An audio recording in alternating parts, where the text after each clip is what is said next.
Tianwu Continent, Bayun City, the Ye family. Kicking down the door, they entered the house and stopped in the middle of the hall. The manager of the Yi family called out to Yi Yun. He called the young man trash and ordered him to crawl over immediately. The young man sat helplessly, bowing his head and closing his eyes. He was a genius. At the 9th stage of body tempering, even after a huge dose of poison, he did not die. The manager of the Yi family wanted to send the young man away with a single blow. The soldiers were given the order to attack. They did not want to, but they had no choice. Suddenly, the young man opened his eyes. He told the attackers not to even try to apologize. Something incomprehensible happened. The young man's gaze remained serious. A sharp pain pierced the villain's arm, and the sound of breaking bones was heard. He only had time to cry out, "Ah!" The young man grabbed his sword and dealt with his enemies. Standing over the defeated villains, the guy wanted to give them one simple piece of advice. He suggested that they act first and then talk or boast about their victories. After all, he was the winner. The attackers asked each other in surprise, how is that possible? Wasn't he wounded? And poisoned too? But he finished off his comrade with a single move. They noticed that the young man's cultivation had been instantly restored, and couldn't understand how it had happened. The young man did not hide the truth. He decided to tell the villains his story. At first, the guy was just a gamer, a high school senior. But one day he woke up in the body of the young master of the Yi family. His whole body was torn apart by pain. He realized that he had been poisoned and would not survive. The young man was coughing up blood, his body and mind damaged by the poison. Overnight, he became a martial arts genius. He didn't understand what to do next or how to proceed. Fortunately, his torment soon came to an end. The young man began to receive notifications about his condition. It seemed that the multiverse devourer system had been activated specifically for him. He learned that the huge amount of poison in his body could kill him. The guy had no choice. He activated his body's ability to absorb poison, and after that, his strength returned. The young man continued to receive notifications about his condition. It turned out that he had passed all levels of cultivation, the 3rd stage of body tempering. His martial arts skills became incredible, and he turned into a superhero. The manager listened to this story, but it did not surprise him. He was only interested in how the guy had restored his cultivation. The young man replied that heaven could not tolerate such villains, and sent him a powerful ability. The super thick golden finger. The attackers couldn't understand what it was all about, and what this young warrior was going to do to them. The young man said that his body had just recovered, but he was still physically weak, so he wanted to get it over with as quickly as possible. Suddenly, the young man received a notification. He had been given a beginner's gift pack. What was inside? The notification said that a 1,000,000-point attack speed was an extremely powerful divine ability. The young man had received it right now. The manager shouted at his servant to go immediately and cut off the young man's limbs before it was too late. The young man said only one thing. His attack speed had tripled. What could that mean? A grimace of excruciating pain distorted the manager's face. A pillar of fire appeared between him and the young man. His body flew 20 meters into the air, as if it were a light feather. The villain lay with his eyes rolled back, overcoming the terrible pain and taking his last breaths. The young man himself did not expect this. He was glad to take advantage of his increased speed and saw that his explosive power had become enormous. In the last minutes of his life, the villain was tormented by only one question. Why did the young man have such speed and power? The young man suggested asking the god of death and the king of hell about this. He slowly approached the dying man, placing his hand on the villain's head. The young man performed cultivation. He simply drained the enemy's remaining strength. A grimace of death distorted the villain's face, and the young man received a notification of successful absorption and new cultivation. The surviving servant fell to his knees and begged for mercy. He said he was wrong. Yi Yong received a character panel. He had reached the 3rd stage of body tempering and was practically invincible. His attack speed reached 1,000,000. The Black Moon mountain range. Only birds of prey soared in the sky. Suddenly, there was the sound of breaking bones, cracking, screams, cries, and the dull thud of a clenched fist. It turned out that the young man was training his strength and cultivating himself. This time, he was fighting a herd of wild boars and dealing with them with his bare hands. After the fight, the young man's endurance was running out. He touched the lifeless body of a huge boar and began to absorb its strength. As a result, the young man received a notification. Now his abilities contained the essence of the thick-skinned king of wild boars. His body tempering had reached the 5th stage. The young man thought about his abilities with satisfaction. His physique had advanced to the 5th stage of body tempering. But there was something else. The guy realized that the system was capable of absorbing not only cultivation, but also pills, techniques, and spirit stones. He He was able to absorb the manager's treasure. In his body, it turned into high-grade pills and increased his cultivation level. In addition, he learned that demons could also become targets for absorption. Demons ranged from 1st to 9th rank, and their cultivation can strengthen the young man's powers. To cultivate, the young man realized that the target must be dead or seriously injured. He was pleased that he could absorb non-living beings, restore his stamina, and heal his wounds. The young man realized that the system had its own perception and helped him avoid many problems. The young man received a notification. There was a herd of demons 30 steps to the southwest. He set out to destroy them and reach the 5th stage of body tempering. The herd was finished off in an instant. However, the young man was dissatisfied and realized that he needed new opponents to raise his level even higher. Late at night, he entered the E family's estate. He didn't meet anyone in the backyard. His neck ached. He had absorbed most of the demons, and now his cultivation had reached a high level. The young man approached the family's house and realized that although he had quickly increased his level of power, it was still not enough. Upon entering the courtyard, the young man learned that in order to open the inner circle, it was necessary to combine the forces of the 3 main clans. The young man decided to postpone the new cultivation methods until tomorrow. Looking through the window, he saw something unusual. It was a sword, the dream of any warrior. However, at that moment, someone called out to him. It was the servants of the E family.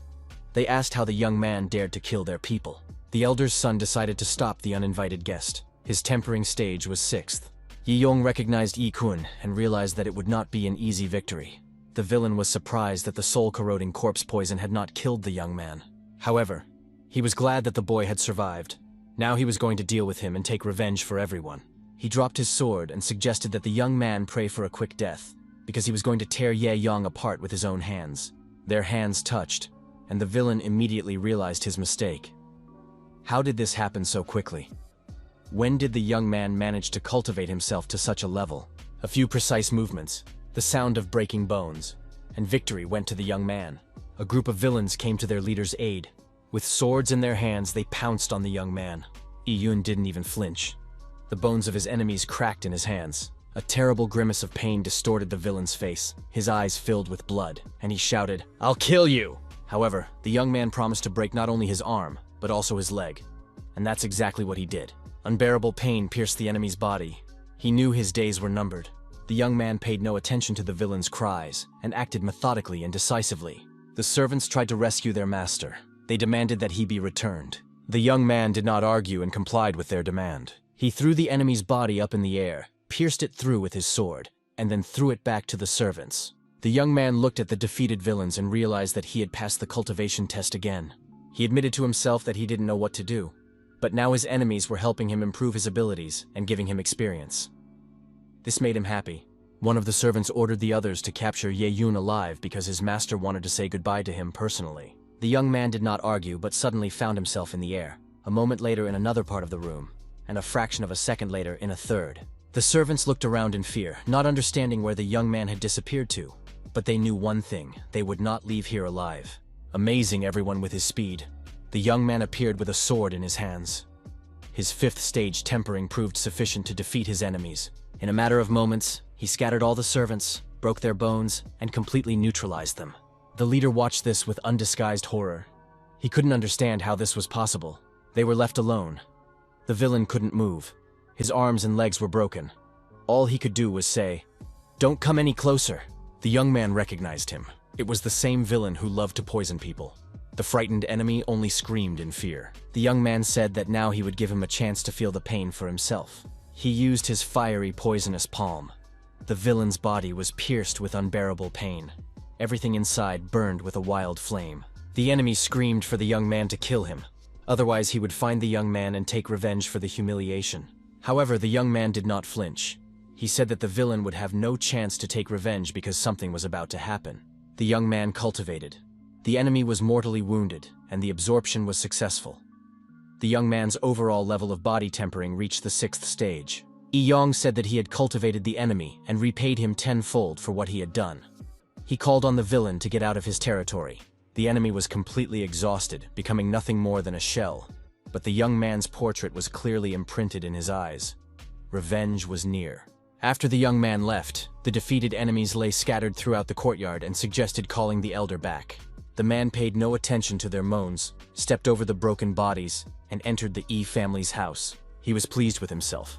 Not only had he absorbed a lot of cultivation, but he had also found the key to the great elder's treasure trove. The young man was not stupid. He understood that the father of the slain enemy would not spare him when he returned. The elder of the E family was a second-degree master of the Blood Chi sect. No one could match him in strength, speed, and power. The young man realized that he was only at the 6th stage of body tempering, and even with triple attack speed, he would not be able to defeat the elder. He needed to increase his cultivation as soon as possible. Upon receiving notification that a great treasure had been discovered 5 meters to the southeast, the young man immediately set off for that location. Passing through the long corridors of the elder's house, he came to a door, opened it with a key, and found himself in an unprecedented hall. The huge room was filled to the brim with gold, diamonds, precious stones, weapons, and securities. The young man felt like Ali Baba in the cave of the robbers. In addition to the treasures, there were many useful things here. The young man absorbed the essence of Shuyan grass, 5 second-order pills, and also mastered the technique of the Sword of Spiritual Radiance and the technique of advanced martial arts. As a result, he reached the 9th stage of body tempering. His level rose to advanced yellow. His attack speed reached 1,000,000 points and also tripled. Eong continued to take the pills, considering them to be very effective.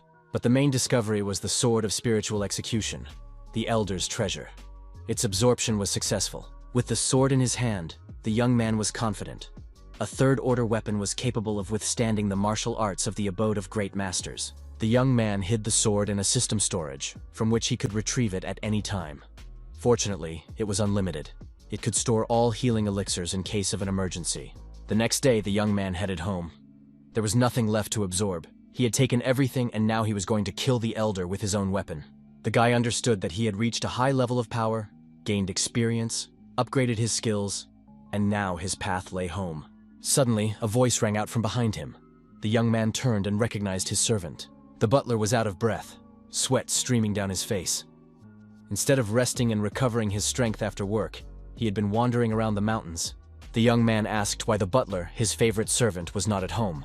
However, the servant did not answer his young master's question, but only urged him to hurry back to his home. There was trouble at home.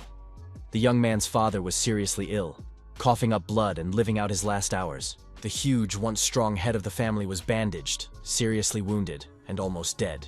The young servant tried to put his master to bed, convincing him that the young master would return soon, that nothing had happened to him, and that the wounded man needed to rest. Yoon appeared at the doorstep of his family home before his father, who, despite his pain and mortal wounds, was waiting for his son. The wounded man looked at him with difficulty, not believing his eyes. His son was alive, he had come. Now he could die in peace. The young man asked the servant what had happened, why his father was in such a state, and who had dared to harm him. The butler explained that his master had been seriously wounded while venturing into the dangerous misty swamp to exterminate demonic beasts. He was searching for an antidote for his son, but paid for it with his health. His father, suppressing his pain and coughing, demanded that the mysterious elixir be brought to him quickly. It was a medicine for his son that could remove 30% of the poison.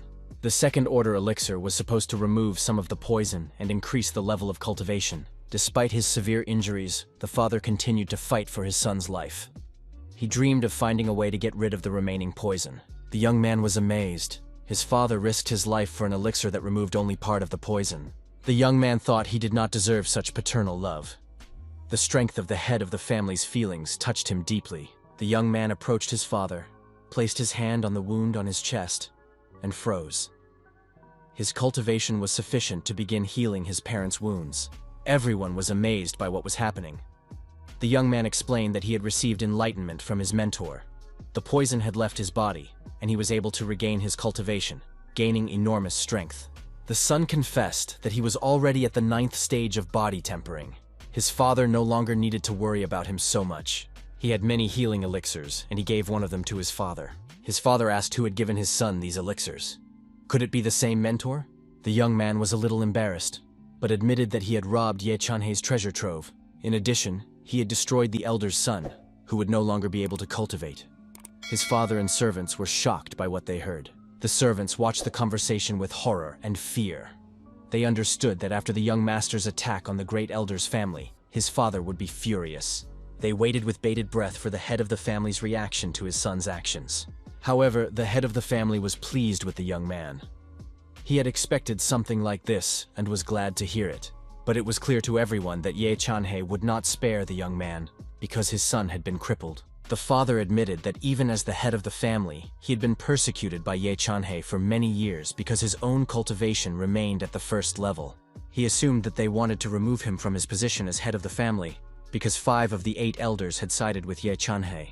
In the future, the father and son would have to be careful. Ye Yong told his father not to worry. If they came here, he would personally make sure that no one left alive. Suddenly, the doors of the house flew open, and gray shadows appeared on the threshold. The strangers shouted that the Grand Elder had ordered the entire Ye family to appear immediately in the council hall, and no one was to be late. At that moment, a meeting was taking place in the council hall. It became known there that Yung had not only beaten their servants, but also tortured the young master, breaking his arms and legs. It was also said that the young man had taken the key to the treasury, robbed it, and now faced the death penalty. Upon hearing this, Elder Ye Chenhei said that he would tear the young man to pieces and punish him for all the evil he had done. 2 strangers in cloaks and hoods listened attentively to the elder's meeting. The second elder of the family cursed, indignant that Ye Yun dared to raise his hand against his close companions, calling him an insolent scoundrel. Suddenly, a wave of air, dust, and smoke swept through the room, scattering the elders into the corners of the hall. Everyone was puzzled and couldn't understand who dared to cause such trouble. Ye Yun appeared before the elders and declared that they were the ones who had attacked their comrades first. One of the elders looked at the young man with anger. He did not bow to him, did not show him the proper respect, and completely broke away from his control. He must be taught a lesson. The young man did not lose his composure and accused the Supreme Elder of breaking the rules. He shouted in the face of the council that they were nothing and unworthy of standing in his father's place. All the elders looked confusedly from the Supreme Elder to the young man, wondering what was really going on. The young man was absolutely sure he was right. He looked at the council and waited for their answer. The young man's father arrived just in time to support his son in his struggle.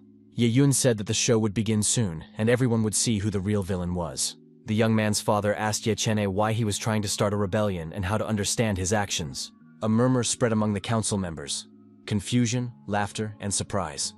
The elders believed that Ye Wuxian could not be the head of the family without any experience. Ye Chenhei raised his hands and shouted that the position of head of the family should be held by a special, truly capable person. Some members of the council supported his opinion and declared that they agreed to serve the Grand Elder. Later, they admitted that their wives and children were with the elder, and they were forced to obey his orders. The Grand Elder shouted at the father to kill his son immediately, and then his life would be spared. The young man did not lose his composure and said that if the Great Elder wanted to be the head of the family, he should show what he was capable of. The elder was sure that the young man was not up to the task and calmly waited for the outcome. The young man stretched out his hand with a fiery, poisonous palm and touched the elder. It was the palm of Dark Wind. Everyone watched in horror as the young man fought on equal terms with the elder, who had reached the 2nd degree of the Blood Chi abode. The young man calmly demonstrated his skill, laughing at the elder, teasing him, and assuring him that he had many more surprises in store. Without taking his angry gaze off the nasty old man, the young man shouted the word sword in a thunderous voice. Horror reflected in the elder's eyes. He recognized his sword, a weapon that could kill anyone. He still couldn't believe what was happening and just shouted, "How did you—" Cries of "Elder" rang out from all sides, but his lifeless body was already lying in the middle of the council hall. The young man stood over the body of the slain man and asked what it was like to die by his own sword. Suddenly, the unimaginable happened. The earth split open, everything exploded. Fragments of stone and glass flew in all directions. Fire and lightning mingled in chaos. Someone very strong pushed Ye Yun to the ground and shouted that he had not only crippled the family's beloved son-in-law, but also killed the Great Elder. The Ye family would not let this go. It became clear to everyone that the stranger in the hood and mask belonged to the Ye family. But who he was and what he wanted remained a mystery. Ye Yun got to his feet, calmed his father down, and went out to meet the stranger, preparing to deal with his new enemy. He knew that the Yang family was one of the 4 great families that held a powerful position in the Qinyang district. The Yang family not only wanted to unite with the Ye family, but also demanded that all their people give up their surnames and become a branch of the clan. The young man said that now he understood why the old man was so arrogant. He was trying to appease the Yang family. But the Ye family, although not as prestigious, would never stoop so low. The masked stranger shouted that if the young man did not immediately cut his throat as a sign of apology, his father would die. The second stranger in a hood and mask asked to be allowed to kill the insolent boy, and then behead his father, after which they would return home together. The strangers in hoods and masks urged the young man to prepare for death, and took out a green magic sword. Iyun stopped the huge blade with a slight movement of his hand, touching it with his fingers, and continued to look at his enemies with complete calm. Moreover, he teased the attackers, saying that their level of the abode was not that strong. A wild cry rang out, and the sword split the villain in two. The family watched in horror, unable to believe their eyes and unable to comprehend how such a thing could be possible. The young man did not answer their questions. He was simply defending himself, his father, and his home. He said he did to them what they tried to do to him. If someone wants to kill him, he will kill them in return. This time, the young man used the technique of the Sword of Spiritual Radiance, and nothing and no one could defeat him. The young man turned to his enemies and offered them two options: submit to his father, swearing allegiance and service, or be cut into small pieces. The choice was theirs.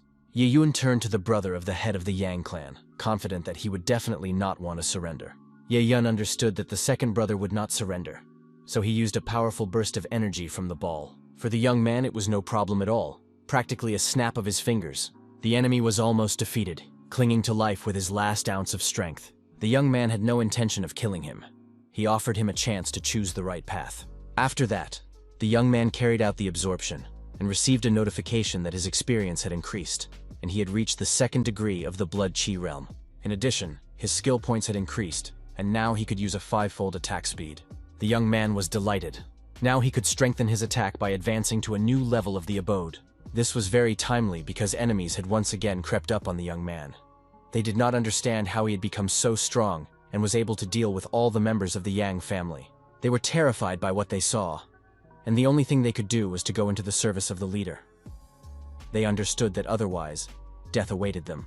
The young man said that those who had been forced to serve the enemies could restore their dignity if they helped get rid of the corpses. As for the 5 traitors, the young man wanted them to be stripped of their cultivation and locked up in a dungeon for life. The faces of the enemies were contorted with fear, anger, and malice. They did not want to believe what they had heard. When they were led into the dungeon, they shouted angrily that the Yang family would destroy the young man, and that sooner or later, the entire Ye family would perish. After that, the young man and his father walked around the temple. His father asked if his son had been hurt, to which he replied that he was fine, and that they had gotten rid of all the people of Shanhei.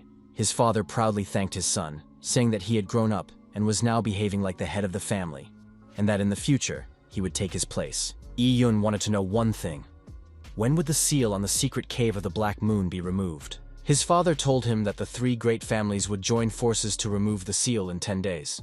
He did not understand why his son needed this information. The secret cave of the Black Moon is located in the deepest part of the Black Moon mountain range.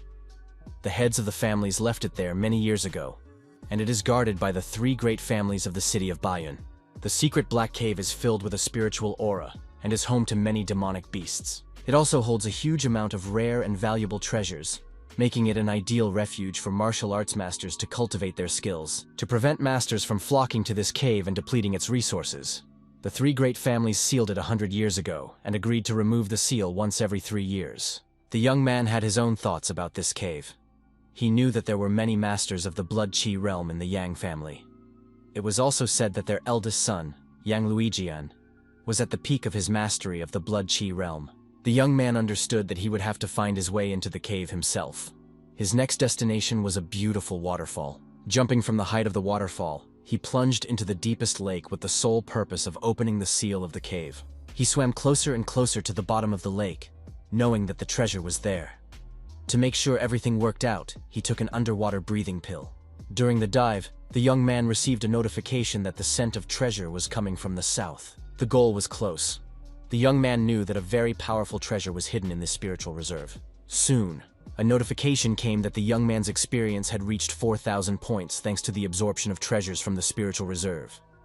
He rose to the 3rd degree of the abode of Blood Chi. Well, that wasn't bad. Tired but satisfied, the young man emerged from the water.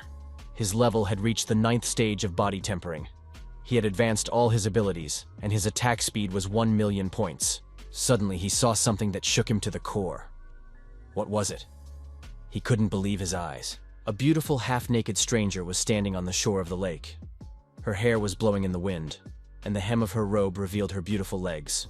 In anger, she rushed at the young man, thinking that he was spying on her bathing. The young man had no time or opportunity to explain himself, so he fled. The girl not only caught up with the young man, but also intended to kill him using techniques she was familiar with. Iyun wanted to explain to her that he had not intended to spy on her, and that their meeting had been accidental. He did not want to hurt her, and was only trying to distance himself. Suddenly, blood gushed from the girl's mouth. The young man only had time to catch her and help her stay on her feet. He tried to find out how she was feeling. The girl stopped resisting, and then the young man saw a sword wound on her shoulder, but he couldn't help her, because a crowd of thugs on horseback galloped up to the lake. Seeing the beauty, they shouted that they had finally found her. The leader of the pursuers was happy to have found the girl and praised her for her ability to run away. Now, he was going to deal with her. After that, he turned to the young man. He said that the beauty was the target of the Wild Horse Gang, and advised him to leave if he valued his life. Otherwise, he would finish him off with his saber. The young man knew about Wild Horse's gang. It was a notorious band of thieves who lived near Bayun. They often robbed the city and committed all kinds of crimes. The leader threatened the young man once again, saying that as soon as his saber left its sheath, the young man would be in serious trouble. Ye-yun was not afraid at all. He knew his strength and threatened the bandit in return. The gang leader did not have time to understand what had happened before the young man drew his sword. Pieces of clothing flew into the air, and the frightened horse threw the bandit to the ground. In the blink of an eye, it was all over. The gang leader lay with a hole in his chest, and his subordinates circled around him in horror, screaming.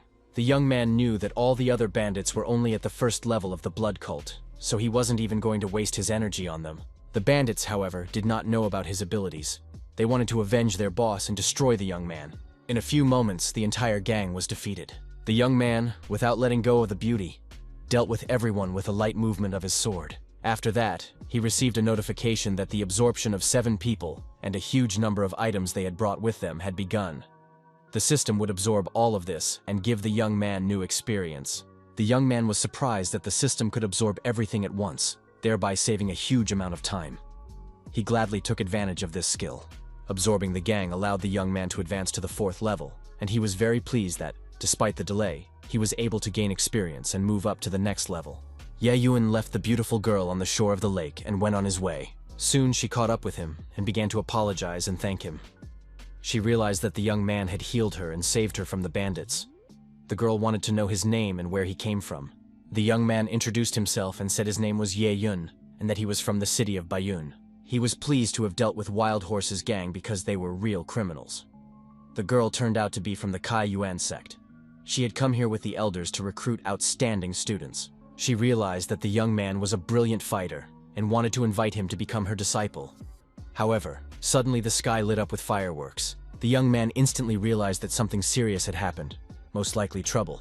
He rushed to help, leaving the girl alone. She only had time to shout, "Hey, where are you going? Wait for me!" Ye-yun ran to his family's house. The guards had been killed, their bodies lying in the courtyard. The young man turned to one of the servants. He wanted to find out what had happened and who had attacked his people. Suddenly, someone called out to him. The strangers turned to the young man and accused him of killing the 2 messengers and disrupting the wedding between the Ye and Yang families. Standing before the young man was Yang Qingmu, the chief steward of the Yang family. He called the young man quite brave for a loser who had lost his cultivation. Suddenly, the young man's father jumped out of the crowd of enemies. He was wounded in the shoulder and, looking at his son, only managed to shout, "Run!" Seeing his wounded father and hearing the accusations that he was a loser who had lost his cultivation, the young man's gaze became harder and more serious. While his enemies offered him a painless death, the young man used his abilities. The enemies were shocked by the speed of his actions. They thought he was a failure. The young man's father also looked at his son with interest and could not immediately figure out what abilities his offspring was using to deal with his enemies. The uninvited guests were stalling for time, and their leader couldn't believe that his legs were broken. Iyun tucked his sword into his belt with satisfaction and remarked mockingly that the Yang family was too slow on the uptake. The enemies whispered among themselves, "How is this possible? How could this have happened? What happened? We didn't even see him draw his sword. How did this loser become so strong?" The young man rushed to his father and asked about his health, asking if he was all right. An outsider watched the conversation between father and son. He thought that this young punk was only at the 4th level of the Blood Abode, but his martial arts skills were impressive, and his talent could rival that of the geniuses of the Yang family. The young man felt the hostile gaze of one of the strangers. He was ready for anything and had no intention of letting the situation slide. The chief manager turned to the young man and said that he didn't care about Ye Chen's death because he was a weakling. And if the young man joined the Yang family, nothing would threaten the Ye family's life. Ye Yun was speechless at such arrogance. Someone was offering to spare his life. But was he worthy of saying such things? The manager suggested that he not be insolent, but show what he was capable of. He took out his sword and prepared to strike, using the Qing Hong sword technique. The young man used the sword of spiritual execution. Before their swords could cross in battle, the sky opened up and a stranger appeared between them. He addressed the rivals with words urging them to listen to him before the fight began. The manager recognized the old man as Elder Chu, a first-level master of the Supreme Abode. Everyone discussed the newcomer. They knew that Kai Yuan was a prestigious sect that included the best royal-level martial arts masters. The elder addressed everyone present and said that he had come to repay a debt to Mr. E. In addition, he wanted to ask Mr. E personally if he would like to join the Kai Yuan sect. Everyone present was shocked. They knew that the sect only accepted students once every 100 years, and that its requirements were extremely strict. The elders would not accept new students just like that. Yun said he was not interested in the offer. He had always enjoyed simply teaching people, although no one usually passed up such an opportunity. The manager's face contorted with hatred. He rushed at the young man, shouting and accusing him of courting death. The elder stopped the chief manager, Yang, with a slight movement of his hand and asked if he understood what the elder had said. The elder threatened the manager that he could become a personal enemy of the Kai Yuan sect. No matter how angry and hateful the manager was, he was not a fool. He did not want to become an enemy of the Kai Yuan sect. After that, the elder said that he would forget about today's unpleasant situation, but if the manager set foot in the county, he would be beheaded. The young man watched the dialogue between the elder and the administrator without interfering. When the administrator turned to leave, the young man called out to him and asked if he had given him permission to leave. The young man declared that the manager must leave behind the hand with which he had wounded his father. It seemed that the administrator had no choice. He was weak and could not disobey the elder's will. He still hoped to defeat the young man, but it was already impossible to stop him. In the blink of an eye, the manager's arm was broken. All he could do was scream in pain and glare with hatred. The young man, however, was completely calm. He continued to avenge his father and mocked him. It turned out that he had mixed up his hands. A few seconds later, the manager's other arm was broken. Bad luck. The elder turned to the chief manager, Jan, and suggested that he not resist, otherwise he would regret it. Full of anger and hatred, the manager swore that he would never forget today's insult. He promised to repay Ye Yun twice over in the future. The young man looked with satisfaction at his fleeing opponent, rubbed his hands, and said that he was simply incapable of dealing with him. After the manager and his men fled, the wounded father turned to the elder with words of gratitude. The elder reassured the father and said that the girl Yue Yun had saved that morning had asked him to thank the young master for saving her life. The elder addressed the young man with deep gratitude and invited him to practice at the Kaiyuan sect sometime in the future. As a token of appreciation, he gave the young man a brooch that would serve as a pass to the entrance exam. The young man accepted the brooch and thanked the elder. But all he could think about was that the secret cave of the Black Moon would soon be opened, and he could not leave this place. The young man looked with satisfaction at the entrance to the cave. He had finally reached it. Ye Yun explained to the elder that he wanted to strengthen his cultivation as quickly as possible. He needed to absorb more experience points. Sooner or later, he would leave this place, and with this brooch, he would be able to choose an alternative path if he wished. The elder supported him. When the elder left, representatives of the victims approached the father and son. They said that although there were no fatalities, many who wanted to go to the secret cave of the Black Moon were seriously injured. They would not be able to go there in 7 days, but the young man reassured everyone. He showed them something that amazed everyone. It turned out that he had some useful treasures. These were not only high-quality medicinal elixirs, but also pills and healing substances. Everyone wondered where they came from. The guy didn't tell the truth. He knew that he had collected some of the elixirs from thieves and hidden them just in case. These elixirs would not only help heal wounds quickly, but also advance to the next level of the Blood Chi abode. Those with sufficient abilities would be able to explore the secret cave of the Black Moon with the young man in 7 days, all thanks to the elixirs. Everyone enthusiastically welcomed this news. 7 days passed, and the Black Moon mountain range revealed its riches to the group of travelers. Finally, they reached the entrance to the secret cave of the Black Moon. Unexplored and alluring, the young man stood at the entrance, realizing that unprecedented adventures awaited him soon. The goal was close. But then someone called out to him, and everyone turned toward the voice. At the head of the group of enemies was the manager. He asked where the great elder E was. He had always brought his family here before. The father replied that, as difficult as it was to break the bad news, he would not hide anything. That scoundrel had been expelled from the family. The representatives of the Zhou family were very surprised that the E family had fallen into decline, and that their group looked very weak. The strangers continued to mock the family, hinting that they would need special care, and mockingly saying that the E family looked better this year. They recalled that in previous years, as soon as representatives of the Ye family tried to enter the secret cave of the Black Moon, spiritual beasts immediately attacked them and drove them away. The young man and his father listened calmly to all this, and noted that they still needed the special care of the head of the Zhou family. Ye Yun calmly looked at his opponents and said that this year, he himself would provide special care. The rivals checked the Ye family, and realized that they were all at the 3rd level of the abode, and some had even reached the 4th. They couldn't believe their eyes, and couldn't understand how the family members had been able to advance to the next level in just a few days. The young man calmly continued the conversation, asking why they were so surprised, and when they would remove the seal from the secret cave of the Black Moon. A representative of the Zhou family suggested that they see who would be the strongest. This would become clear when they entered the cave. So, representatives of the 3 families began to perform the ritual to open the secret cave of the Black Moon. The unsealing of the cave went smoothly. Representatives of all the families rushed to the entrance, hoping to be the first to gain new knowledge and abilities. Like wild animals, they rushed past each other, trying not to give up a single moment. Yun, together with representatives of his family, watched this calmly and with dignity. Now they too went inside the Black Moon cave. As expected, a huge amount of spiritual energy flowed from the depths of the secret cave. The young man suggested using spiritual herbs for cultivation, so that their power would increase significantly. Everyone gratefully turned to the young man for showing them the right path, and soon they managed to gather a rich harvest of herbs. The young man received a notification that there were many sacred treasures to the northwest. He decided to go there and then search for other treasures in the Black Moon cave. After the representatives of the Ye family disappeared, their rivals rejoiced and rushed to find the treasures themselves. The young representative of the Zhou family hoped to take advantage of the knowledge that the members of the Yi family would acquire and take all their treasures for himself. He planned to kill them at the last moment. The young villain explained to his servants that no one would be able to prove their involvement in the death of the Yi family. This place was full of dangers and monsters, and it would be impossible to accuse them. The servants bowed to their vile master and called him very wise. He suggested saying that the Yi family had been killed by a beast, and no one would ever guess the truth. Suddenly, someone's sword fell on the young villain's shoulder. Surprised, he jumped up, turned around, and found himself face to face with Young. His servants demanded that the young man release their master. The villain tried to calm them down.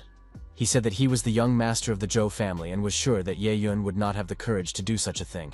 In the next moment, a sharp sword cut through his opponent. Ye Yun was completely calm and called the servants a bunch of weaklings. After a few moments and a few swings of his sword, the enemies were scattered across the clearing like splinters. The young master of the Zhou family sat on the ground, pressing his hand to the wound on his neck, unable to believe that the young man dared to do this to him. The young man not only confirmed that he was ready to hurt him, but also threatened to kill him. His opponent finally realized that he was facing a truly powerful enemy, who was not joking. He threatened the young man that his father would never forgive the murder of young Zhou, and would one day want to bury the entire Ye family along with his son. Yun did not argue and agreed that he was right. However, he did not understand how the Zhou family would prove his guilt. After all, the cave was full of dangers and wild animals, which meant that everything could always be blamed on them. Young Zhou had nothing to say in response. This was his perfect plan. No one would even think about who the real killer was. He realized that his only chance of salvation was his fast legs. He had to run immediately. But the young man stopped him and asked him not to rush. He had one small task to complete. He decided to show his enemy special care, namely to lend a hand and use him for cultivation.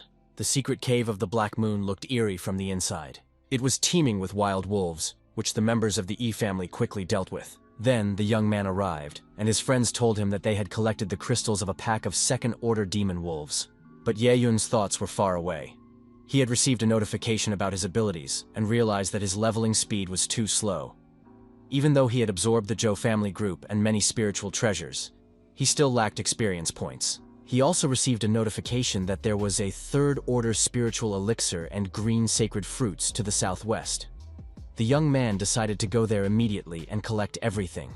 He ordered his friends to stay put while he went to get the sacred materials, because such treasures could only be obtained by a royal-level martial arts master. The young man understood that his companions would not be able to cope with the local obstacles. This place was inhabited by bats of the dark wind and third-order demonic beasts. The young man engaged in battle with the bats, intending to use them to gain experience. Suddenly, the bats launched sonic attacks. The young man resisted with all his might, and the enemies scattered, dying one after another. After the bats, it was the turn of the black scaly crocodiles, demonic beasts of the third order. The battle was fierce, and the young man had no choice but to destroy them first. Soon, the scaly crocodiles suffered the same fate as the previous monsters. The young man used the technique of the Sword of Spiritual Radiance. It proved to be particularly useful here. Thanks to his strength, abilities, and persistence, he managed to overcome the crocodiles. Finally, he reached the bottom of the cave and was able to rest a little. After devouring all the monsters, the young man received a notification that his stats had improved by 500,000 experience points. His cultivation rose 2 levels at once, all thanks to the group of demonic beasts.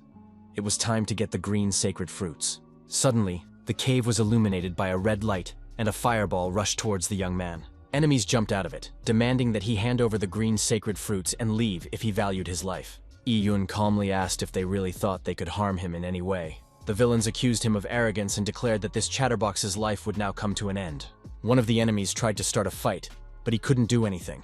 He lacked both strength and speed. With a slight movement of his hand, the young man unleashed such power that his enemies scattered to the corners of the cave. It was an unconditional victory.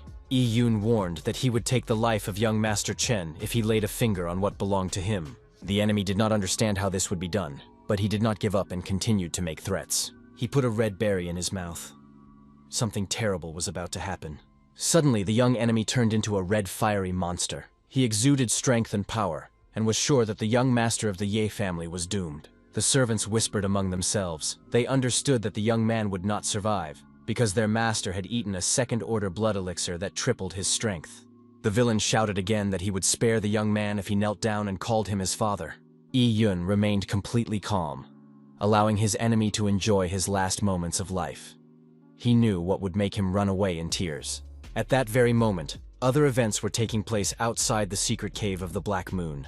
The 3 fathers of the main families stood near the entrance and waited for their sons, hoping to meet their heirs soon. The men laughed at the head of the Ye family, asking why he was so silent and whether he was worried about his son. They said that there were so many monsters inside the cave that it was only natural to come out wounded. But even if the young men did not encounter demonic beasts, the troops would still fight each other for the treasures. They rejoiced at the thought that their offspring would be able to defeat young Lord Yi, and that only his weakness could be blamed for this. They hoped that the head of the Yi family would not be offended by their sons. After all, they did not make up these rules. The young man's father confirmed that he was indeed worried about his son's life. But there was one but. He was not worried about his safety, but rather that the young man would enjoy dealing with his enemies and would not want to return and settle down. Suddenly, a sound caught the attention of all the fathers. They turned their heads toward the cave exit, and their faces were contorted with horror. With a crash, smoke, and sparks, the bodies of broken warriors flew out of the Black Moon cave. Lunner fell lifeless into his father's arms. His father tried to find out what had happened to his son, but he only screamed, "It hurts! It hurts! Help me!" A minute before his death, he confessed that Ye Yun had done all this to him. Soon, Ye Yun himself appeared at the cave entrance. He told the head of Zhenya that his son had cried and begged for mercy. Therefore, the young man kindly agreed to bring him out so that he could see his father before he died. A grimace of anger appeared on the face of the head of the Zhen family. He shouted that he would tear the young man to pieces. All the heads of families jumped to their feet and began to ask the young man questions. Why did only he and his squad return from the secret cave? Where were the people of the Zhou family? The young man continued to be defiant. He told the head of the Zhou family that he wanted to take special care of him. However, the secret cave turned out to be so dangerous that his son remained there. The head of the Zhou family called the young man a brat and accused him of using a dirty trick to secretly harm the head's son. The dissatisfied heads of families wanted to take revenge on the young representative of the Yi family, because they understood that in the future he would become a huge problem for them. But then the young man's father spoke up. He asked the head of the Zhou family if he was trying to break the established rules, to which the head of the Zhou family shouted that today he would kill this brat from the Yi family. The young man did not lose his composure and said that if the head of the Zhou family did not want to play by the rules, then he himself would no longer do so either. In less than a second, his hand grabbed the elder by the throat, and a look of horror distorted the face of the head of the Zhou clan. Chief Jen saw this and realized that he had never encountered such strength before. Yun turned to him and said that Jen would be next. Chief Jen had no intention of giving up. He hoped to fight and defeat the young man. However, he was also finished in a matter of seconds. The young man drew his sword and finished him off. Chief Jen did not understand how the young man was able to dodge his blow. The young man replied that the head was too slow to defeat him. He was not even able to see the attack. The young man continued to taunt Chief Jen, asking, "Is that all you can do?" And the fight continued. Suddenly, Chief Jen's spear broke into small pieces, and he was left with his bare hands. The servants of the Ye family watched the fight and noted with admiration that their young master was very strong. Chief Jen finally accepted his situation and said that he never thought he would lose to this brat. However, such is life. The three great families had lived in harmony for hundreds of years, and now the Ye family was destroying it. If the two families united, would it be able to withstand it? The young man confirmed that Head Jen's fears were absolutely justified. Head Jen asked for mercy and said he would serve the Ye family. He also promised to mend relations with the Zhou family. The young man agreed that the three families had lived in peace and tranquility for many years.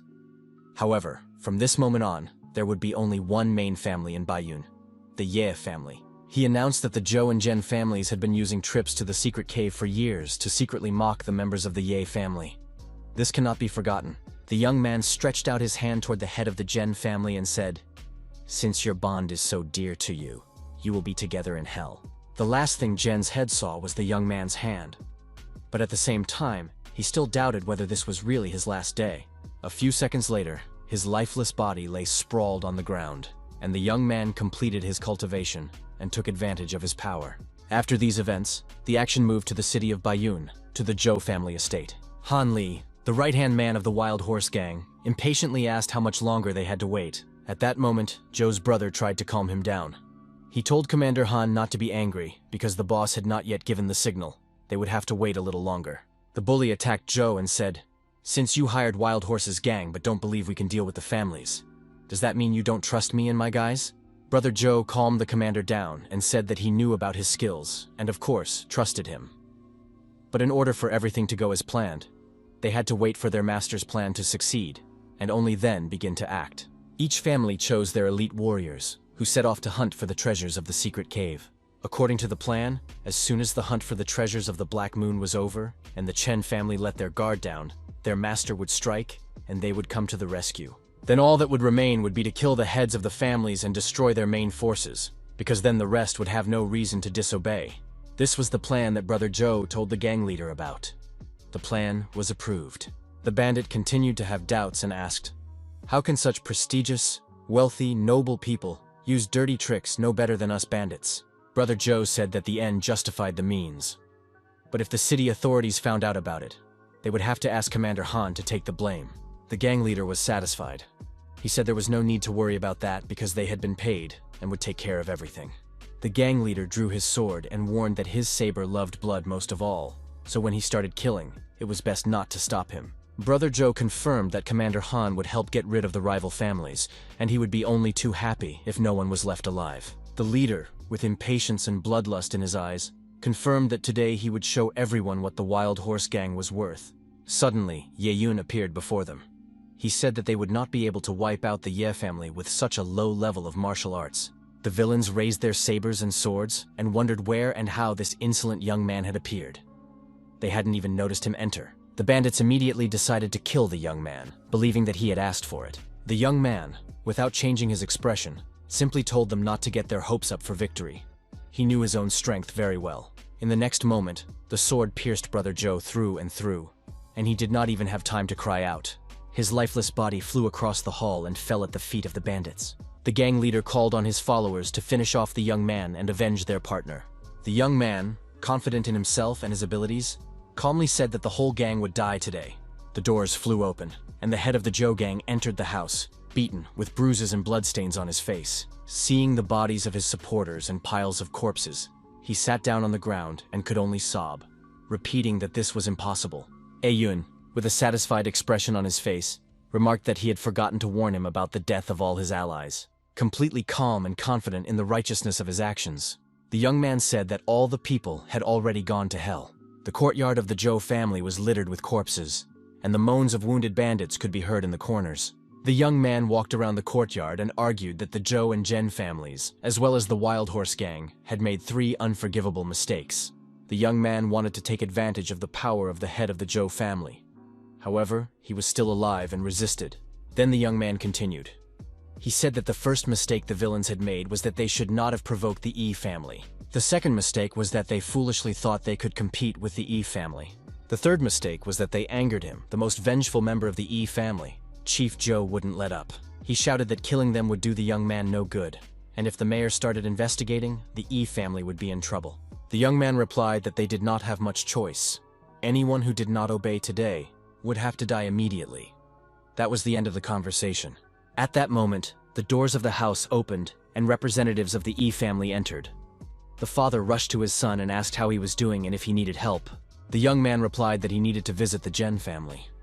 He left everything to his father, who in turn began to worry that his son would get carried away with revenge and murder. 3 days passed. Servants carried the treasures of the Zhou family into the hall. The father, son, and steward accepted the chests and recorded the details. The head and young master of the Zhou and Zhen families, who were involved in the murder of the Ye family's students, were killed. Now all the clans of Bayan looked up to the Ye family. The uncle reported to the young master that during the searches, all the treasures had been confiscated and transported to the Ye family's house. The father said to his son that this time they had managed to escape danger thanks to his vindictiveness. If it weren't for the young man's intelligence and strength, the Ye family would have long since disappeared from the city of Bayan. Suddenly, the door burst open, and a messenger ran into the house, shouting for the father and son to listen to him carefully. He announced that the city governor was summoning the young master to his residence for questioning. The young man obediently followed to the city governor's palace, and saw that a large number of guards had gathered there. He had never met the mayor face to face before. The young man bowed, introduced himself, and said that he was a representative of the Yi family and was pleased to meet him. At that moment, sharp shards of glass rained down from the ceiling. The young man did not lose his composure, and, with the help of his inner strength, deflected all the dangerous shards. The next moment, full of indignation, he turned to the city governor and demanded an explanation. The mayor turned and faced the young man. He praised him for his quick reaction and admitted that he was surprised that such a young man had been able to reach the 9th level of the Blood Chi realm. Without a hint of embarrassment, the young man glanced at the city governor, who was sitting motionless in his chair, and asked if he really planned to press charges. The mayor confirmed his intention and asked what the young man's reaction would be. The young man asked if the mayor really believed that the Ye family should have stood by and done nothing while they were being killed. Yun said that blind patience turns people into objects of ridicule, and if the mayor did not even understand this, then the conversation was over. The young man suggested that in that case, the city leader should be replaced. Tension arose between the men, and they glared at each other murderously. Suddenly, the mayor turned to his daughter and asked her to give him some eye drops. He was feeling unwell and suffering from dry eyes. When he came to his senses, the mayor turned to the young man and confessed that he was on the verge of death. His body could no longer withstand the use of energy. He asked the young man not to laugh at him. Then the mayor expressed his admiration for the young man's youth and courage. And then he got to the point. He did not want to interrogate the young man at all. His subordinates had conducted an investigation and found out that the Zhen and Zhou families had conspired with the Wild Horse Gang to destroy the members of the Ye family. Yun listened attentively to the mayor and asked why he had been invited to the palace. The mayor lowered his gaze and continued. He admitted that he had a personal request for the young man. He asked the young man to become the protector of his daughter, Yalin, on her way to the Kaiyun sect in Xinjiang. The young people looked at each other with distrust. It was clear that neither of them liked this idea. The young man remembered how the oldest elder had spoken about this sect. The mayor's daughter was extremely upset. She rushed to her father and demanded that he not send her away. Her father replied that Yelin was no longer a child. It was time for her to live independently, and his health was deteriorating, and he would no longer be able to take care of his daughter. He also admitted that his daughter was much more talented and stronger than he was, and he was no longer able to teach her. Only in the Kaiyun sect would she be able to unlock her potential and become truly strong. The son of the head of the Ye family still hasn't promised the mayor that he'll protect his daughter and take her to the sect. However, the city governor said that he considers the young man's entry into the sect to be an extremely useful step. Of course, he is strong, otherwise he would not have been able to deal with all the enemies of the family, but in order to become a true defender of the clan, he must stand firm. A short-term surge of strength can indeed hold back even two great families, but this is only a temporary phenomenon. Soon other clans will also rise up in rebellion, and then an enemy will appear with whom the young man will have to fight a real battle. And in order to learn how to protect his family, the young man must join a sect. The city governor said that there are many martial arts masters in the world, and the young man needs to choose a path and learn everything. While he is studying, the city governor will protect his family, and in return, the young man must protect Yahello and bring her back safe and sound after his training. The young man continued to insist. He told the mayor that his family was no longer what it used to be, and no longer needed anyone's protection. This included the city governor's protection, which the members of Ye's family did not need. The young man's audacity struck Fan. He snapped his fingers, and at that very moment, his guards appeared. But even faster, the members of the E family put their swords to their throats. The young man apologized to the city governor Fan, saying that it was his family who had shown themselves in action. The mayor's daughter rushed to the young man in indignation, but that was the end of it. The young man praised his companions and thanked them for taking complete control of the mayor's residence in a matter of seconds. A group of servants stood outside the palace gates, ready to carry out the young master's orders at any moment. After this show of force, the young man turned to the city governor Fan and his daughter and asked if they thought his family needed anyone's protection. The mayor was impressed by what he saw.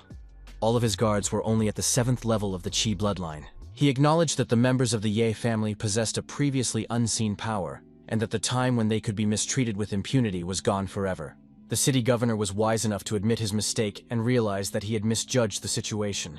Iyun accepted the city governor's apology with dignity and said that there were indeed many martial arts masters in the world, and it was time to test their strength. The mayor was losing his patience. He realized that he could not convince the young man to help and decided to play his last card. The young man waited for the attack, but the mayor threw himself at his feet and began to beg. He explained that he had raised his daughter with great difficulty, and now he needed to protect her, but he simply did not have the strength. The young man could not bear the mayor's tears. He knew that he would most likely give in to his pleas. Mayor Fan soaked the young man's clothes with tears, sobbing and begging. He said he would cry every day until the end of time if the young man did not promise to grant his request. It seemed that the young man had no choice. He gave in and agreed to protect the girl. After that, the city governor reminded him that a man must keep his word and said that he was counting on the young man. He was obliged to take care of Yahello. A scroll appeared in the mayor's hands. It was his family's legacy, a martial art, every movement of which exuded a masculine and powerful aura. Unfortunately, little Yahello could not practice this art, and the city governor gave the scroll to the young man as a token of gratitude. The young man studied the scroll and found that he had become a master of the Earth-level martial art. The young man agreed to accept the book and accompany Yahello to the sect within 3 days. Soon they found themselves in the county of Kimian, where the Kaiyun sect was located. Soldiers were sitting in a tavern discussing why so many strangers had appeared in the city recently. One of the guests explained that this was not surprising. All these people had come because the Kaiyun sect was recruiting disciples. It was one of the strongest sects in the county. Many masters had gathered there, which is why warriors flocked to it. However, the conditions for admission were very strict. One had to pass more than one test. Every year, many young men and women come to the sect, but only a few succeed. And even if a person passes all the tests, he will only become an external disciple, and only internal disciples receive resources for cultivation. Yeyun overheard this conversation by chance. He was having lunch with the city governor's daughter at the same inn. The girl laughed at the young man and asked if he was frightened by what he had heard, if he was afraid that he would not be able to join the sect. The young man, of course, was not afraid. In fact, he was simply excited and full of anticipation. The streets were very lively. Huge crowds of warriors were heading to the sect, hoping to pass the tests and become its disciples. The girl did not believe the young man when he said he was excited. She told him not to count on success and not to get in her way. The Kaiyun sect was located on Mount Chinyu, and to get there, one had to overcome many obstacles. First, one had to climb the mountain, which was no easy task. 1,000 steps under the scorching sun. The young man decided that this was the first test. Climbing the stone staircase seemed quite easy to him. He became curious about what the young lady Fang thought about it. The girl could barely stand on her feet.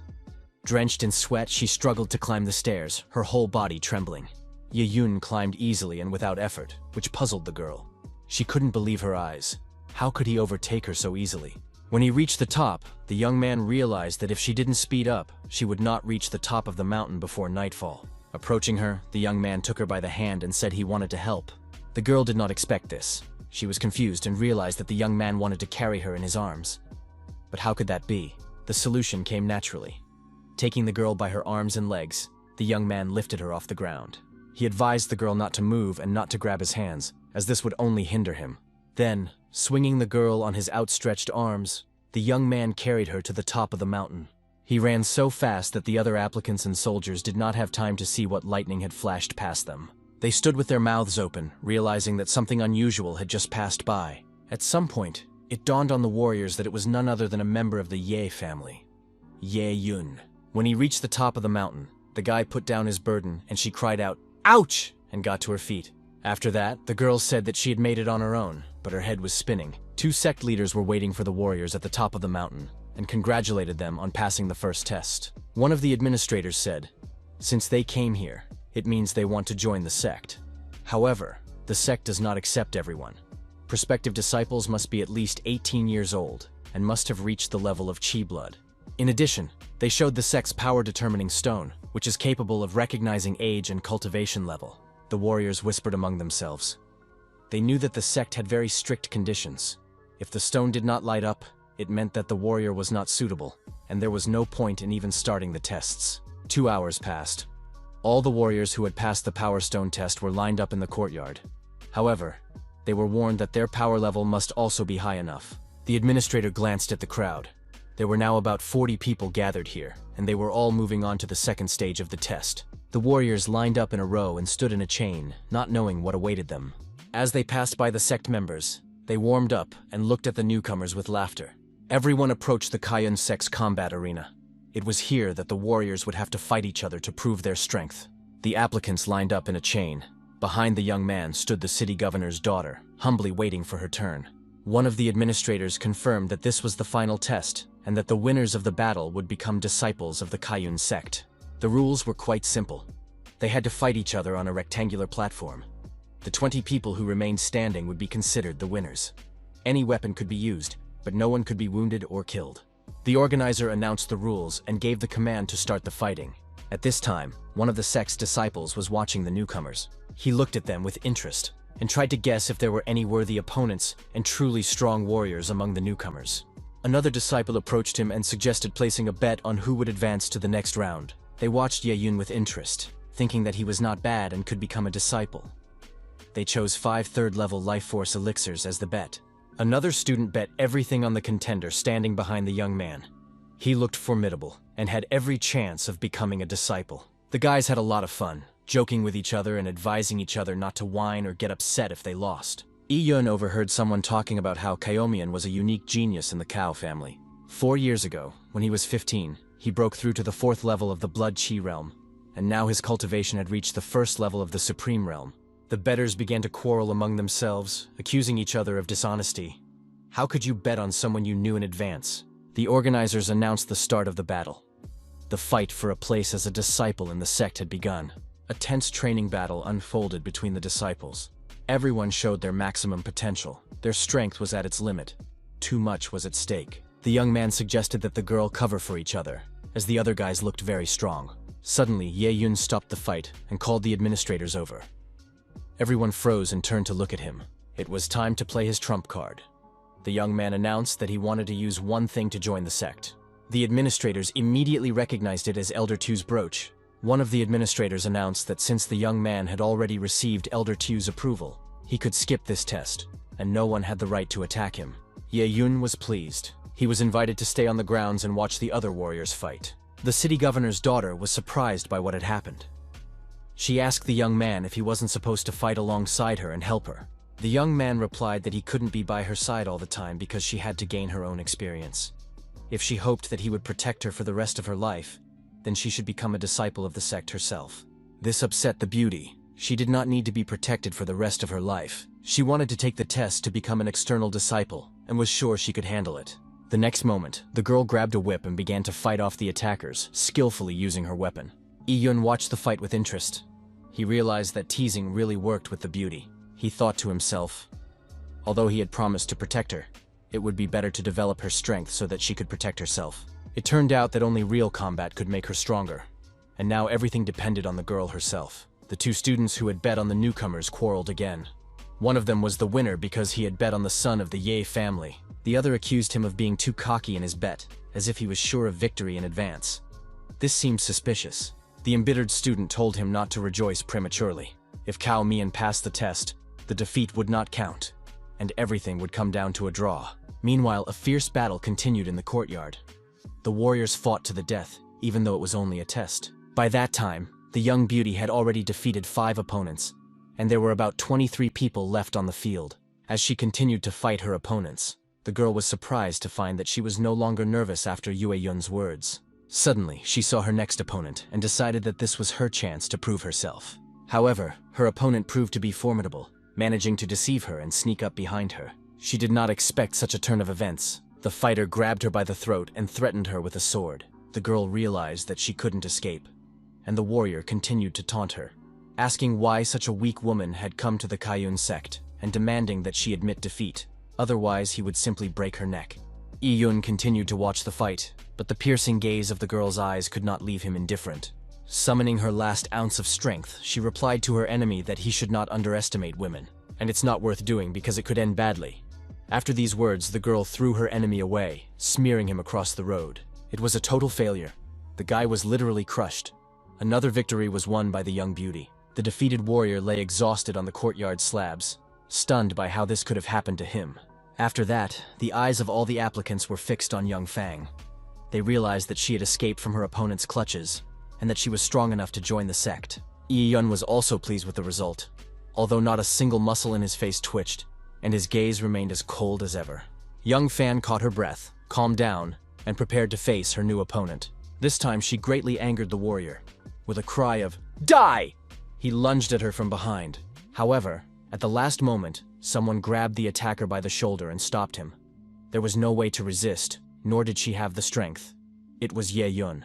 In the blink of an eye, he broke the villain's legs. Ye Yun looked with satisfaction at the defeated enemy, who lay motionless but continued to swear and curse. The young man took the beaten man by the hand and said that he had tried to cheat, to poison the girl after losing to her in a fair fight. The loser continued to scream hysterically throughout the courtyard and demand that the young man let him go. At that moment, the young man saw a mark on his opponent's palm, a black ink stain, and said that he did not want to study with people like him.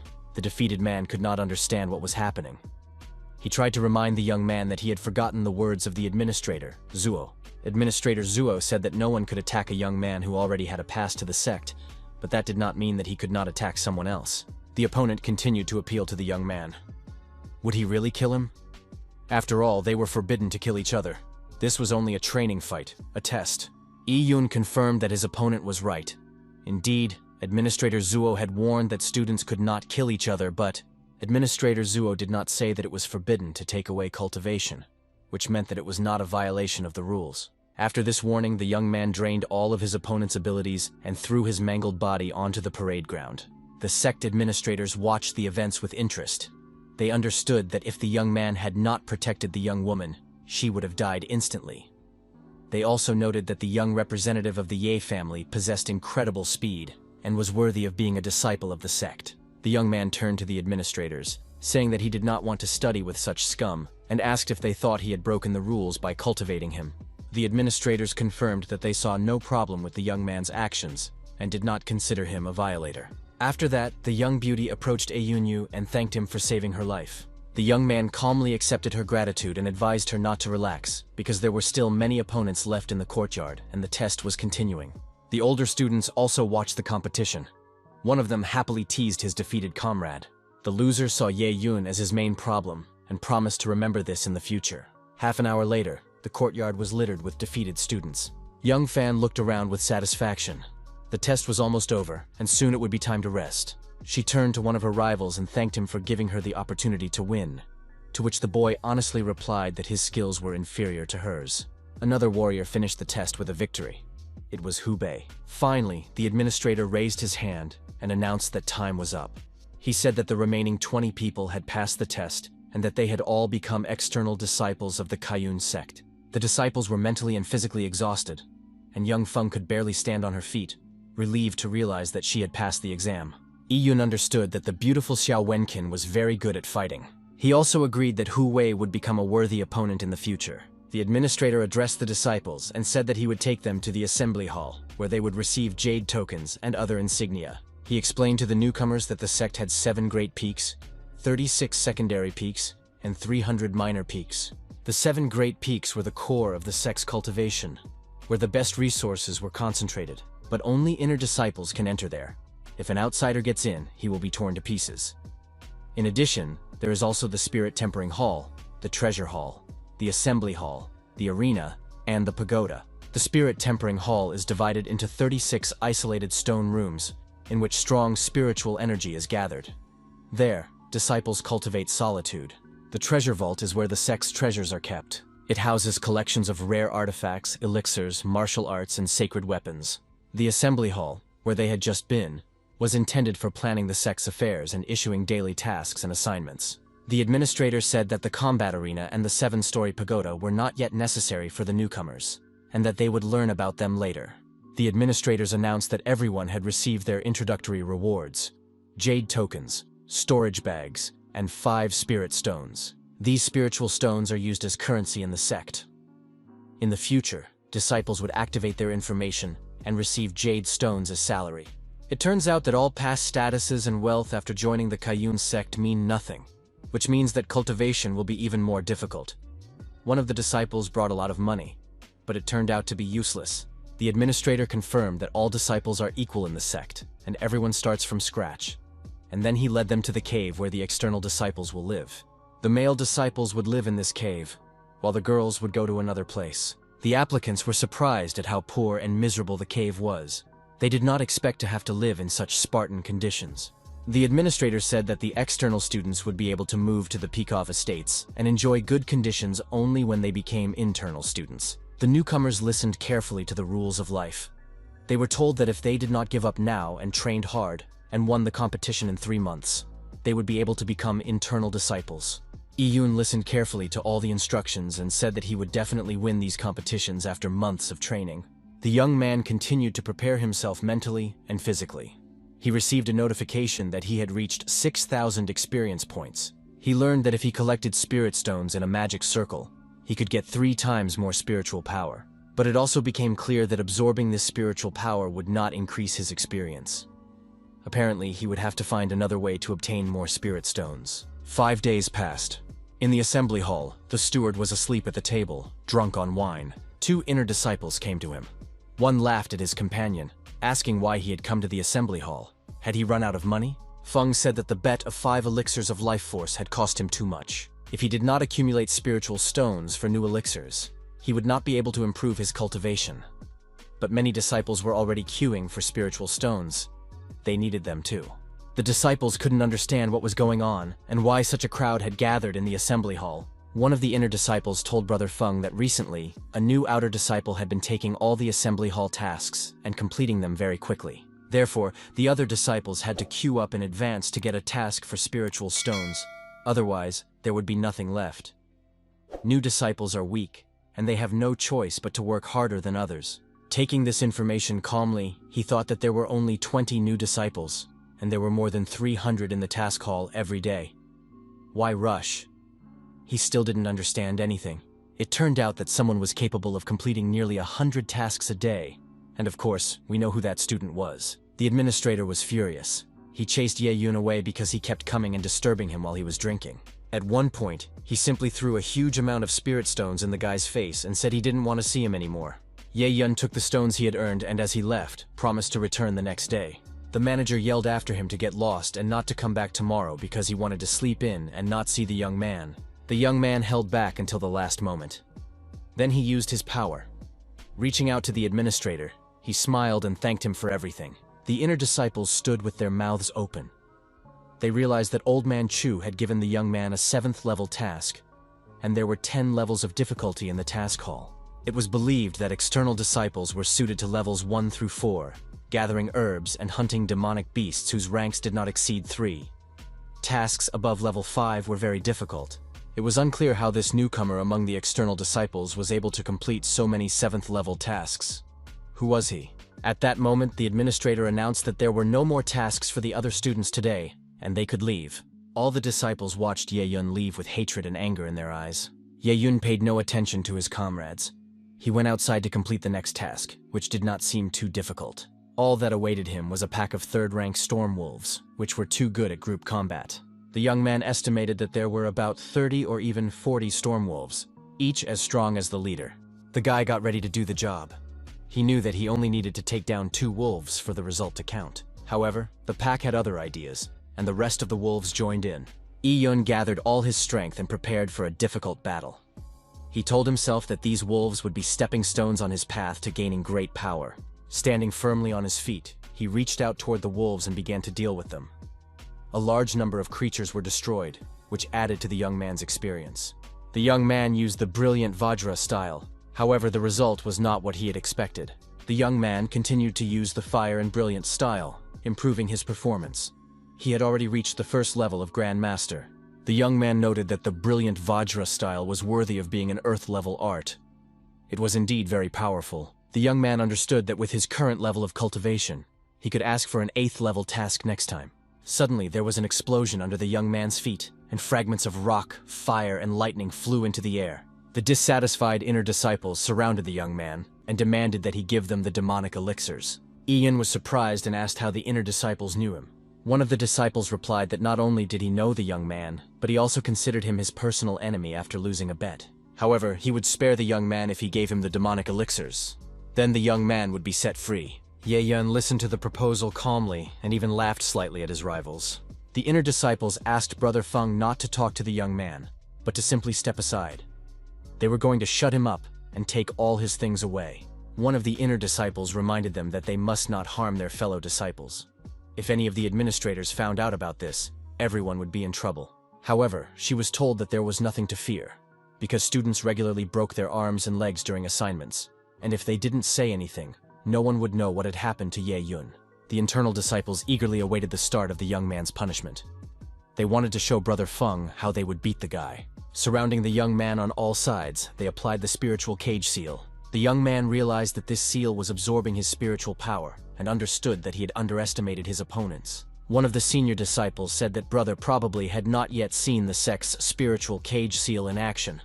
It sucks out spiritual power, preventing escape. The more spells a person casts, the stronger the shackles become. It must have been terrible to be restrained by 10 people. And soon there was practically nothing left of the young man. They offered to give him the elixirs, and then he would be free. However, in the next moment, the most unexpected thing happened. They thought that with such a level of power, they would be able to restrain the young man, but they were bitterly mistaken. The guy used the same brilliant Vajra style, and the shackles flew apart, dragging his opponents with them. Feng's inner disciple watched what was happening with indelible interest. He did not understand how this scoundrel was able to break through to the level of Grand Master so quickly, and how he managed to do it. The attackers were scattered across the field. Beaten and broken, they lay helplessly. At that moment, Feng rushed at the young man with his sword. However, the young man managed to use his 10-fold attack speed. The sword split in the attacker's hands like an icicle. Ye-yun grabbed Feng by the throat and said he would return his own words to him. He lifted his opponent with an outstretched arm and said that he was doomed, and his end came at the moment when Feng coveted the young man's possessions. Feng finally realized that his life was hanging by a thread. He began to beg the young man to spare him. Ye-yun did not accept any promises or gifts from Feng, but simply threw him away without getting his hands dirty. 15 minutes passed. All the attackers woke up, cleaned themselves up, and realized they were wrong. They gathered all the spirit stones they had and offered them to the young man in exchange for their lives. He took the stones and asked with a smile if their lives were really worth so little. He said he was not as foolish as they thought, and understood that the senior inner disciples must have more stones. He asked if they had brought bags to store them in. The defeated disciples realized that he was not only very strong, but also smart and ruthless. Ye-yun looked with satisfaction at the pile of bags filled with stones. This was all that the inner disciples had accumulated since joining the sect. They hoped that he would spare them. The young man gathered the stones with satisfaction and said that the inner disciples had collected a lot of good things, and he was very pleased with that. After these words, the young men and women turned around and quietly went on their way. They promised not to tell anyone about today's events, for it was their shame. The young man called out to them and asked them to wait a moment. Then he drew his sword and slashed the air around him. The students howled in pain and screamed at the same moment. They called the young man a scoundrel who had broken his word. Ye-yun calmly asked when he had broken his word and why they were saying such things. After all, he had promised to spare the disciples, but he had not said that they would remain unharmed. Anger distorted the disciples' faces, but they could not argue, because they themselves had reasoned that it was natural to lose an arm or a leg on a mission. After that, leaving his crippled comrades to lick their wounds and stop the bleeding, the young man went about his business. After a while, he appeared inside Ye-yun's cave. The young man had finished meditating. His cultivation was complete, and he had reached the second level of Grand Master. He never thought that there would be so many spirit stones and elixirs in the storage bags, thanks to which he was able to reach the second level of Grand Master so quickly. It seemed that they often bullied their classmates, so he taught them a lesson that would be useful to everyone. Now, it was time to rest. But then he heard someone calling his name. He picked up the communication stone and asked what was going on. From the voice, he realized it was Feng Yalan calling him. The girl said that her friend had been given a 5th level assignment. It required a group of 4 people to complete, but there were only 3 of them, so the girls asked the young man to help them. Feng also said that it was difficult to get an assignment in the assembly hall at the moment, and that the young man might find it interesting, but no one knew yet who was to blame for the whole mess. The young man replied that he wanted to rest, and therefore could not help the girls. Besides, in team assignments, the rewards are divided equally among all members of the group, so it was not worth it. Of course, Feng was disappointed, but she didn't argue. She wished the young man a good rest and said goodbye to him. After that, she explained to Wang Qing that her friend would not be coming because he needed to rest, and they would have to find someone else. Wang Qing was very disappointed because she really wanted to meet the young Yi. Covering her face with a fan and staring thoughtfully into space, she said only that she was very sorry. One of the students asked Feng if she thought her friend Yi liked her. Otherwise, it was unclear why he had rushed over so quickly when he found out that Xiao's brother would be there. If Yi hadn't come, they would have had to postpone the assignment indefinitely. The mayor's young daughter began to wonder if the young man liked her. After all, he had an icy heart, or maybe he liked Xiao Wangji. The girl began to recall all her previous conversations with the young man, which had taken place in her family home and in front of her father. She had known him for too long, but still could not understand what was really going on in his head. Young Feng replied to her friend that she had misunderstood everything and that she was sure Ye was not in love with her. After that, barely holding back her tears, Feng rushed away from her friend. Xiao Wanchen explained to the young man that this task was very dangerous. They had to get to the black swamp in the middle of a dense forest and pick the bone eclipse flower there. They say it contains pure yin energy, but almost nothing is known about it, and few people are able to find it. While they could handle any monsters they might encounter along the way, the poisonous fumes of the swamp could be a serious problem for them. Yiyun didn't understand why Wang Qin had taken such weaklings for this task. She should have found those who had already reached the level of Grand Master, because the poisonous vapors could destroy a person's internal organs. The young apprentice was boiling with indignation. She told the young man that Brother Xiao was at the 3rd level of Grand Master, and had no objection to their participation in this task. Xiao asked if the young man doubted her. In fact, he had assembled the group because he had an item that would guarantee the success of this task. It was an elixir called Yan Yuan, a protective potion created by his family. Taking it made one immune to the swamp vapors for 2 hours. This elixir would protect them in the black swamp. And of course, it was much more pleasant to go on a mission accompanied by beautiful women than a group of guys. The girls really liked this answer. They smiled sweetly, giggled, and thanked him for the compliment. The young man did not respond to this. Everything seemed too suspicious. He suggested drinking the elixir quickly because their bodies would not be able to withstand the poisonous vapors. The girls giggled again and called Xiao's older brother very sweet and caring. Xiao asked the young people why they weren't drinking the elixir, since the poisonous fumes were extremely harmful. They had worked so hard to pass the test for external disciples, and it would be a shame if they died here. When the elixir was drunk, Xiao said with a sly look that everything had gone well, and it was time for them to go while the potion was still working. Everyone rushed towards the swamp. It was already very close, and they couldn't stop for a moment. Soon they reached their destination and saw an unseen flower in the middle of the swamp. It was the goal of their journey, the bone eclipse flower. It was striking in its beauty and unusualness. The girls looked at the flower with admiration. How lucky they were. However, everything was going too smoothly. They hadn't encountered a single demonic beast along the way, and the task had turned out to be suspiciously easy. Soon, everyone began to think that it would be very difficult to reach the flower, because there was a swamp ahead. How could they get through it? Xiao had an idea. He had studied a spell that transformed spiritual energy into stone platforms that could be walked on, but it required constant maintenance. Therefore, Brother E would have to go there himself and pick the bone eclipse flower. The young man, of course, agreed to carry out this task, although it all seemed very strange and suspicious to him. Xiao also explained that it was dangerous to go there alone. Therefore, he advised Yalan to go with the young man. After that, Xiao activated the 7-star heavenly path, and stone platforms appeared on the swamp. The young man had to reach the flower by walking across these platforms. Suddenly, young Feng asked if they thought it all seemed too strange. The young man agreed. It was too quiet here, even eerie. No birds, no animals, too suspicious. He suggested that perhaps something was wrong with the flower. The young man grabbed the flower with his icy blow. The girls watched what was happening with interest, but Xiao's gaze was icy. Suddenly, sharp thorns sprang up around the flower from the swamp. The girl screamed, "Watch out!" All 4 members of the expedition watched in horror. Yun drew his sword and began to fight the countless thorns. At that moment, Xiao shouted for the young people not to go too far, because the platform was only 7 steps long. At that moment, the swamp near the flower parted, and everyone saw something emerging from inside. Young Ye, standing on the platform, watched in horror as huge jaws and paws emerged from the quagmire. He had never seen such a monster before. A huge eye stared at him from the mist. Who was the owner of that gaze? Holding onto the platform, the boys realized that this demonic flower lured animals and devoured them. That was why they hadn't met anyone on their way. The young man realized that they were in mortal danger.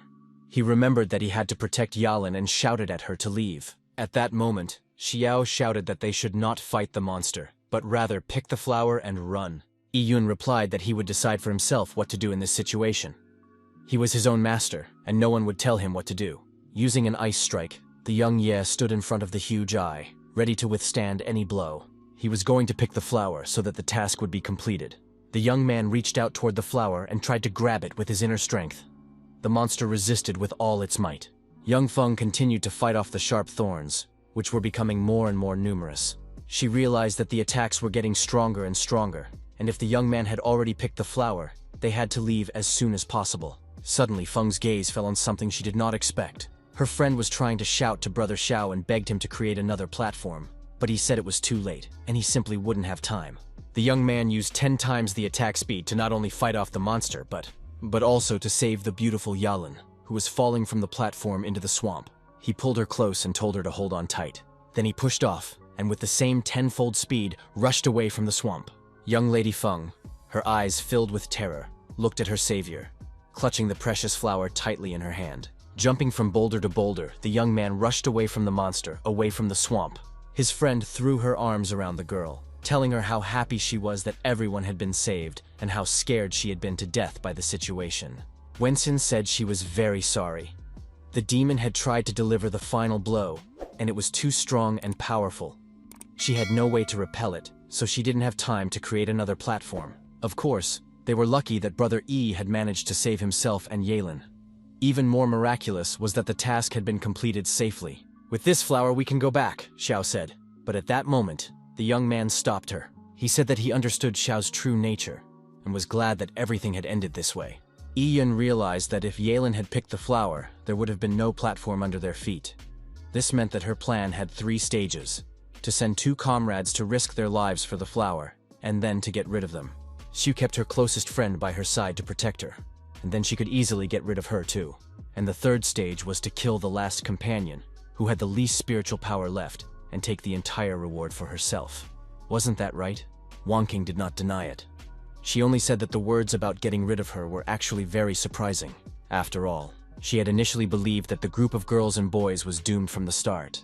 At that moment, the girls were seized by excruciating pain, as if a sharp knife were cutting them from within.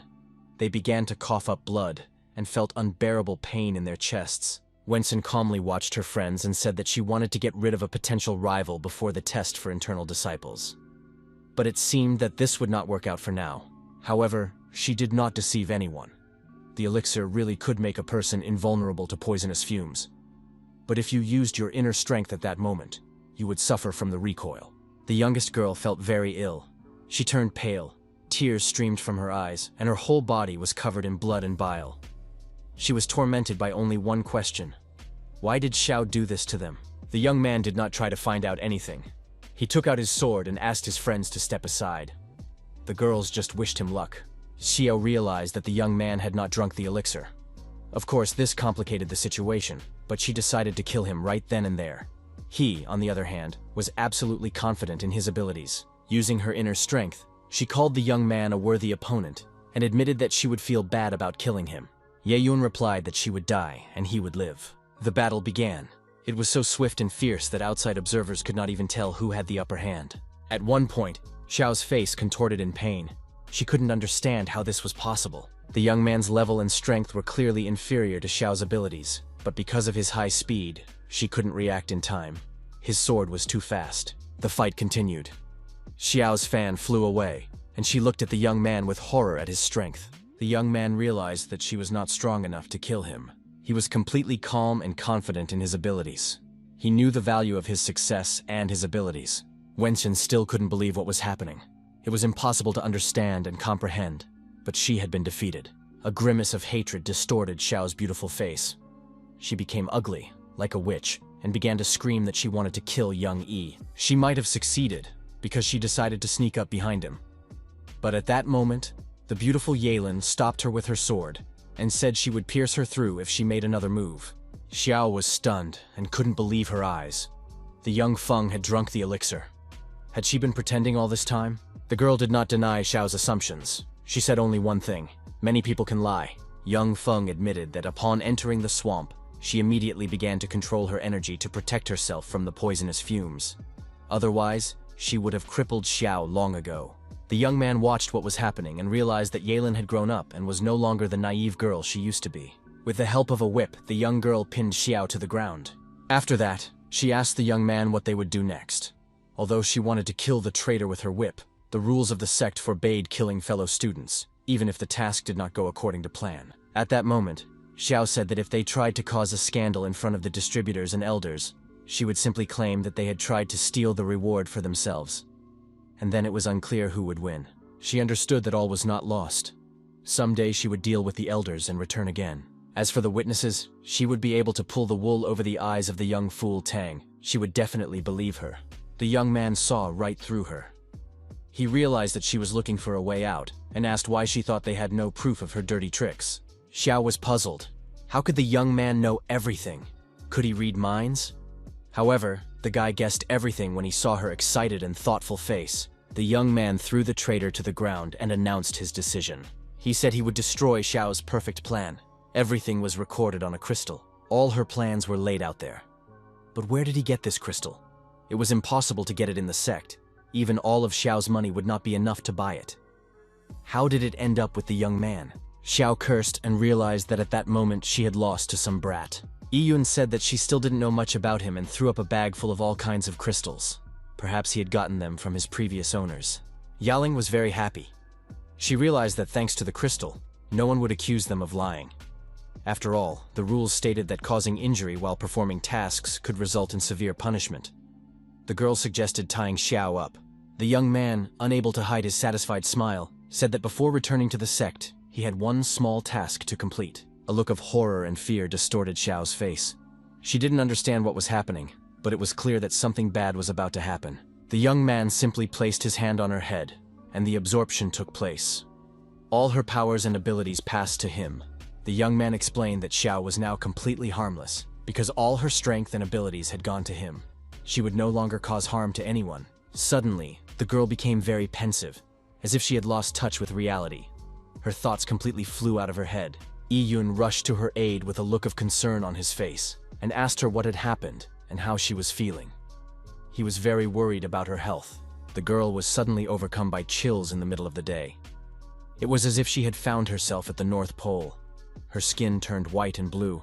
She was shivering and breathing heavily. The young man did not hesitate for long, and realized that this was the result of the poisonous fumes of the swamp and the effects of the elixir. He just had to help his friend. Grabbing her in his arms, the young man rushed to the meeting hall. Everything was as usual there. The steward was asleep at the table, hugging a jar of wine. It was a rare and wonderful wine that he was going to enjoy to the fullest. Suddenly, an explosion nearly destroyed half of the assembly hall and woke the drunk steward. He immediately recognized the uninvited guests. They turned out to be the young man and his two friends, Tan and Yahello. Yahello was barely showing signs of life. Her breathing had slowed, and blood was barely circulating in her frozen, lifeless body. Young Tan asked Old Chu for help, knowing how wise and kind he was. However, Old Man Chu was not in the mood. He said that the assembly hall was not a hospital, and since they were carrying out a task, their health was their own problem. He began to chase them away and demanded that they not disturb him while he was drinking. Suddenly, a strange sound came from behind Old Man Chu. He froze, trying to understand what was happening. He realized that the young man was trying to get his attention. "Well," said Chu, "if you want to fight and are going to force me to obey, I accept your challenge." He took out a box with an unknown device and told the young man that he was not someone who could be easily defeated. Iyun replied that he had no intention of fighting Old Chu. He respected him and considered him one of the most intelligent and powerful administrators. Instead of fighting, he handed him a huge bottle of fine wine aged 50 years and said that Old Chu should not waste time, otherwise someone else would enjoy this magical drink. The steward was delighted to receive such a gift. He hugged the young man with love and tenderness and asked how he could help. The friends told him about their problem. Old Man Chu took Yahello by the hand and tried to figure out how he could help her. He realized that the girl had a rare problem. She was born with congenital coldness. Tang and the young man were very surprised by this diagnosis. They had never heard of this before and did not know what to do next. Old Man Chu explained that congenital coldness is when a person is born with cold poison in their body. This poison corrodes the body and makes cultivation very difficult. The friends couldn't understand how this could be.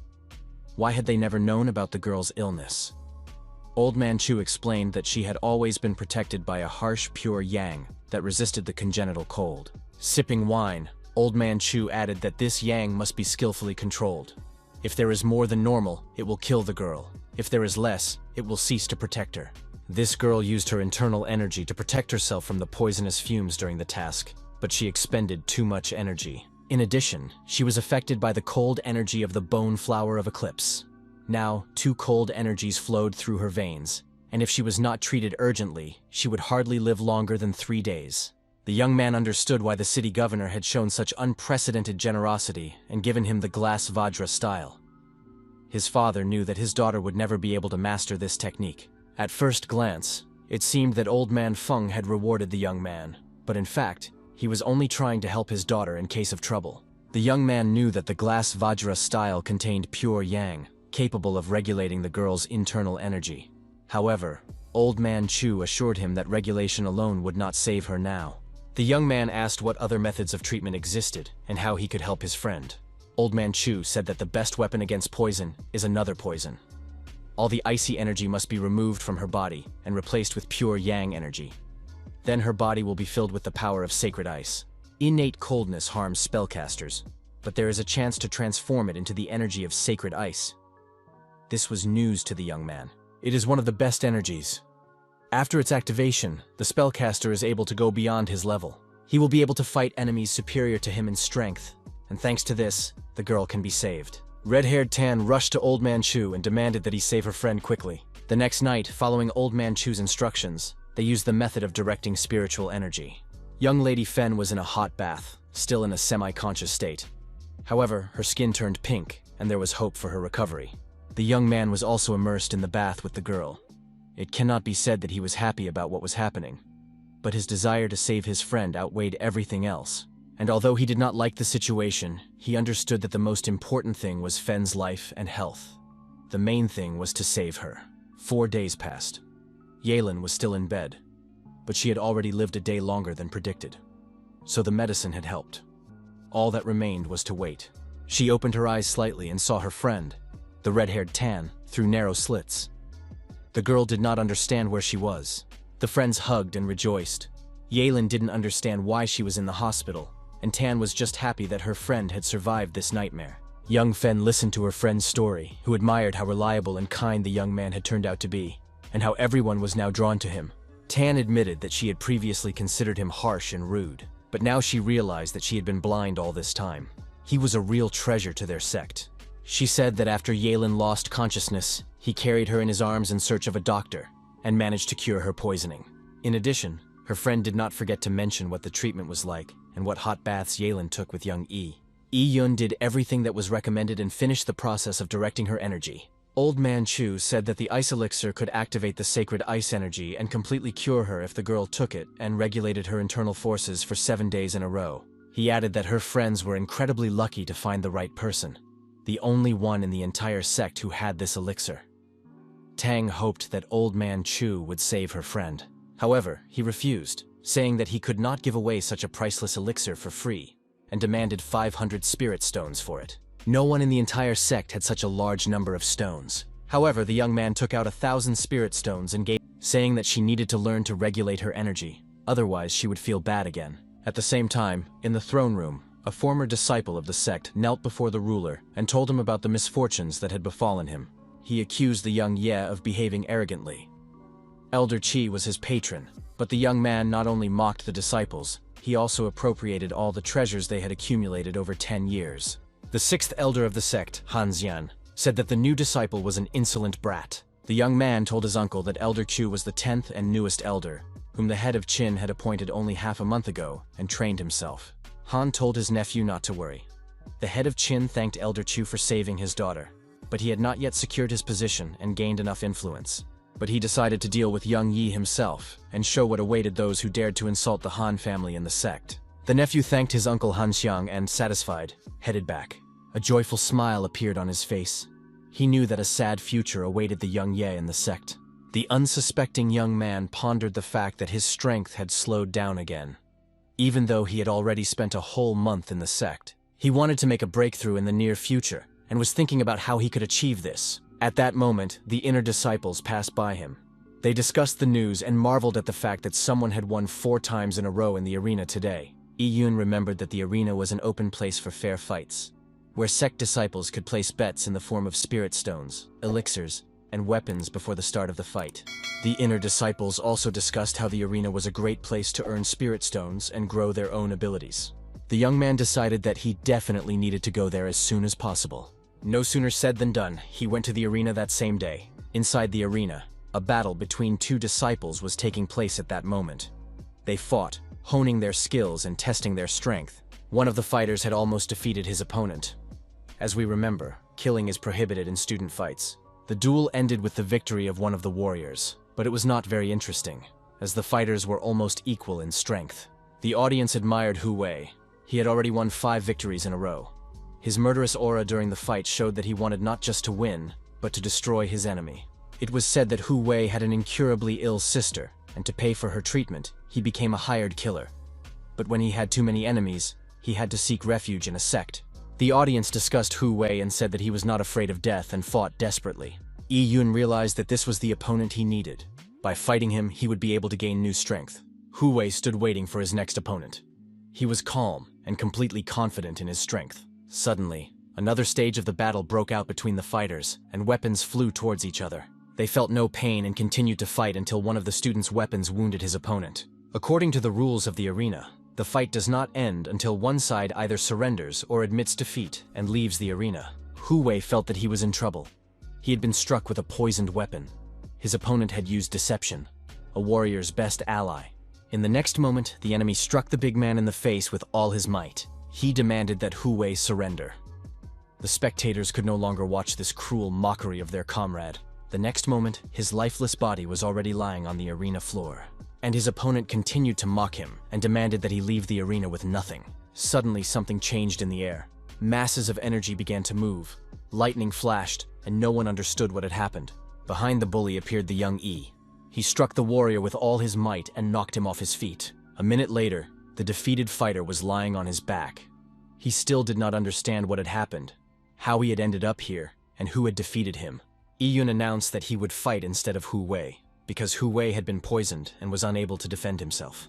The young man turned to the administrator and asked how he could issue a challenge. Hu Wei confirmed that he would not fight and withdrew from the battle. It turned out that 160 spirit stones were at stake. If the young man wanted to challenge, he had to bet the same amount. In case of victory, all the stones would go to the winner. The opponent told the young man that he had heard about him among the outer disciples, and advised him not to rush recklessly into the arena. Otherwise he would lose everything, even his last pair of underwear. Yun suggested that his opponent admit defeat right away, because he would not have a second chance. The spectators watched with excitement, shouting and cheering for the young Ye. Everyone wanted the dishonest Tianbei to get what he deserved. The young man gave the administrator the required number of stones and said that he was in a hurry and demanded that the fight begin immediately. Tianbei warned that he was at the 4th level of Grand Master and that it was simply impossible to defeat him. It was like trying to break a stone with an egg. The fight began. The opponents stood facing each other, and the gong sounded. Yi-Yun raised his sword toward his enemy and strained all his inner strength. Now he needed it more than ever. The battle turned out to be very spectacular. The speed and strength of the opponents were equal. Weapons flew, arrows flew, sparks and lightning flashed. Tianbei realized with bewilderment that everything was happening too fast. The young Ye was completely calm. He understood that only by clashing directly would he know his opponent's true strength. Tianbei was completely confused. He was drenched in sweat, his muscles were burning. But he couldn't defeat the young warrior. The spectators were ecstatic. They couldn't believe their eyes. The newcomer was superior to Tianbei in every way. The fight continued. His opponent, beside himself with anger and pain, hoped to crush the cocky upstart with a precise move. He gathered all his strength and shouted at the young man to prepare for death. Yi-Yun was confident. He advised his opponent not to overestimate his abilities, put out his hand, and began to absorb his enemy's strength. Tianbei froze. He realized that for some reason his body had stopped obeying him. He realized that the young Ye's spiritual energy was putting unbearable pressure and intense stress on him. In addition, the movements of his sword were so fast that they were impossible to catch with the naked eye. The truth began to dawn on Tianbei. He realized that if he didn't admit defeat right now, he would die. So in the next second, he shouted that he was giving up. Yi-Yun said that he had warned his opponent. He would not have another chance to surrender. It was all over. He cut Tianbei in two with a sword strike. The arena was covered in smoke, lightning, and debris. None of the spectators could understand what had actually happened. When the smoke cleared, the spectators looked at each other in amazement and asked each other what it was, because they had barely noticed the movement. The young man held his defeated opponent by the chin and asked the referee for his verdict. Because his opponent was unconscious at that moment, the referee threw all the stones he had earned at the young man and demanded that he take them and leave. The young man was puzzled as to why he had to leave. After all, Hu Wei had fought 5 fights in a row, so why couldn't he fight one more? The administrator shouted at him to open his eyes and look at his feet. It turned out that during the fight, the arena had been completely destroyed. Where would the next fight take place now?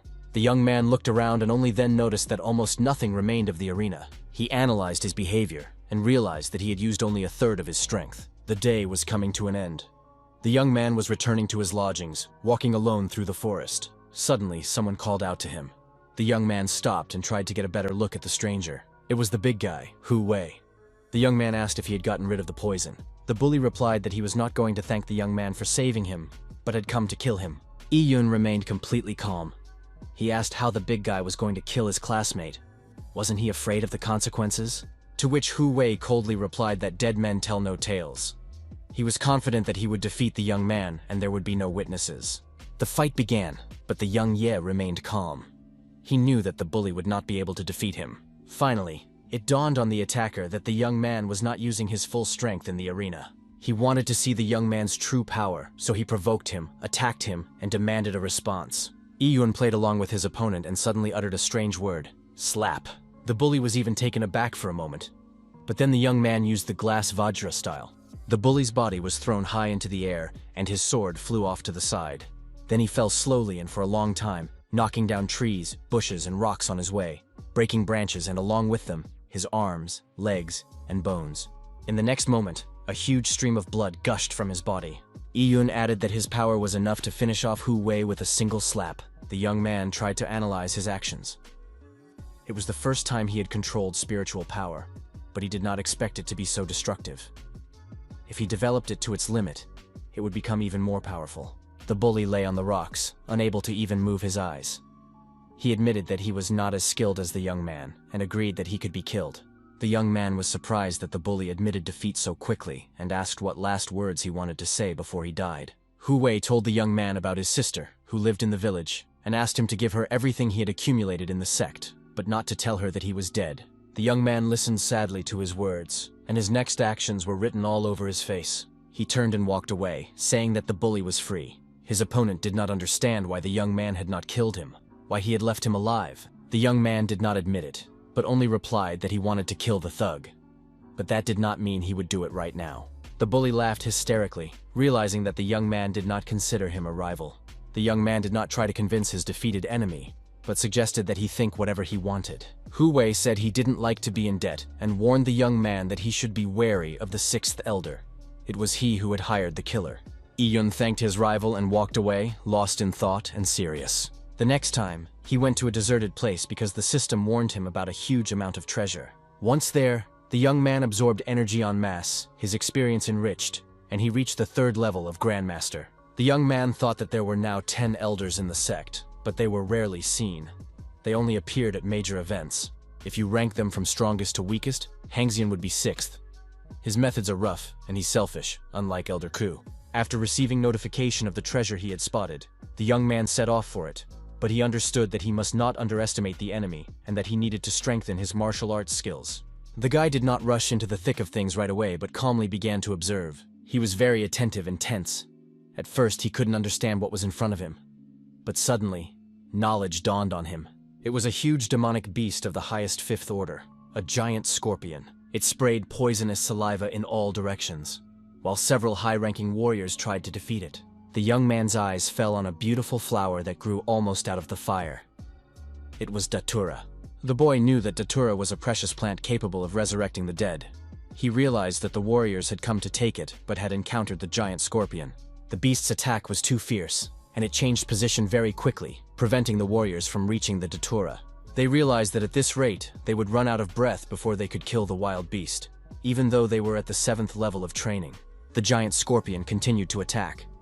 Although the warriors combined their sword techniques, they already doubted that they could defeat the enemy. At some point, they realized that their attacks were not working. They ran away, trying to save their lives and no longer thinking about the dope flower. Yun watched the battle with interest, noting the high speed and powerful sword techniques of these warriors. The beautiful Li, who possessed the 9th level of mastery, tried to support her friends. The leader, Wang Gan, who had the 8th level of Grandmaster, also gave advice to the younger warriors on how to improve the quality of their fighting. Yun noticed that all the warriors were wearing inner disciple uniforms, and they were all quite strong. The weakest had reached the 6th level of Grandmaster. The young man thought that they were carrying out the tasks of the assembly hall, so he would not be able to take the treasure right away. But the battle continued. The giant scorpion intensified its attack, and the warriors had to put up strong resistance. At some point, they realized that the scorpion was attacking at the cost of its own life. They realized that they were unlikely to defeat it because the scorpion was prepared to die along with its enemies. The warriors decided to abandon the task, which of course, greatly pleased the young Yi, who was ready to complete the task himself. Dressed in a cloak and mask, making himself unrecognizable, the young man rushed headlong toward the Datura flower. At that moment, the fleeing warriors noticed that someone had appeared on the battlefield. It turned out that it wasn't so difficult after all. The stranger was leaving the battlefield with the Datura flowers in his hands.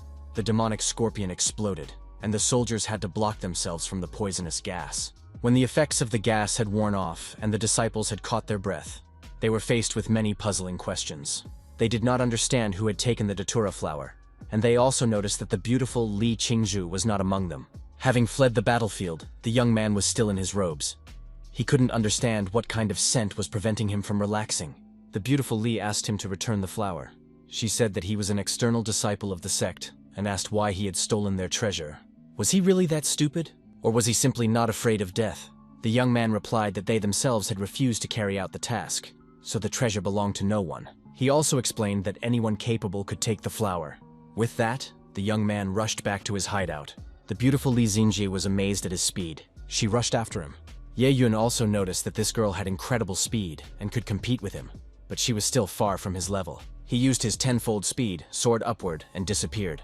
The beautiful Li felt that she would not be able to catch up with him, because he had practically dissolved into thin air. She tried to find him with her inner powers, but realized that the stranger's aura had also completely disappeared. At that moment, Chen approached her. He asked how it went and if she was able to catch the thief. The girl admitted that the stranger in the cloak who had stolen the dope flower had escaped. Everyone was puzzled. They understood that he was no higher than the 3rd level of Grandmaster, and moreover, he was only an external disciple. Could he be hiding his cultivation and actually be an expert? Jealousy stabbed painfully at the heart of the beautiful Li. She said that 5 inner disciples of the highest order could not cope with an outer disciple of the blood level and catch him. Perhaps he had a teleportation talisman. The idea of a teleportation talisman struck everyone. Could it be true? It turned out that a teleportation talisman could only be created by someone who had reached the royal level, when they were already capable of controlling all space themselves. The price of the talisman depends on its rank, and even the cheapest one sells for no less than tens of thousands of spirit stones. Could the external disciple really have such a treasure? The warriors continued to wonder how the 20 best inner disciples could have lost to an outer disciple. If this became known, they would simply be ridiculed. What's done is done. But if they could find the guy and get the treasure back, the mission wouldn't be a failure. In any case, the young man would return to the sect sooner or later. After that, it was decided to return and keep a close eye on all the disciples. Yun was in the cave of the outer disciples, thinking about where to store his treasures. He thought he hadn't planned to use the teleportation talisman so soon and wanted to save it. He also had a recording crystal, a soul-capturing pearl, and a bow. He added a dope flower to the mix, hoping it wouldn't let him down. He absorbed the dope and received a huge amount of experience points for it, reaching the 4th level of Grandmaster. With all this knowledge and ability, the young man felt great in his body. A shadow flashed near his cave, but the young man did not have time to figure out who it was. The next day, the young man went to the market with Mrs. Fan. The girl justified herself by saying that they weren't just going shopping, but that there would be an auction in the treasure pavilion, the biggest auction ever. She knew there would be many treasures there, and wanted to buy something as a thank you for the young man saving her life with the ice elixir. She still hadn't thanked him for saving her, but she also didn't want him to think it was a date. The young man reacted calmly to this information and stopped grumbling. The girl admitted that they needed to hurry because she had bought a place at the auction for a lot of money. Walking through the market, the young couple was noticed by an internal student who had a conflict with the young man. Having suffered broken arms and legs, he was recovering at Yang's residence. There, he told about the misfortune that had befallen him. The young master of the Yang family, a 7th level master, offered a reward for information about the young Yi and Mrs. Fan. The young man sincerely thanked young Yang, hoping that with his help he could take revenge for his injuries. Yang eventually expelled him from his palace because he realized that he was insolent and deceitful. The head of the Yang family appeared in the meeting room and asked why his son was so impulsive, since he would soon be ruling.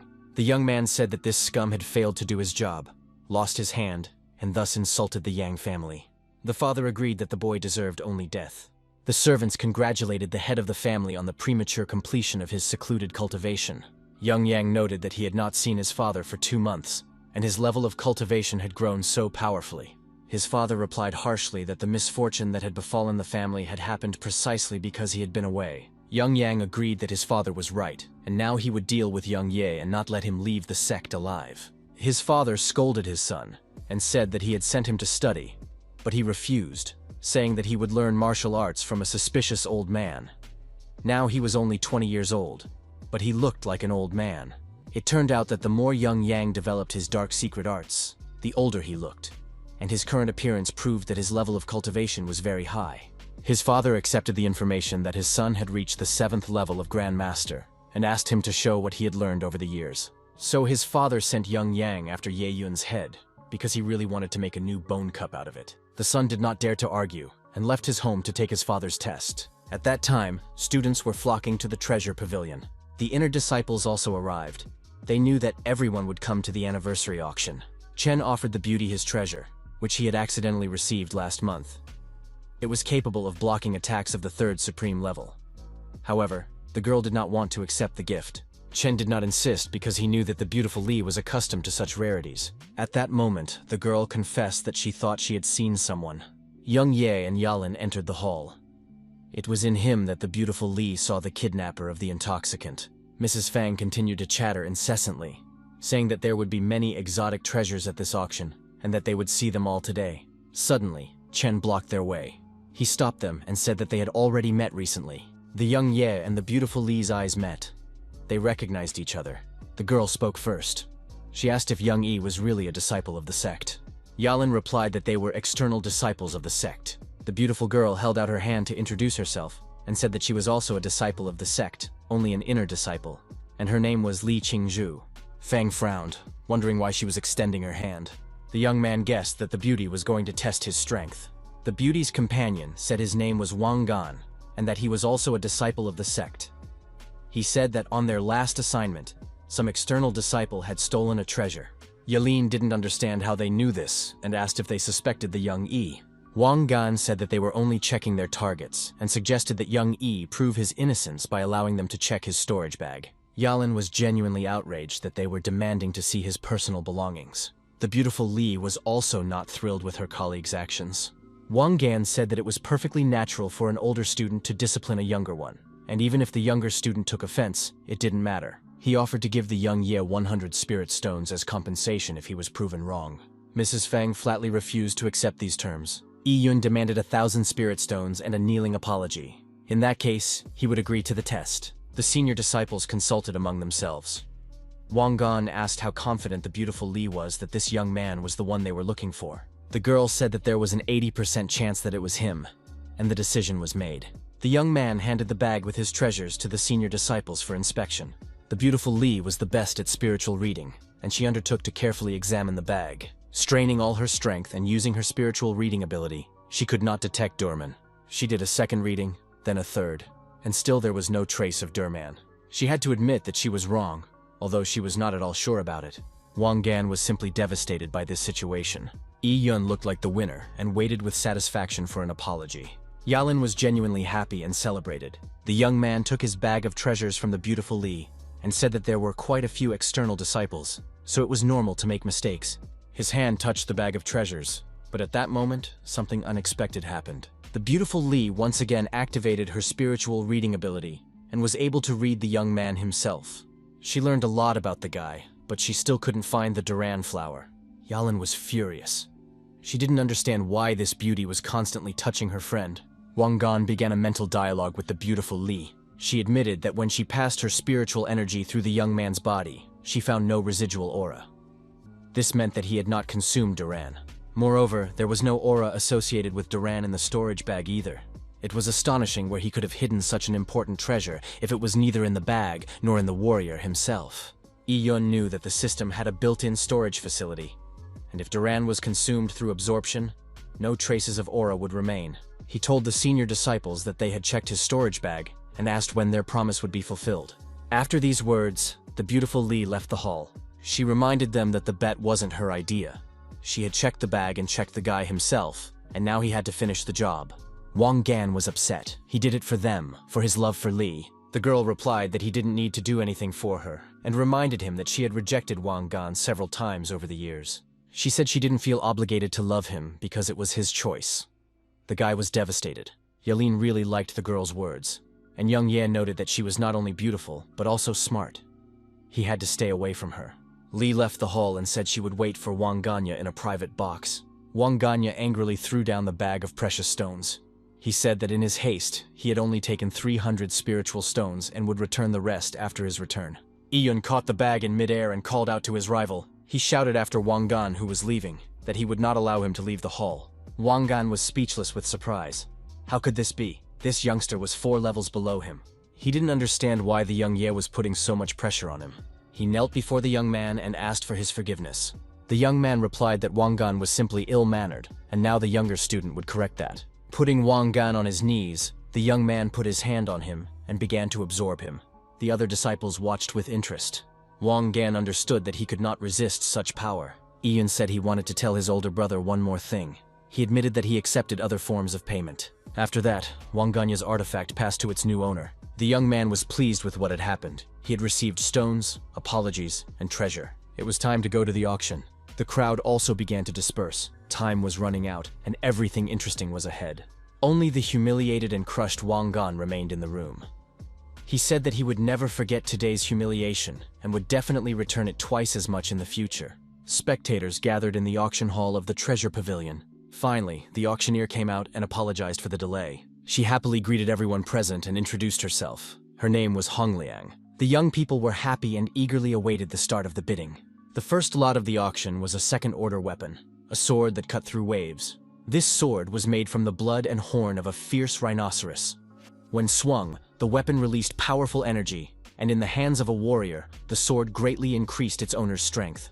The auction started with an initial price of 100 gold coins. The young man said he was not interested in this sword. He understood that this blade was inferior to the sword of spiritual execution, which he possessed. The auctioneer announced that the sword had been sold. At that moment, in the box of the inner disciples, Wang Gan was glad that the beautiful Li had not seen his disgrace. He considered her indifferent and heartless, but today he intended to use gold coins to make her look at him differently. The auction was coming to an end, and the last lot was announced. It turned out to be a vial of the blood of a 6th Order Ice Jade Toad King. Everyone knew that the blood of an Ice Jade Toad was an excellent antidote, much more effective than that of an ordinary ice toad. If a spellcaster drank this blood, not only would they be cured of the poison, but they would also strengthen their cultivation, as if they had trained for 10 years straight.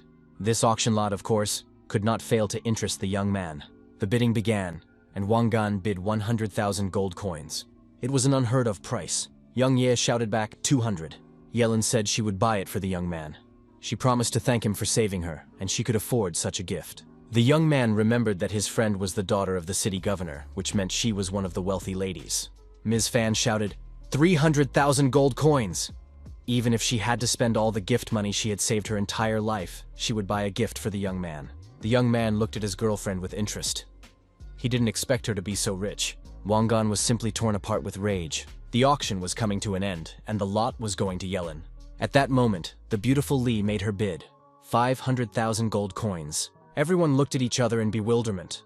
The auctioneer was immensely happy with what was happening.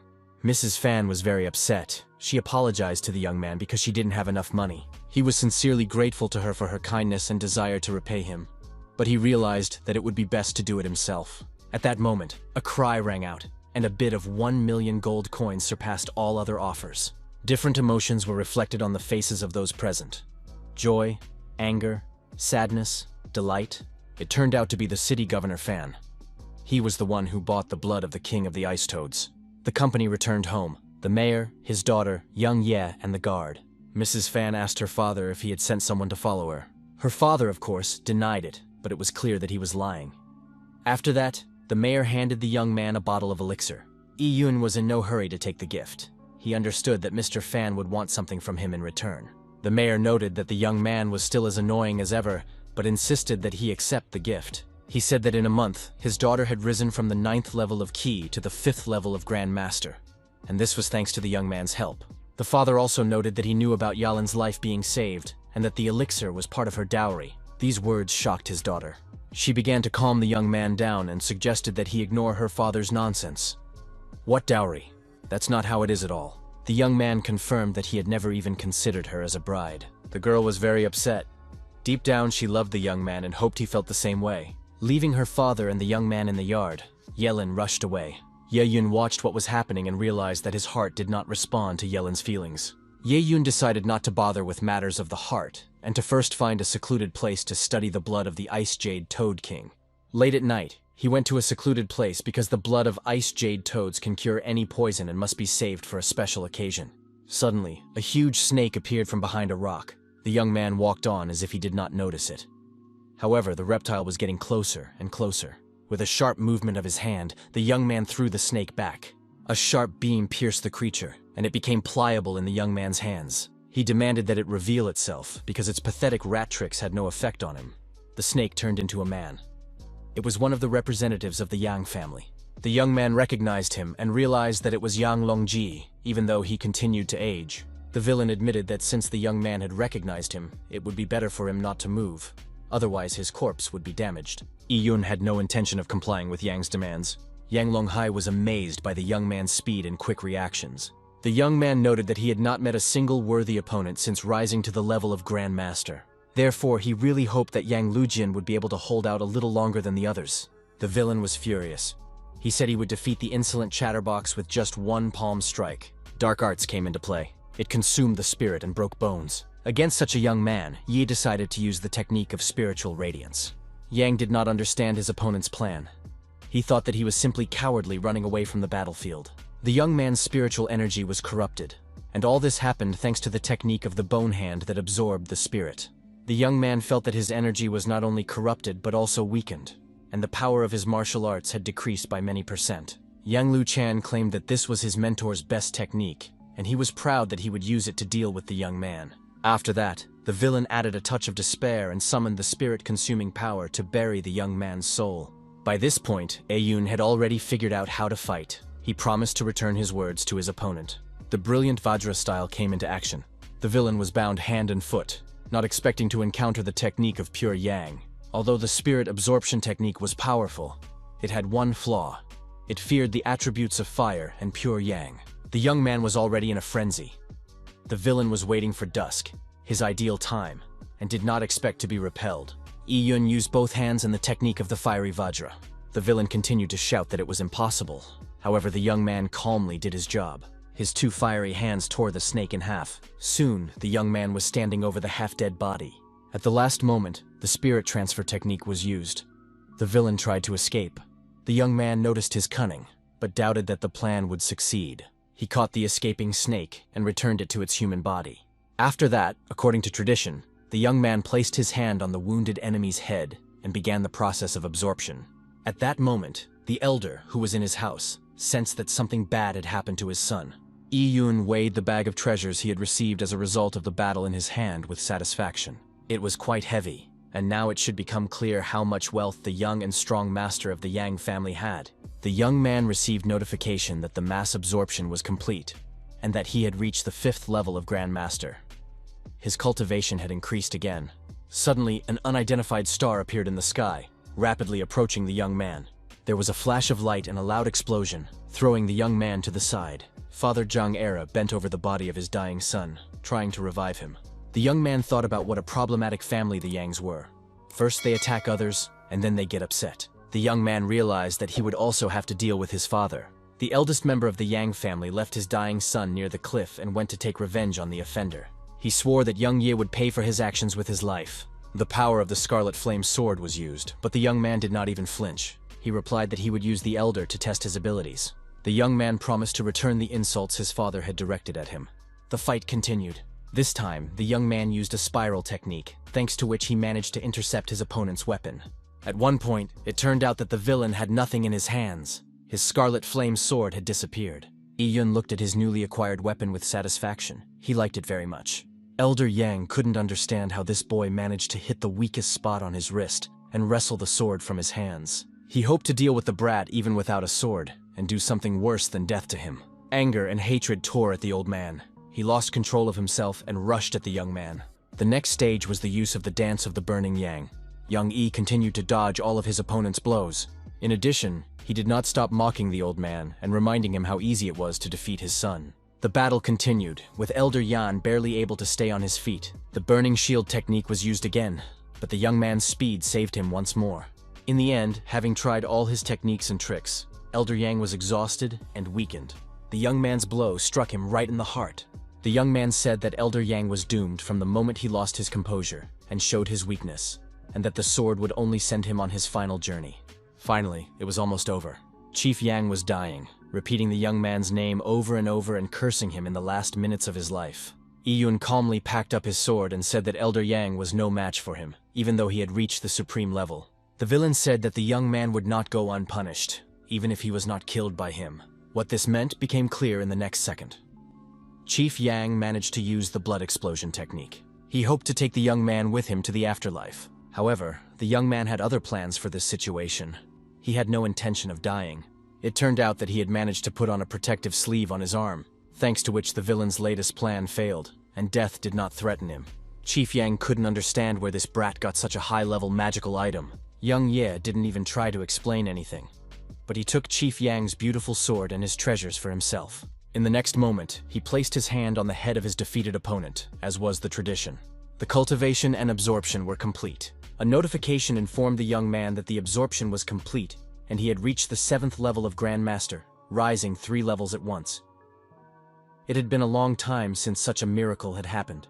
Yun dusted himself off, straightened his clothes, and shouted toward the trees for someone to come out and stop hiding. It turned out to be the beautiful Li Qingju. She had been following the young man since he left the treasure pavilion. Ye Yun wanted to know what she wanted. The girl immediately explained the reason for her actions. She needed the blood of the king of the Ice Jade Toads. The young man asked what she wanted it for, whether she wanted to take it for herself. The beauty explained that she did not want to take it, but wanted to ask for it. The county town of Qinyan spread its houses across a beautiful gorge. The beautiful Li accompanied the young man to the Li family residence.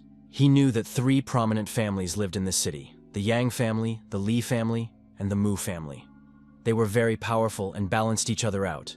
He had no idea that Li Qingchu was a member of one of these three families. But what surprised him even more was that the girl had seen with her own eyes how he had killed two members of the Yang family and absorbed their cultivation. Yet she said nothing. At that moment, the servants who noticed the new arrivals were shocked that the lady had brought a man home. Maids and servants whispered in every corner. They were happy for her and afraid of scaring off her future husband. Finally they arrived, and the girl led the young man to the bed. Lying on it was her grandfather, Li Yunjian, who was apparently dying. The beauty explained that 3 years ago, her grandfather had gone to cultivate in a cave, but had been poisoned by the bite of the king of black scaly snakes, a fifth-order demonic beast. After this poisoning, he began to be covered with black scales, and the poison slowly ate away at his internal organs. He could no longer speak, eat, or move, and was only tormented by terrible pain.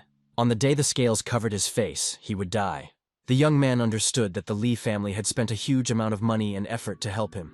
Otherwise, he would have died long ago. He guessed that the girl wanted to buy the blood of the Ice Jade Toad King at auction to save her grandfather. She confirmed his guess and said that if he gave her the medicine, she would grant him any request. In addition to the girl, all the servants in the house knelt before the young man and begged him to save their master. He didn't like the situation very much because deep down he was a kind-hearted guy, and such actions touched his soul. He understood that if he did not agree, the beautiful Li would beg and plead with him in the sect, so he gave her the medicine, saying that life was more precious than all treasures.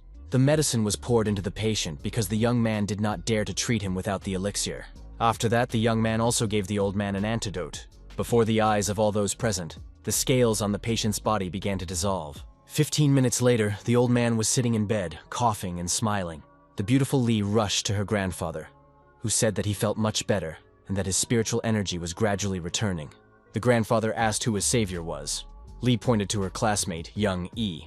The grandfather rushed to thank the young man and began calling him his granddaughter's husband. Then he jumped on the young man, kissed him, and said he was happy to see such a handsome guy in his family. Yi-yun was a little shocked by this behavior, but he managed to note that the old man had the strength of a person who had reached the 4th supreme level. Grandfather would not calm down. He asked about where the young couple had met, when they were planning to get married, and whether the groom's parents were still alive. The young man tried to explain that there were no wedding plans, and that his grandfather had simply misunderstood. After hearing this, old Li's mood soured. He suspected that the young man simply did not like his granddaughter, and did not find her attractive enough. The grandfather was already tearing his hair out. Li's granddaughter was calmly watching from the sidelines, and the young man said goodbye to the Li family and went about his business. Old Li couldn't bear it. He was ready to deal with his savior if the wedding didn't take place that very day. He was about to use his magical powers to bring the groom back. However, the beautiful Li stood up for the young man and explained to her grandfather that it was not worth doing so. The young man said that the old man's actions offended him, but he also noted that it would not be easy for him to deal with rivals of the 4th supreme level. Finally, old man Li realized that the young man was ready to fight him, but not ready to marry his granddaughter. Perhaps the young couple was simply not meant for each other. Finally, the beautiful Li lost her patience and asked the old man to stop clowning around and behave with dignity. The old man instantly became normal, confirmed that he had no doubts about the good and friendly relations between the young people, and wanted to thank the young man for saving him. After that, he took the young man to the Li family's treasure chamber and offered to let him choose anything he wanted. The young man couldn't believe his eyes. Could he really take anything he wanted? Thanks to his system, he could quickly determine the rank and value of items. He encountered the stunning step art, the explosive fist walk, martial arts, and many other interesting things. He absorbed divine power, as well as the martial art of the Wrath of the Blood God. After that, he took a couple more small things, skills and jewels. 15 minutes later, the young man left the treasure room, and the old man noted that half of his wealth had been absorbed by the savior. The young man said that old man Li's life was more valuable than all these treasures. After that, he bowed, thanked him for his generosity, and went about his business. The grandfather and his granddaughter watched their guest leave, and the beautiful Li confirmed that the young man had single-handedly killed the head of the Yang family and his son. The head of the family noted that the young man's outstanding natural talent was truly rare, and it would be wonderful for their family if they could establish a friendly relationship with him. He also added that now that the Yang family had lost its pillar of support, the remaining members would be powerless.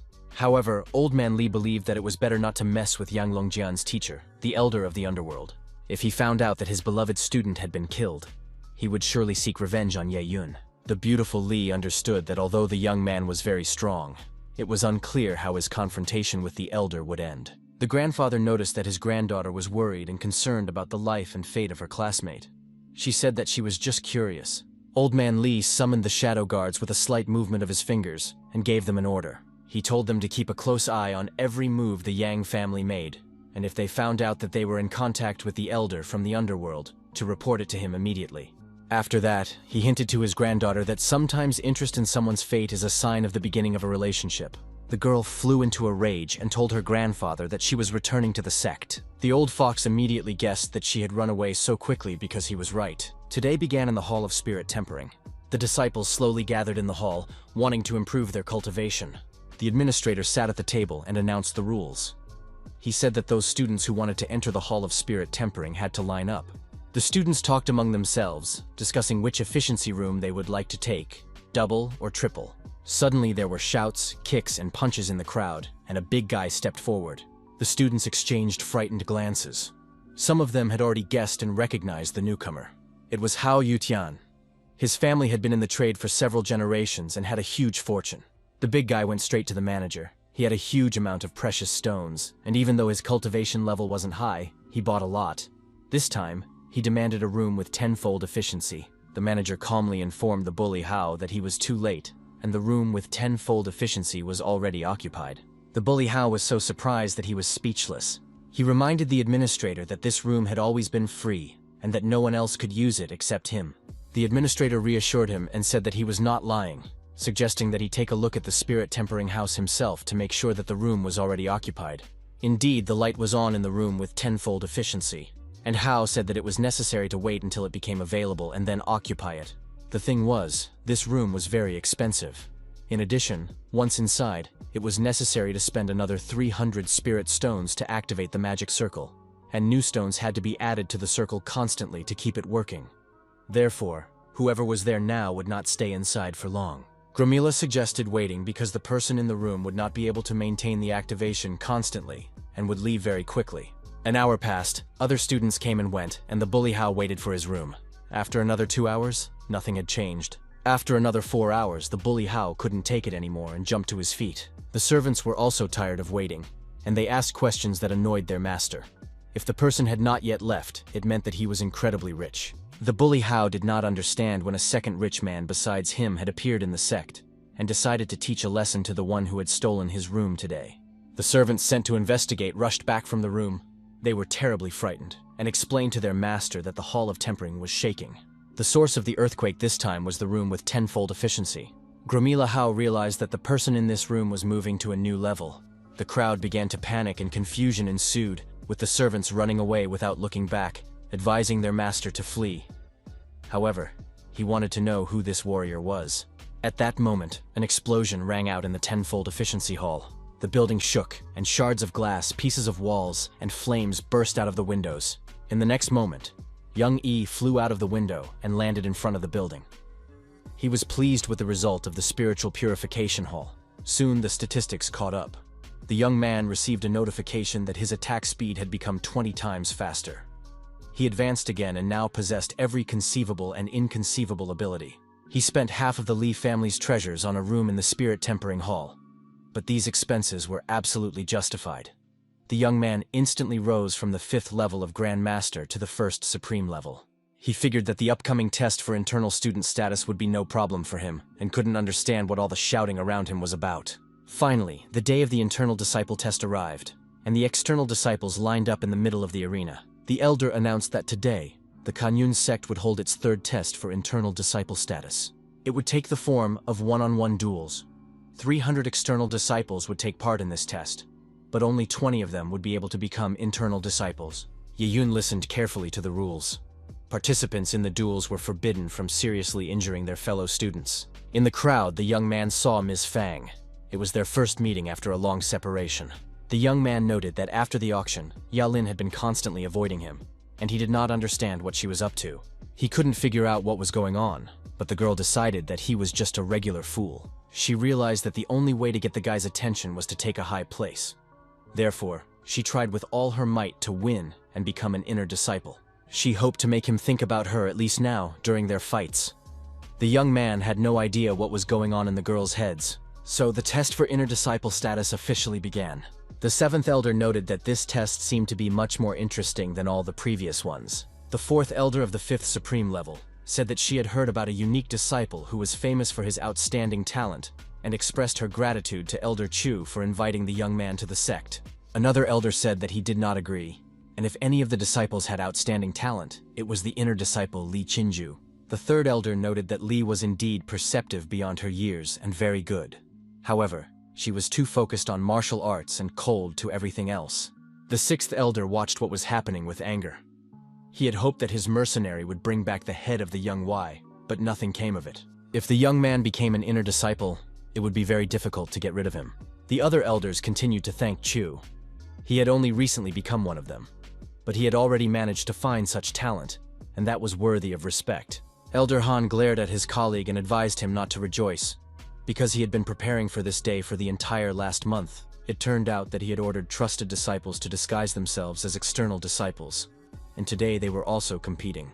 He understood that if one assassin couldn't handle young Yi, then 10 would come after him. Today, the young man must die. The fight had already begun in the arena. One of the students was clearly afraid of young Yi. The sixth level elder continued to watch and rejoice that as long as he was in the sect, young Yi would never become an inner disciple. At that moment, the young man dealt with another opponent. It was not difficult for him at all. A little more time passed, and it was announced that A Yun had won his 7th consecutive duel. The elders watched the tournament. Some noted how well he wielded his sword, while others said he was just lucky. Another duel was over, and this was the young man's 9th consecutive victory. He already had fans among the elders, and Elder Q was very pleased with his protege. Another victory went to the young man, and cries of, "The winner is Ye Yun," rang out from all sides. The spectators were amazed. They were ecstatic. Was the young man really a student? He was so strong. The sound of a horn sounded. The test was over. This year's test was a great success. The participants gathered in the square, and the organizer announced the list of names of those who had become internal disciples. First on the list, in the rankings, and the strongest is Ye Yun. Second is Jiang Yu. Third is Fang Yalan. She looks at her friend and thinks that soon she will be on the same level as him. The elder is angry. He does not understand how this brat reached the first supreme level in such a short time. How is this possible? The outer disciples watched the competition. They were curious to know who would be studying with them. Li Qinju also watched the tournament. As soon as it ended, she left the square. She realized that the young Ye was very good at hiding his talent. After the competition, everyone went to the treasure house. The young man was amazed at how large the sect's treasury was. The administrator explained that the sect had rules. An external disciple who had passed the tests could come to the treasury and choose an elixir, a weapon, or a martial arts book. The treasury has 3 floors. The first floor stores treasures, the second floor stores weapons, and the third floor stores martial arts books. Warriors are allowed to take 1 item from each floor. All the disciples eagerly awaited permission, as they were very eager to receive their reward. Ye Yun noted that the sect was very generous. The treasury contained not only first-rank longswords, but also 2nd, 3rd, and 4th-rank weapons. The young man's eyes fell on the star sword, a 5th-rank weapon. All the students happily returned to the administrator, and she wrote down who had chosen what. The young man was happy for Yalan. He said that her choice was very good. The girl, however, was surprised by the sight of the broken sword. None of the students understood what was so valuable about the sword, since it was broken. "Why is it needed?" the young man whispered. They said it was a famous divine weapon capable of destroying the world. However, it was a pity that it was broken. But no one in the sect could repair it, not even the elder. The young man's classmates mocked him. They claimed that he could not do anything with it.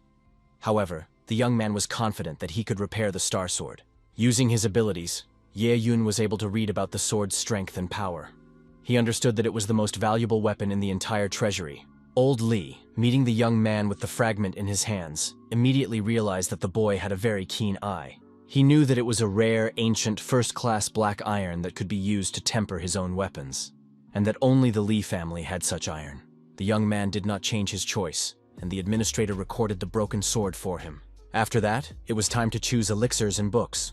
The young man chose a miraculous elixir that could enhance the 6 senses of a spellcaster. It would increase spiritual power and help him better master 10-fold attack speed. The advanced Earth-rank martial art, Deadly Whirlwind, is known for its speed and lethality. If the young man combines it with the speed of attack in milliseconds, it will become incredibly powerful. After choosing his gifts, the young man went about his business. Even though Fan tried to slow him down, he told her that he couldn't wait to find an opponent and use his new skills. To do this, he went to a 7-story pagoda, each floor of which contained a corresponding test. For each test passed, the student received a corresponding reward. To enter the pagoda, the student must place the spiritual stone on the panel at the entrance. The young man did so immediately.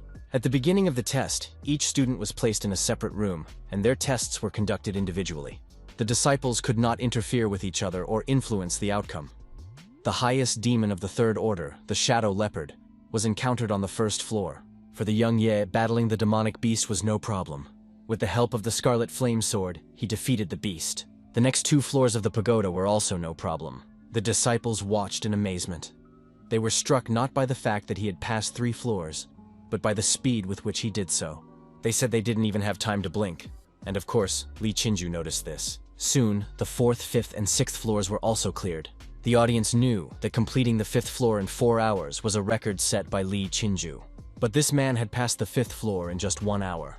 Li watched with interest. On the 6th floor, the student slowed down. Perhaps he was injured and could not go on. The spectators knew that if the first 5 floors of the pagoda were considered dangerous, the 6th floor was on a completely different level of danger.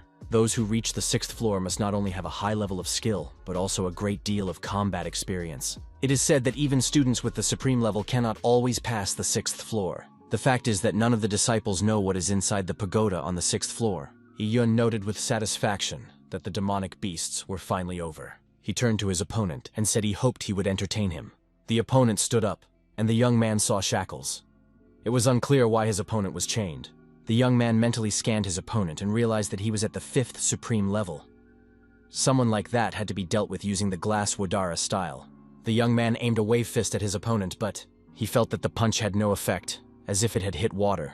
At that moment, his opponent also realized that this student was a real treasure for the sect. He asked the young man if he liked the mysterious technique of the hatred of sacrificial souls. The young man had never heard of such a technique, to which his opponent replied that it guaranteed immortality and longevity.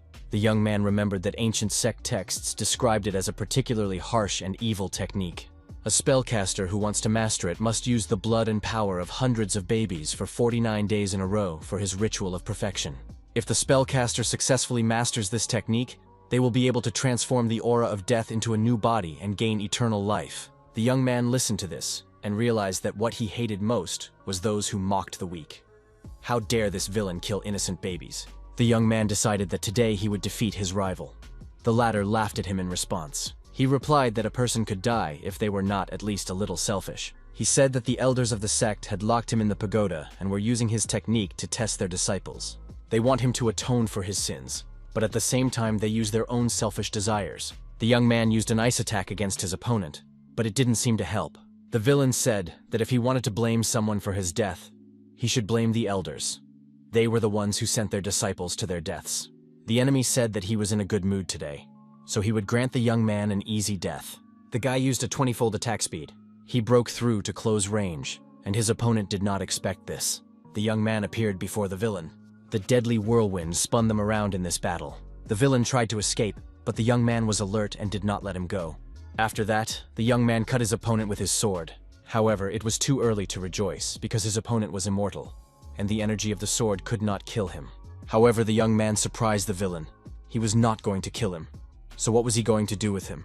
At that moment, the young man's hand touched his opponent's body, and the process of absorption began. The villain did not expect such an outcome. Yes, he could not die, but he could become an empty shell. The absorption process was coming to an end. The target was seriously injured and offered no resistance. Soon the absorption was complete, and the young man received a huge amount of experience points. Soon he reached the top floor. In fact, no one knew what was on the 7th floor of the pagoda. Spectators watching from outside also saw that the 7th floor had lit up. This meant that someone so powerful had appeared in the sect that they were able to get there. The young man stepped onto the 7th floor and looked around with interest. Not far away, someone was sitting in a chair. It was a beautiful girl. She said that the young man was only at the 1st supreme level, but he had already managed to climb up here, killing all his opponents along the way. She thought he was very talented. The girl was beautiful and immediately wanted to get to know the young man. Iyun told her his name and suggested they start fighting right away. The girl noted that women do not like impatient men. The young man pushed her away and demanded that she not touch him.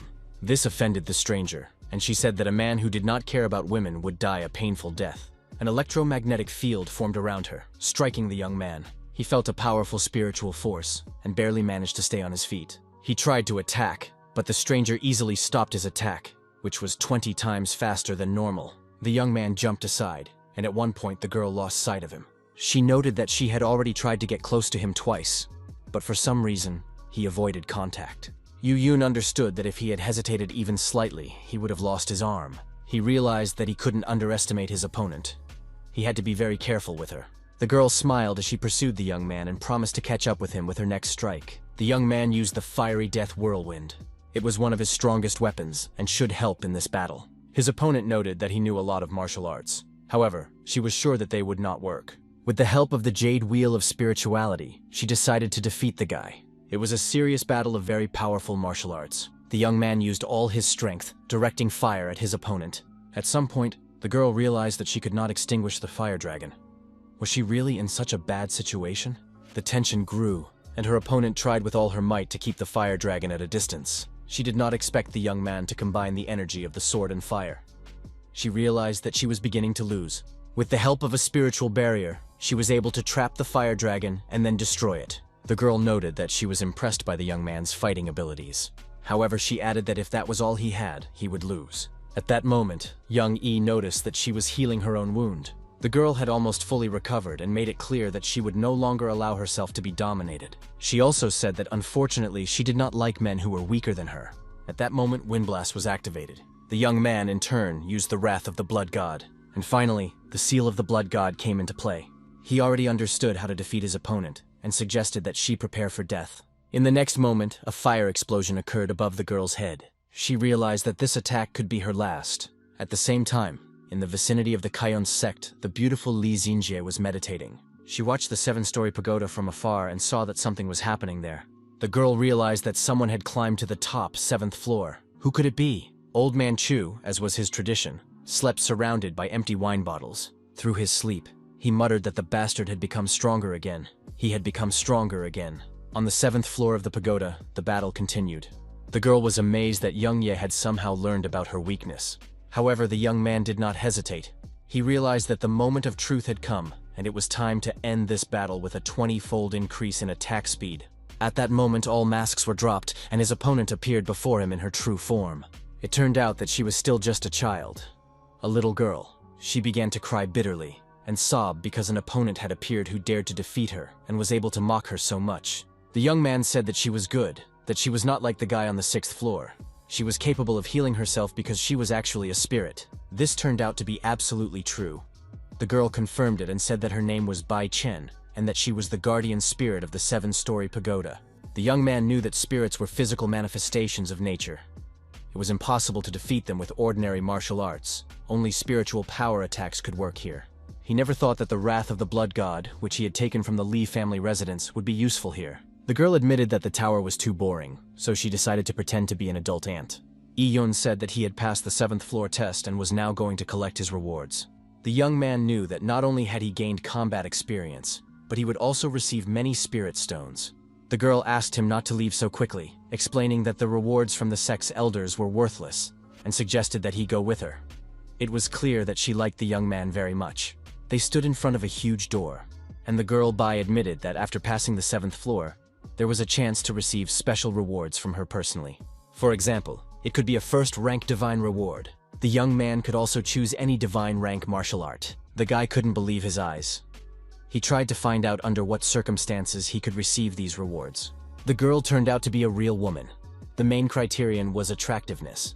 After long walks among the treasures of the 7th floor, the young man decided on his reward. It turned out to be the 9 swords of Nirvana. The girl said that this was the most explosive and powerful art, it was described, and she hoped that the young man would study and master it. Yi-yun held the precious reward he had earned with delight and promised to study it in the best possible way. Somewhere in the mountains, in a distant, lonely pagoda, it was peaceful, quiet, and calm. The great elders played a game of chess and discussed events. The head of the 4th royal level noted that it had been a long time since the sect had had such strong students. The great elder said that he would send someone to investigate later, and if the young man's talent proved useful, he would be taken on as a student as an exception. Elder Qin noted that his playing had deteriorated due to old age, which was why he had lost the chess game. Elder Wang immediately understood that Qin was saddened. He said that there were less than 3 months left before the Tianluo Empire sect tournament, and the sect still did not have a representative. Elder Qin hoped that the young man would surprise him. Such conversations took place somewhere far away in the mountains, in a lonely pagoda. At the foot of the 7-story pagoda, the disciples gathered, and the young Ye announced that he had come for the spiritual stones that were given for passing it. A huge mountain of spiritual stones was poured out before Ye Yun. He calmly gathered all the stones into his bag, while the spectators around him were perplexed. They said they did not think that it was Yi who had passed all 7 floors. A beautiful female student approached the young man. She congratulated him and admired his strength and abilities. Yi Yun barely recognized her. It was Qin Yao. She continued to admire his abilities and asked if it was really him who had just climbed the entire pagoda. She said that he was too magnificent and that she had indeed chosen the right person. She took the young man under her wing, took him with her, and said she would treat him to dinner, and that he could tell her what was inside the pagoda at that time. The other students continued to marvel at what was happening.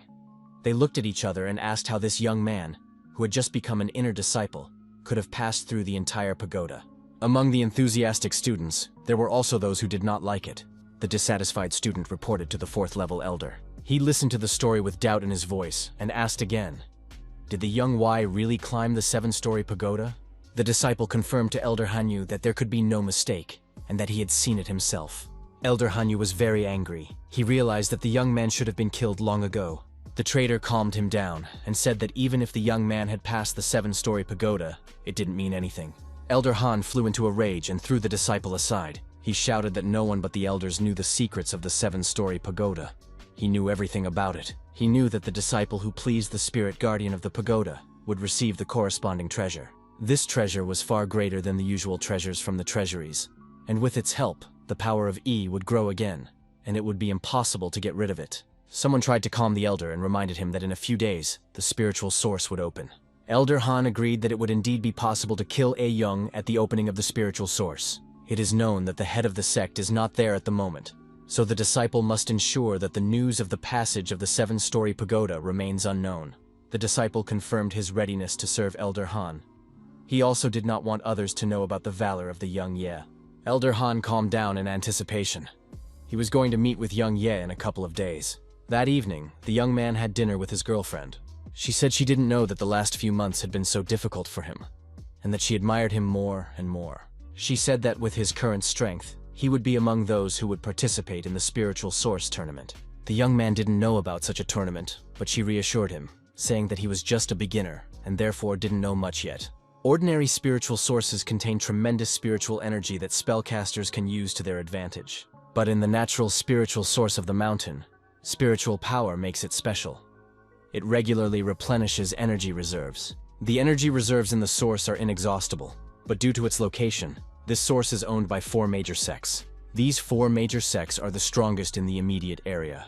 This is the Lia Yang sect, the Liuhe sect, and the Fenglei Palace. 100 years ago, the 4 major sects agreed that once a year they would use the spiritual source as a place to test their disciples. Each sect can bring 8 outstanding new disciples to the competition. The competition takes place directly in front of the entrance to the spring, and only the 20 people who win the tournament can enter it. The young man listened to this information with interest. Such competitions were to his liking. Every year, the opening of the spiritual spring becomes an opportunity to test the strength of the new disciples of the 4 major sects. Although the disciples of their sect had not won the tournament in recent years, this time she was confident that Ye Yun would be the one to win. If everything he heard was true, then this place would be perfect for rapid cultivation growth. The girl did not accept the young man's gratitude because she believed that he had saved her life, and she was ready to help him any time in the future. Then the young man did not play modest and said that he really needed her help right now. Liu Qinju gladly agreed to listen to Ye Yun. At that very moment, a powerful explosion occurred in the backyard of the Kaiyun sector. Someone very powerful was trying to test his cultivation, and this test greatly upset him. His level had remained unchanged, while the opposing young Ye had made remarkable progress, and even the beautiful Li, who had no interest in the sect, had gone to watch the competition. At this rate, Li Qingzhu would stop paying attention to him altogether. Suddenly, there was a strange sound behind the young man. He stopped his training and looked back. A hole appeared in the ground, from which enticing sounds came, and a voice said, "Come here, come here." The next day, all the disciples gathered at the training ground of the Kala sect. The administrator announced that the elders had chosen this particular group of inner disciples for a very important trip. This trip to the spiritual source would be very beneficial for everyone. The inner disciples were also happy, because this trip was supposed to strengthen their abilities. Only the eldest elder, Han, looked at the young Y with malice and hoped to deal with him. The group of disciples, together with their elders, arrived at Mount Funya, the location of the spring. The organizer announced that the spiritual spring tournament would be held here. She was surprised that this time the rival team was personally led by Elder Leishan. He said that, as in the previous year, his fighters would certainly win. Li pointed out that when Leishan was young, he had reached the 9th supreme level, so he should not be underestimated. A representative of another sect advised Elder Leishan not to laugh at Elder Sun, as she might have prepared worthy opponents this time. The beautiful Li explained to the young man that this elder had the 8th supreme level. The rivals looked each other over, trying to guess who would win this year. The tournament had not yet begun, but a hostile atmosphere had already arisen between the participants. The elders said that this place was created for young people, and it was time to start if we didn't want the competition to last until late at night. The other elders also supported this idea and agreed to start the competition immediately. Yang Guan entered the arena. He challenged any student to fight him. The elders of the Kaiyan sect watched what was happening and tried to assess their chances. Elder Han knew that Yang Guan had already reached the 1st supreme level, and it seemed that this time the victory would go to him. Leishan announced the start of the tournament. Qin Feng entered the arena and was the first to accept Yang Guan's challenge. Ye Yun did not believe that Qin Feng would be unable to win. The opponents clashed, and the fight began. Yang Guan mocked Qin Feng. The representative of the Kaiyan sect used the fist of the Great Spirit, but he was defeated by his opponent, who did not even touch him with his sword. There was a huge, powerful explosion at the spot where the disciple fell. The spectators watching the battle were amazed by Yang Guan's speed and strength. Yang Guan called the other disciples a bunch of losers and invited the next willing challenger to come out and fight him. His words angered the disciples from other sects, and they set out to tear him to pieces. A Pengshan rushed into the arena. Yang Guan called him another weakling, and in a few seconds he was finished. They watched the events on stage with interest. They really liked this young man, Yang Guan. Elder Leishan said he was very pleased with him. He was his personal disciple, and just recently, the elder had decided to let him out into the world to practice. The elders of the other sects watched with interest. They knew that Master Lu rarely took on personal disciples. Yi Yun watched closely and realized that his opponent was very strong, and it seemed that this time the fight would not be easy. Yang Guan continued to win and provoke his opponents, calling them weaklings. Elder Sun comforted the defeated disciple, realizing that he had done everything he could. The other elders already understood who would win this year. They knew they could only hope for second place. The elders also sympathized with Sun because her sect would, of course, only take last place this year. Elders Sun and Han were upset, but at the same time they understood that their sect would not give up until the very end. Elder Han addressed the young Yi directly and asked him to defend the sect. The other elders watched what was happening with concern. They knew that young Ye was very talented, but he was still very young, and they did not want to traumatize the disciples for no reason. Yi Yun guessed that Elder Han was provoking him, but he was not afraid and confirmed his desire to participate in the battle and show what he was capable of. Yi Yun made it clear to Elder Han that he knew about his secret plan to destroy the young man. Ye Yun entered the arena and accepted Yang Guan's challenge. Yang Guan immediately rebuked the young man, saying that if the Kaiyun sect had run out of talent, there was no need to send its weakest disciples against him. Ye Yun did not argue with him. He used his fire strike and Yang Guan's face immediately changed.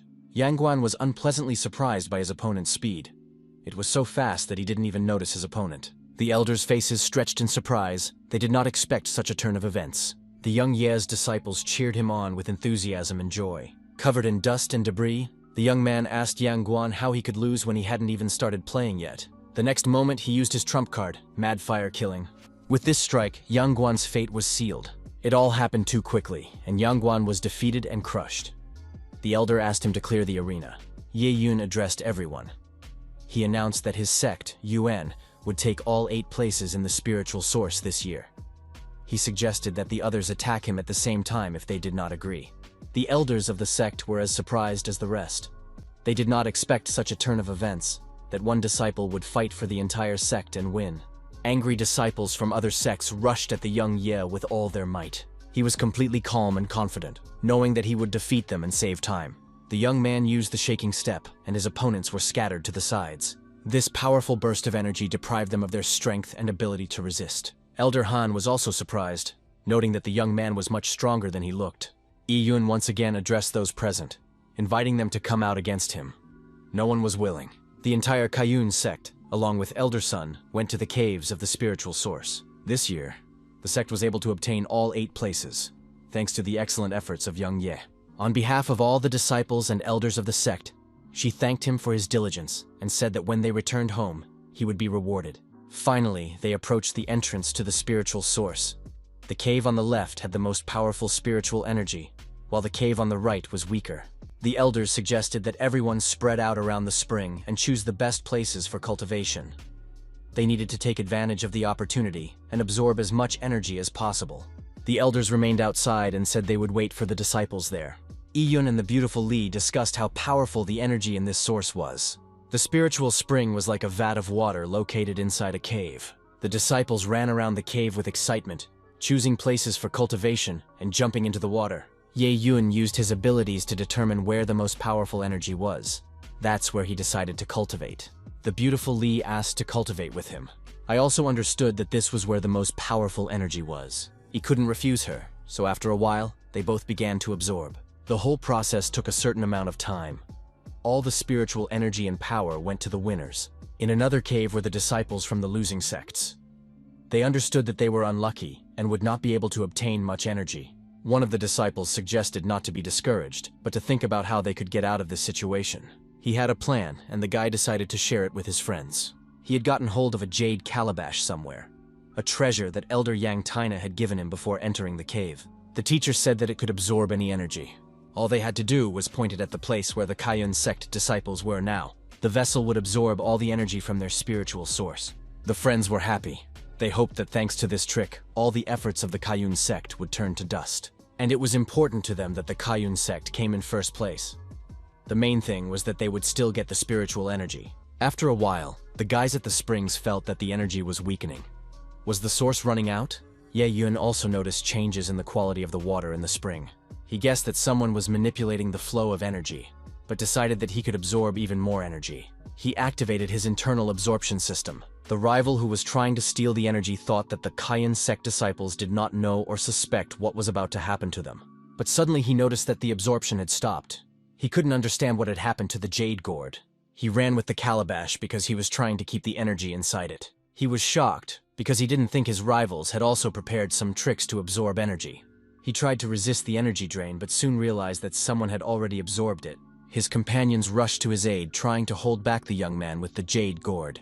He was being pulled away by the energy. Yun smiled as he continued to absorb the energy and watched as these losers still hadn't given up on their futile endeavor. His complete absorption of energy was going very well. The other classmates watched in amazement, realizing that the young man was absorbing all the energy in the cave. An inexplicable anomaly began to occur with the source. Whirlpools appeared on the water, and the energy of the source suddenly weakened. Elder Han also watched what was happening with surprise. He did not understand why the energy was flowing into the cave of the Kayun sect disciples. Soon, all the elders gathered near the source. They understood and saw that the energy of the spiritual source was moving in only one direction. This meant that the spiritual source could simply dry up. Suddenly, one of the elders noticed that Elder Yang was not among them. Yun received notification that he had reached the 2nd supreme level, and then the 3rd, 4th, and 5th. The beautiful Li could barely stand on her feet. The powerful surge of spiritual energy had a negative effect on her. The notification confirmed to the young man that he had reached the 6th supreme level. He had exhausted all his spiritual energy, leaving only a small portion for his disciples, and this time the increase exceeded all his expectations. The exhausted disciples of other sects who had tried to steal the energy were simply crushed. They didn't get a drop of energy, nor did they have the strength to leave. The beautiful Li guessed that it was the young man's doing. He confirmed that he had caused a small commotion, but it should not have interfered with his classmates' cultivation. The beautiful Li tried to say that it didn't seem like a small commotion. He didn't even talk to her, but suggested that she get dressed. As they were leaving the caves, the disciples were blocked. The elder turned to the young man and demanded that he confess how he had drawn all the energy from the spiritual source. The beautiful Li immediately came to his defense. She asked them not to rush to conclusions and said that they had something to tell the other elders. She accused Elder Yang of sending his disciples to steal energy from the source and said that young Ye had only helped to return the energy. It was self-defense. Elder Yang demanded proof, and it became a matter of honor. The elders of the Kayan sect stood up for their disciples. They tried to calm Elder Yan down, and suggested that he not behave so aggressively. Elder Yang said in his defense that he had rushed here so quickly to protect his disciples. However, it was known that initially, the spiritual source could replenish its energy reserves on its own. But since it had dried up, it meant that someone had used an absorbing artifact. Elder Yang, of course, demanded that Ye Yun be investigated. It was suspicious that the young man had only spent 2 hours in the cave, yet his aura was already so powerful. He must have secretly used an artifact to absorb the energy of the source. The young man listened silently to the accusations and requests to allow his storage bag to be checked. The elders tried to defend their disciples. They said that their disciples were not at fault, but they were willing to allow the inspection to prove it to everyone. Ye Yun agreed with Elder Han's words, but asked what the reaction would be if no spirit energy-absorbing artifact was found on him. Elder Yang announced that he would take responsibility for the incident and apologize to the entire sect. After these words, the young man handed over his storage bag for inspection. Elder Yang invited the other elders to witness the inspection. Yi Yun handed over his storage bag for inspection with honor and dignity, saying that they could not have come up with anything more original. The elders took turns looking through and inspecting the storage bag. Elder Laishan checked it first and found nothing. Elder Yang was shocked. How was this possible, when he was sure that it was the young Ye who had stolen the energy? The next elder also confirmed that no artifacts were found inside the bag. Everyone realized that the young man had not hidden any artifacts. But then, how was he able to absorb the energy? The young man turned to the elder and asked if he was now satisfied with the results of the search. The elder had to agree with the results of the search and apologize on behalf of himself and the disciples of his sect. After that, the young man was given a breakthrough elixir from the Rayan sect. It could stabilize the spellcaster's cultivation. The young man gratefully accepted this elixir. After that, Elder Yang suggested closing the matter. He went ahead and promised that the other disciples from other sects would always be welcome as his guests. But young Ye did not want to let them go. He placed his hand on the disciple who had tried to steal energy. He also announced that he did not consider the matter closed. Elder Yang was furious and watched what was happening with anger. Yi Yun took the jade gourd and showed it to the elders, noting that the thieves had not even tried to destroy the evidence of their guilt. This jade gourd absorbed energy, and the elders of all sects were convinced of the lies and shame of their rivals. The elders accused Elder Yang of trying to slander their disciple, and said that they no longer belonged here, and that they would decide what to do with him. The spiritual source had been destroyed, so any further discussion was completely pointless. There was no desire to remain in the company of bad people. Considering their centuries-old friendship, he advised them to remove themselves from the list of sects in the northern region. Elder Yang asked for forgiveness, but what goes around comes around. After that, the elder turned to the young man. He thanked him for his honesty, noted the young man's talent, and said that he would teach his disciples strictness in his sect, hoping to meet again in a year at the next Congress. With that, the convention was over, and the beautiful Li and young Ye went home. Only Elder Han remained dissatisfied. Once again, he had failed to defeat the young man and considered him too lucky.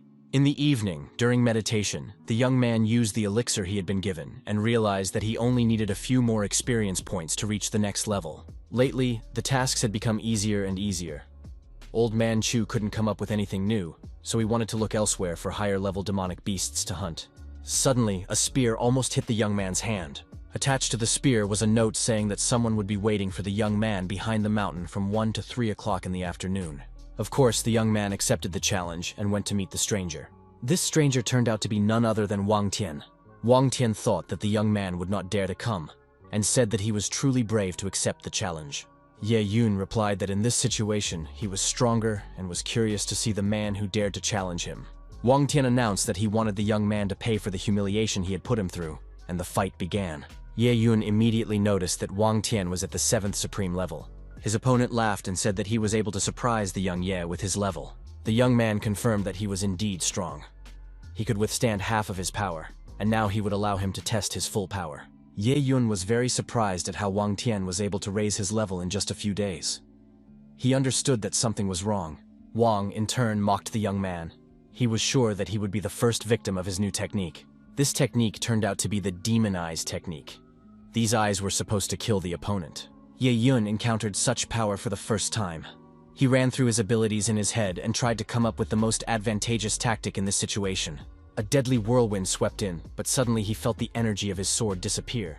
It turned out that this cluster of energy could disperse the powers of others.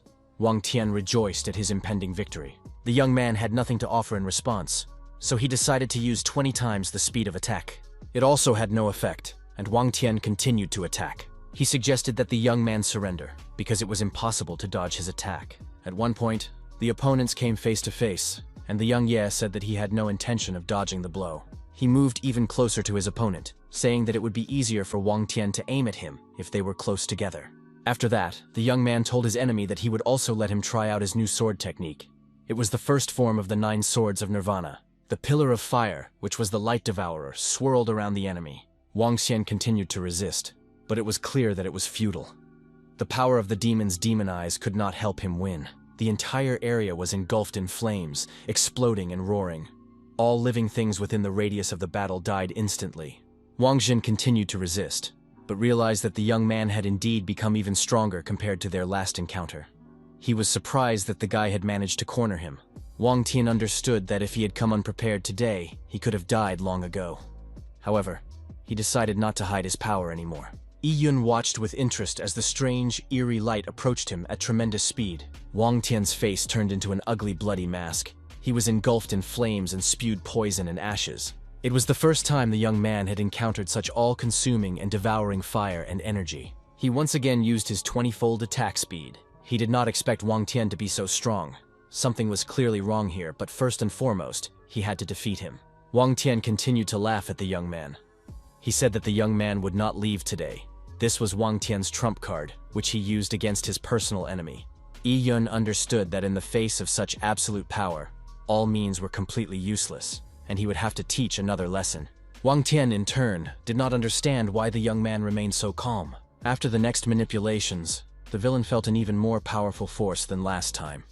He realized that the guy still had some tricks up his sleeve. The young man raised his sword and summoned the second form of the 9 swords of Nirvana into action. In the next moment, a void rift occurred, causing fiery showers. Wang held himself back with his last ounce of strength. He couldn't believe that the young man was human. The villain tried to block this attack using the claw of the demonic god, but realized that even this would not save him. It became clear to both opponents that Wang Tian had lost this battle. He admitted that he had underestimated the young man, who turned out to be much more talented than him. However, despite this, the villain still hoped to destroy the young man, and he tore a clot of energy from his heart and threw it away. The young man was curious enough to follow the energy, which was not just flying, but heading to a specific place. Soon they moved into the cave of the demonic god. The young man looked around. He realized that the energy was gone. It seemed to have dissolved into thin air. Yi Yun looked around with interest. He did not know that there was such a cave on the back slope of the Kaiyun Sex Mountain. He guessed that this cave was somehow connected with Wang Tian's unexpected changes. At that moment, a demon appeared behind him. The young man saw boxes scattered across the floor of the cave, and guessed that 5 people had already been here. 5 boxes had been opened. Without a moment's hesitation, the young man cut the chains binding the chest with his sword. Inside were books. The young man did not know whether they were martial arts or demonic blood arts. In fact, it was a source of spiritual energy. This martial art had almost the same aura that emanated from Wang Tian. The young man grasped this energy in his fist. He finally understood why Wang Tian's power had grown so suddenly. Holding this art in his hand, the young man understood and felt in its purity the demonic power that intended to suck the spiritual energy out of his body. In the library of the Kaiyun sect, he had read that sucking spiritual energy was an ancient secret technique. The original body placed its energy into the martial arts it had created, which would be practiced by other vessels. By studying this martial art, a person can take possession of the power of the original body, temporarily increasing their strength and cultivation speed. But nothing in this world comes for free. If a person uses all their energy, their body will eventually be consumed by the demon that lent them its power, becoming the demon's master. This explained Wang Tian's sudden increase in strength. Perhaps the young man did not know the origin of the demonic god, but he understood that it was deceiving people into becoming its vessels. Yun saw that there were already empty boxes here, and it seemed that the demon had managed to deceive several people. If he left these boxes, they would be a disaster. It was better to destroy them, and the young man used Fire Strike. He felt that the demon was still resisting. Then the Spirit Radiant sword technique was used. Each of the young man's swords possessed the power of the 6th supreme level. He refused to believe that these thousands of spirit swords would not be able to pierce the demon. The demon watched the young man's actions. He said that when the demon lord recovers, he will surely destroy the boy's soul. At that moment, a mass of energy appeared near the entrance to the cave. It rose up from the ground, spewing curses and declaring that the race of demon gods would live forever. The young man realized that his actions had been effective, and that he had won. At that time, a fire broke out in an unknown mountain range in the Caillou sect. It flowed into one place where energy had gathered. It turned out to be the heart of the demon lord. And finally it had gained enough energy to beat again. Energy waves emanated from the heart, and the demon lord's aura grew stronger and stronger. If the demon lord's heart had finally begun to beat, then the day of his awakening was near. The demon emperor sect would once again descend upon the human world. At this time, in the residence of the administrator Qinyang, the entire sky turned red. A blood moon was approaching. The demonic heart began to pulsate and send impulses in different directions. It was very strange. The administrator watched the heart in horror and thought that a terrible moment had come. Wild beasts began to gather from all sides, showing aggression and trying to hide from the approaching nightmare. The wolves reacted to the blood moon, which had not been seen for many years. People noted the changes taking place in nature with fear. This blood moon would bring them tragedy. It seemed that the animals were agitated by the aura of the demon lord, but it was unclear who had the power to cause such unrest. People could smell the demonic beast. Xiaohe, the head of the inverter sect, eagerly awaited the coming changes. The elders gathered in the forbidden area of the Caillou sect. They discussed the appearance of the blood moon and such a powerful demonic aura. In the mountains of the Caillou sect, they sensed a terrible power that was about to be reborn in the near future. This could be related to the demon emperor sect that existed 1,000 years ago. In those days, the demon emperors tried to resurrect the strongest demon lord, which led to a war between humans and demons. Cultivators and monks from all over the north united to fight back against the demon emperor sect. They managed to stop the demon lord's arrival and avoid disaster. However, several demon emperors still had parts of their bodies or souls remaining, and they used all the energy they had accumulated during their lives to seal the lord with a secret technique. And now, after thousands of years, the demon lord's seal has weakened. As soon as the lord swallows enough blood and energy, he will be reborn.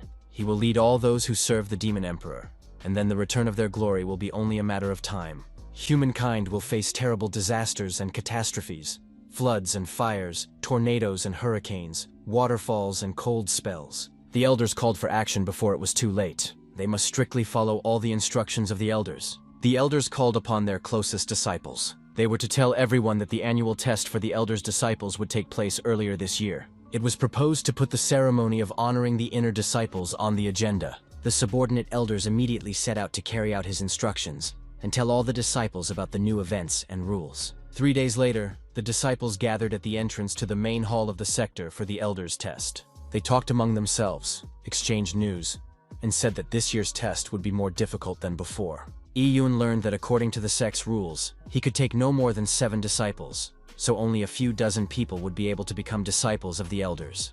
Those who caught the attention of the 10 great elders would be the chosen ones of heaven. Elder Wang Fei addressed the disciples, warning them that the trial would be more intense. Everyone was very excited, including the elders. Elder Shan Miao suggested that they stop talking and start the competition. The elders addressed the disciples, introducing the supreme elder and the second in rank, and saying that the most respected teachers would choose the most worthy disciples. The supreme elder was to lead the trials. He warned that they would choose as disciples those whose performances they liked best. It was hoped that all the boys would show their abilities in this test. One of the tasks was to climb the pagoda. The students noted that at such a height, the weather was harsh, and the end of the staircase was not visible. At the top of the pagoda was a small stone slab with lotus flowers. The students had to take one of the flowers and return with it. The gong sounded, and the candidates rushed to complete the tasks. Yun did not even try to run. His feet would not move. They noticed the enormous power that emanated from the pagoda. Their feet literally stuck to the steps, and it was almost impossible to take the next step. The young man realized that a spell had been cast on the stairs, and each step would feel as if his body weighed 1,000 tons. The disciples were losing strength. It was impossible to move, and they couldn't understand how to reach the top when they could barely take a step. The elders watched what was happening with a smirk. They thought that perhaps this was too difficult a task to start with. Sudun said that the test had to be difficult from the start. Otherwise, how could they select the talented candidates? The Supreme Elder demanded that the test be as difficult and long as possible. The disciples made their way up the pagoda with practically all the strength and energy they possessed. Sudong smiled and noted that those who wanted to climb to the top would have to work hard this time. The disciples could barely climb the first few steps. The further they climbed, the more difficult it became. They would never reach the top this way. Sudun was sure that no one would be able to complete his task. At that moment, the impossible happened.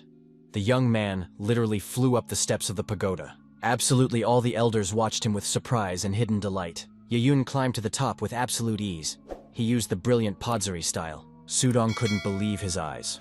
Could it be that 70% of his strength was not enough to stop a student who had only recently joined the sect? He jumped to his feet and increased the resistance of the stairs to its maximum. This was enough to knock down absolutely all the disciples on the steps, knocking them dead. It wasn't the maximum yet, but Sudun was sure it was enough. The next moment, it became clear that the young Y was continuing to climb to the top of the pagoda. The elder was furious. He realized that the boy was too strong and that his strength surpassed that of the other students. Everyone who saw this for the first time had never met anyone with such a developed body.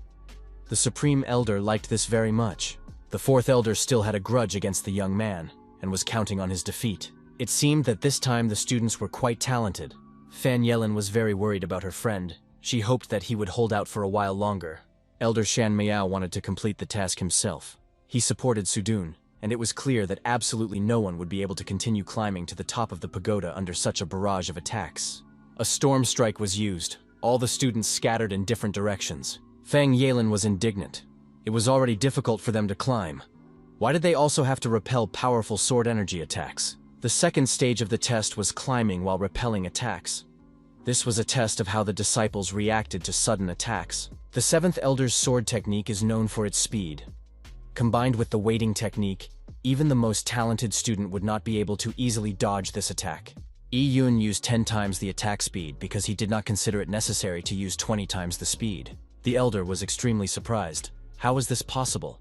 How can a young man be so fast? Despite all the obstacles, the young Ye continued to climb the pagoda. The elder noted that the young man's sudden acceleration impressed everyone. The sword's energy attack became more and more intense. The students could not withstand such resistance. The elder decided to triple the force of the attack and see how this bold student would cope with it. The young man activated a 20-fold increase in attack speed and became even faster. Neither pressure nor sword energy attacks could slow him down. He continued his determined ascent to the top of the pagoda. Sudong noted with anger that the young man not only did not slow down, but became even faster. Ye-Yun noted that although the sword energy attacks were strong, they posed no threat to him in terms of speed or power. The young man continued his ascent of the pagoda without stopping for a moment. He had a clear goal, to take first place in this test, and he didn't want to bother with anyone else. If things continued like this, the test would be over in less than half an hour. How would we explain this to the Supreme Elder? This young man's skills were incredible. He was able to ignore and dodge all attacks. The elder reported that he had already communicated with this young E. He still had many secrets. These words from the sixth elder aroused genuine interest among the elders, and they asked him to elaborate. He said that the technique of instantly accelerating the speed of attack was secret, but they could reveal the methods of developing the young man's physical body if they forced him to. This is very useful for the sect as a whole. If the young man shares such a secret technique, it will greatly strengthen everyone present. It was noted that young Y had excellent talents, and immediately there were those who wanted to take him as a student. However, the elder came to the boy's defense, claiming that the technique belonged only to him. The sect has always considered teaching students to be its goal, so it is not possible to take anything from them by force. The elder objected that if everyone were so righteous, there would be no disciples in the sect who possessed such techniques. The sixth elder supported this point of view. The Supreme Elder Banfine was offered to take Dong Li as his successor for his sword technique. He did not agree immediately, but admitted that perhaps the young Ye would become his future disciple. At that moment, the top of the pagoda was conquered. No one else had ever reached it so quickly. Yi Yun noted that this test was not particularly difficult. He stood at the top of the pagoda and looked at the lotus flowers. He chose a flower with which to descend to the foot of the pagoda. At that moment, a certain feeling arose within the young man. He tried to feel what kind of place this was. Soon, a guess reached the young man's consciousness. He seemed to pause, turned into a solid lump of tension, and continued to look at the flowers, without picking a single one. At this time, Yalen also climbed to the top. She did not understand why the young man still had not picked a flower, and was not answering her questions. Yayun continued to stand near the flower, closing his eyes and using all his senses to feel the space and scan the area. It turned out that the final part of the test was a test of the mind. As soon as the student touched the flower, it would show him his strongest fear. If the student was caught up in the illusion and succumbed to fear, he would not be able to descend from the pagoda, even if he picked the flower. Yeyun guessed that the final test was a test of the mind. His fears began to approach him. The people he had caused to suffer, his enemies, his rivals. They enveloped him, surrounded him on all sides, and told him that he must die. The young man said that the sword in his hands had always killed only those who deserved to die, so he had no intention of giving in to these inner demons. The next moment he swung his sword. However, it could not harm the illusory demons. They continued to surround the young man on all sides, invulnerable to his sword. He continued to resist and thought that if one blow did not work, then thousands and tens of thousands of blows might work. 9 nirvanas were used. Judging by the screams and cries of the demons, this technique was successful, and the spirits were killed. The young man once again approached the lotus flowers and wanted to pick them. The strong aura of these flowers looked strange. The elders awaited the return of the victor. They understood that the young man was breaking through the mental barrier by force. Fan Yalan was very worried about the young man. She saw how difficult this task was for him. The young man knew that only weaklings, whose minds were not pure enough and whose faith was weak, would be consumed by their inner demons. His soul was crystal clear, like glass, so he should not be afraid of pathetic inner demons. The demons continued to intimidate the young man. Believing that he should accept his fate and follow the demonic path with them, the guy kept resisting. He didn't want to accept his fate. He believed that he would decide for himself who he would become, a god or a demon, and that he was in control of his own destiny. He knew that anything that stood in his way of perfecting his martial arts would be destroyed. With these words, he rushed at the demons and turned them into a bunch of pathetic rats. A wave swept through the pagoda. The building swayed, and the air vibrated. The elders watching the competition were seriously frightened. They thought that the pagoda would not withstand the shock and would collapse before their eyes. The young man's demons, offering minimal resistance, fell and dissolved into thin air. Soon they were destroyed. But the pagoda was also damaged. Right before their eyes, it began to crumble and crack, and the elders suggested casting a protective spell to save it from destruction. It seemed that it was too late. The pagoda could not withstand the damage, and the elders had to erect an energy barrier to save the lives of the students. The energy barrier formed a protective layer around each person, and the collapse of the tower did not destroy them. The elders' energy barrier helped the students not to fall down. Even when nothing remained of the pagoda, it was unclear what had happened at the top and what had triggered the destruction. Soon, Yeyun appeared on the ruins of the pagoda and addressed the elders. The young man said that he had passed the test and presented the lotus flower to everyone present. The elders were genuinely surprised because this young man had passed the test unscathed. The 6th level elder had long known that this young man was extremely talented. Sudun was amazed. He couldn't believe that the young man was a new student. The elders whispered among themselves, discussing how this young man's methods were too radical. It seemed that the power of the young Ye had increased again. Fan Yalan rushed over to the young man, asking how he was feeling, and if he was all right. She congratulated him on his victory. The Supreme Elder knew that since he had joined the Canyon sect, he had never seen anyone who could pass the mind test so quickly. The girl continued to admire the young man. She noticed that he had hardly moved at the top of the pagoda during the mental battle. The young man possessed the strong and pure heart of a warrior. Such a person would never be swayed by powerful forces. The beauty burst into tears of relief. Yeyin eagerly awaited the elder's decision. He was not interested in anything else. The Supreme Elder spoke. He said that a warrior must not only have a strong body and mind, but also be able to control all his talents. He confirmed that the young man was worthy of first place. After that, all the elders began to call the young man to be their disciple. They offered him the best resources for cultivation, gifts, and opportunities. This caused a quarrel among the elders, because they began to make claims against each other and accuse each other of not wanting the young man to go to another. Elder Han thought that if the young man became a disciple of another elder, he would not be able to kill him in the future. Therefore, it would be better to take him as a disciple and destroy him quietly. The quarrel between the elders continued. Not only words and insults were flying, but fists as well. When the brawl reached an indecent level, the Supreme Elder used a immobilization spell. The girls asked him to cancel the immobilization spell. But at that moment, the Supreme Elder himself asked the young man to become his personal disciple. The elders were amazed that the Supreme Elder himself was taking the young man. The sect's disciples also began to talk. They knew that no one had ever dreamed of becoming the Supreme Elder's personal disciple. The quarrel between the elders continued. They argued that whoever claimed the right first should take the disciple. The Supreme Elder said that the sect had always respected its elders, so he should be the first to choose a disciple. This was wrong. The Supreme Elder used his seniority to suppress the other elders. It was clear that the young man would go to him. Then the elder realized that the only chance to deal with the young man was to kill him right now. Yun continued to listen to invitations from the elders. They promised to teach him the technique of the 10 heavenly swords and all kinds of other practices. He listened and chose. At that moment, a huge 5th-ranked demonic beast parasite, an invisible corpse centipede, was approaching the young man. It was impossible to spot, even for an expert of the Battle Lord level. It opened its mouth and headed for the young man. The elder was happy. He wanted the young man to die and become his disciple. He wanted the guy to answer for daring to insult him in his time.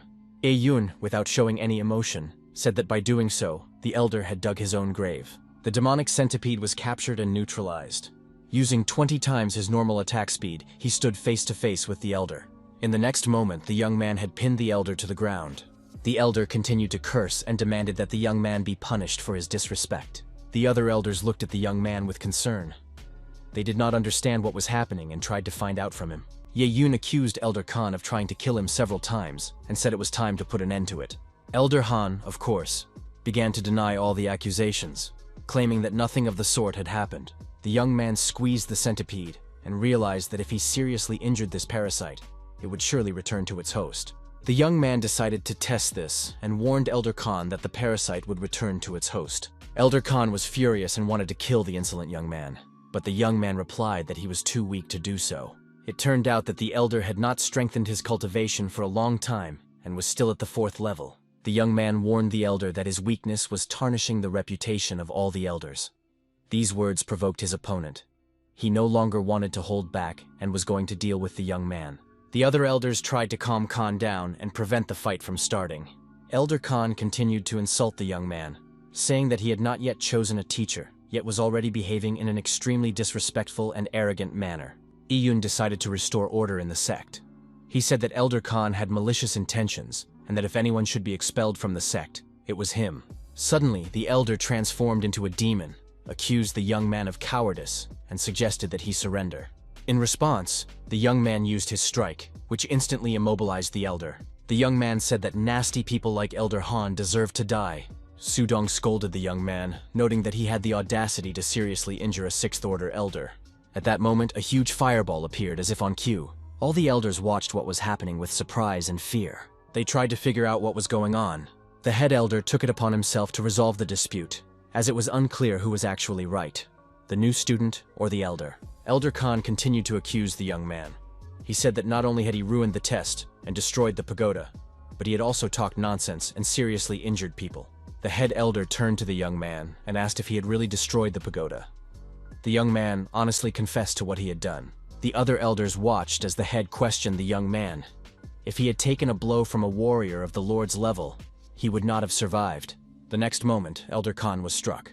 He flew down from the cliff, not understanding why the head elder had treated him that way. The head elder explained that he had seen everything that had happened. He told Elder Han that he should not cripple his disciples and replace the truth with lies. After that, the head elder ordered his servants to take Khan to prison, strip him of his cultivation, and then expel him from the Kayan sect. All the elders felt that they had let their leader down and failed to notice the traitor in their ranks. They apologized to the head for having to deal with the situation personally. Elder Wang Fei said that the young Ye was the first to pass the tests, and he wanted to take him as his disciple. The head elder himself also noted the young man's outstanding abilities and invited him to climb the main peak. Elder Shan Miao said that the head was rushing things, as only personal disciples were allowed to climb the peak. All the elders were certain of one thing. The young man truly had talent and tremendous perseverance. The head elder said that he was the best disciple since the founding of the Kayun sect, so an exception could be made for him. The elders tried to dissuade the head, but he did not listen and said that he knew what he was doing. Then Elder Wanfen said that he wanted to take the young man as his personal disciple. The head elder reminded him that the sect did not operate on a first-come, first-served basis, only on seniority, and that he, as the head, was the most senior in rank. The elders finally realized that the head elder was serious and respectfully accepted his choice. After that, the head elder personally invited the young man to become his disciple and cultivate together with him. Ayun knelt down and thanked the head for the honor. Feng Yalin watched as the head took the young man as his personal disciple. It was unbelievable. Suddenly she heard someone offer her to become his personal disciple. It was one of the elders. He said that the girl was strong-willed and skilled at enduring hardship, so he would be happy to have her by his side. The girl happily knelt down and sincerely thanked her mentor for the honor. The inner disciples watched all this with envy and malice. The elders and victors gathered in the side hall of the Kaiyun sect. The head elder said that as soon as the ceremony was over, the young Ye would become his personal disciple. He introduced the young man to his senior classmates, Du Zimin and Muzhong Yine. Ye Yun immediately noticed that both disciples were at the peak of the 8th supreme level. The young man respectfully knelt and greeted his senior classmates. They told him not to be shy, promising to help him in the future and expressing their joy at his joining their community. The head elder watched the scene of their acquaintance with pleasure. He was glad that his fellow students had become friends. After that, he presented the young man with the gifts he had earned as a result of winning the competition. One of the bottles contained 2 pills: Heaven's Achievements, Ascension, and Overcoming Obstacles. They could help him make a breakthrough in cultivation. There was also light 4th rank armor capable of withstanding attacks from high-level cultivators, and also a martial art of the initial divine rank, Thunder Finger. The storage ring could hold thousands of magical treasures, and was much more valuable than a regular storage bag. The young man sincerely thanked his mentor for all the gifts. However, his classmates noticed that the head had never given them such valuables. After that, the head elder dismissed the students and said that from now on, their priority would be improvement. He hoped that the presence of the young Ye would bring good changes to the entire sect. Yi-Yun began the next day with meditation and checking his achievements. It turned out that he was already at the 7th supreme level. After taking the pills, his cultivation improved again, as was his tradition. The young man reflected that he needed more points to improve, which meant he needed to find a task with better rewards. Soon, all the disciples received a notification that they had to report for a task in an hour. They walked along the slope of Mount Lintok. In this mountain valley were ruins left by a master of the combat lord level. The teacher ordered them to explore it. Although this place was very dangerous and teeming with demonic beasts, the older classmates believed that they could handle it themselves and were going to become defenders for the young Yi. Muzhun tried to calm the young man, saying that Zimin was actually a good person, just a little out of sorts because of the newcomer. He didn't like strangers. Yi-Yun replied that Zimin was probably just afraid of his power. He promised that he would not cause any trouble for his older classmates unless they started a fight with him. Muzhong watched the boys. They were starting to fight each other, and she realized that without her help, they would not be able to cope. Soon they approached the sealed area of Mount Lintok. The sealing aura was very powerful, so it was immediately clear that they had reached their destination. The boys continued to argue. Du told the young Yi to step aside, otherwise he would be accidentally injured. It took the strength of at least 3 disciples to remove the seal. Muzhun said that their strength was not enough, and they could only weaken the seal. Yi-Yun pointed out that they had to launch a serious attack equal to or greater than the 8th supreme level in power. In the next moment, he reached out his hand toward the aura seal. The aura began to crack right before their eyes, causing the disciples to be puzzled. They did not expect the young man to be so strong. The young man said that the seal was not particularly difficult, and asked if he had accidentally injured his senior classmate. The latter was boiling with rage. At that moment, when the aura seal disappeared, they saw a closed area. The entire area was covered in black debris and ruins. Muzhun was delighted with what she saw. Such ruins were a novelty to her. Yi-Yun led everyone forward, deeper into the territory. However, his classmate Du was dissatisfied and did not want to obey. The group moved deeper into the territory, and Ye hoped to become stronger here. Suddenly, something caught Muzhong's attention. A huge skeleton sat on a throne made of stones. It was probably a master of the Lord's level of combat. The girl pointed to a chest behind the skeleton. She said that this was their goal. The task was quite easy. They just needed to cross the suspension bridge. Du's classmate doubted that the task was easy and suggested that everyone look around carefully.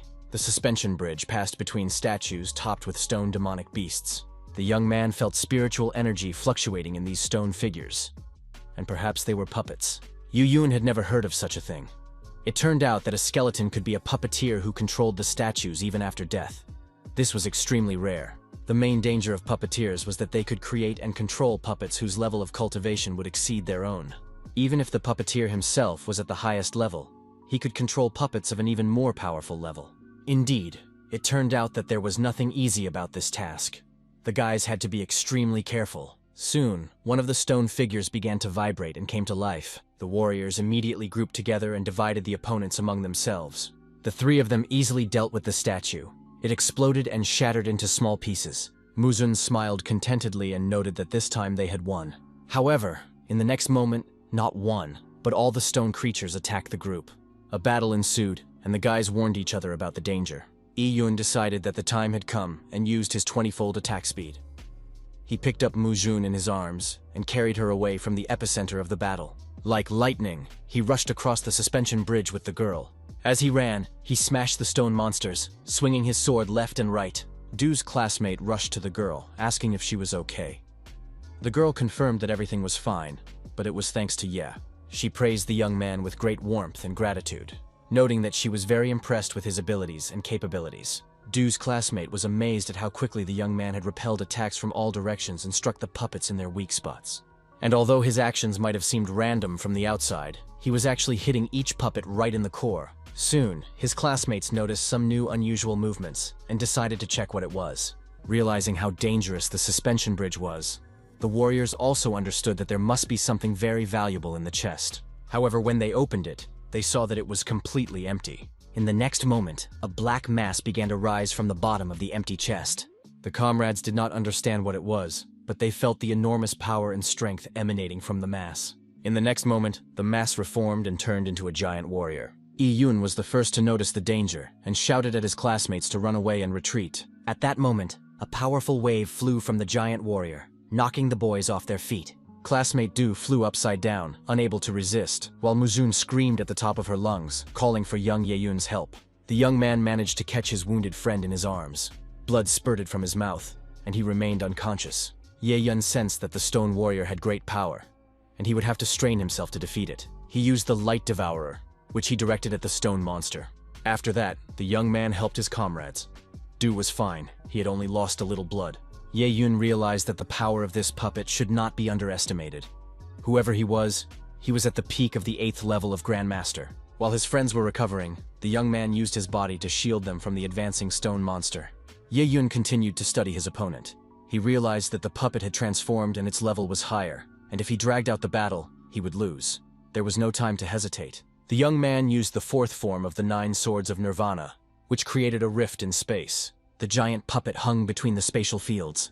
His senior classmates watched the battle and were surprised that the young man already possessed spatial techniques. The spatial fields created a hole that sucked in everything around it, including the giant puppet. The powerful sword technique caused the puppet's Lord-level armor to fail. The boys saw the energy core, the source of the puppet's power. If it was damaged, the enemy would not be able to recover. Yun immediately rushed to attack. Understanding how the creature used spiritual energy, he hoped to absorb it. The young man put his hand on the stone monster. In the next moment, he felt the powerful recoil of this absorption. Muzhong asked the young man to stop, otherwise he might lose his hand. Yeyun said that it was not enough for him to simply absorb the monster's energy. He wanted to take possession of everything. Soon, a notification appeared that the young man had reached the 9th supreme level. Once again, the young man's cultivation was very successful, and his powers became immeasurable. He returned to his classmates and tried to calm them down, saying that everything had gone well and safely. Muzun rushed to the young man with tears in her eyes. She was happy that he was alive, healthy, and had not lost a single limb. Otherwise, she would not have been able to explain to the mentor how this had happened. The young man confirmed that he was indeed unharmed. However, that was not all he had gained from the battle. It turned out that he had completely subjugated a giant puppet. Now he could control it instead of its previous owner. Absorbing all the energy from the core, he tried to pour his spiritual power into the creature. The young man did not expect such a result, but he was happy with the outcome. In addition, the core contained a great deal of spiritual energy. After absorbing it, the young man immediately moved from the 7th to the 9th supreme level, considering the trip a success. Mujun couldn't believe what had happened. She knew that cores were one of the most powerful spells of puppeteers. They are used to control puppets and should not be underestimated. But junior students are not capable of what the young man had just done. He had not only destroyed the core, but also taken complete control of it. At that very moment, one of the students was lying under a tree in the clearing, suffering from a severe headache. The girl asked the young man about his health. He could not understand what had happened, why he had been unconscious, and did not remember where he had been before. Muzhyun explained that while he was unconscious, his younger classmate had single-handedly defeated the puppet of the Lord of War and saved them. Now the young man was training his own puppet, which he had repaired by absorbing all of its energy. Classmate Du was very surprised.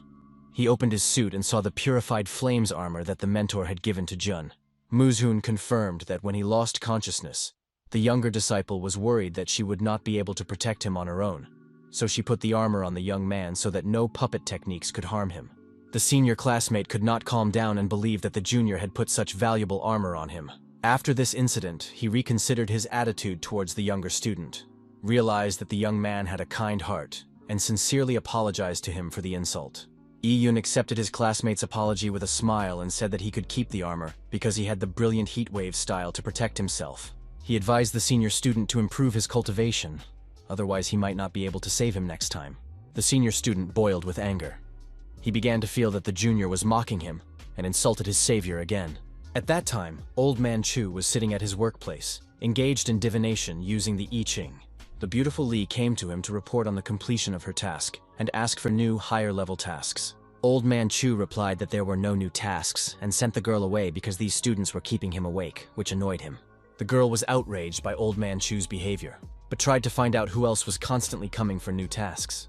At that moment, a loud voice rang out in the hall, announcing that another 20 tasks had been completed. The girl turned around and saw Ye Yun. He reminded her that she had promised to save the high-level tasks for him. A spark flew between the young people. Old Man Chu was distracted from his divinations and noticed that that bastard Ye had come to torment him again. The girl noted that she could see how hard the young man had been practicing because his cultivation had improved again. She said the same about herself. Her stats had improved, and she suggested that the young man measure his strength against hers. The young man sensed that the girl's aura had reached the 9th supreme level, and she truly deserved second place in the combat rankings of the Caillou sect's disciples. Old Man Chu realized that he had to chase these young people away, otherwise they would destroy his entire room. The next moment, the doors flew open, and a student ran in and announced that something terrible had happened, and everyone needed to return immediately. Iyun agreed with the girl that they would have to postpone the sparring until another day. Old Man Chu chased the young man away with a broom, calling him an indecisive man, and suggested that he go after the student, flirting with her. After the young man rushed off to catch up with his classmate, Old Man Chu realized that he understood human emotions. He looked at the results of his divination. There was trembling above and rumbling below, trembling before a storm and rumbling before rain. A thunderstorm is a harbinger of danger.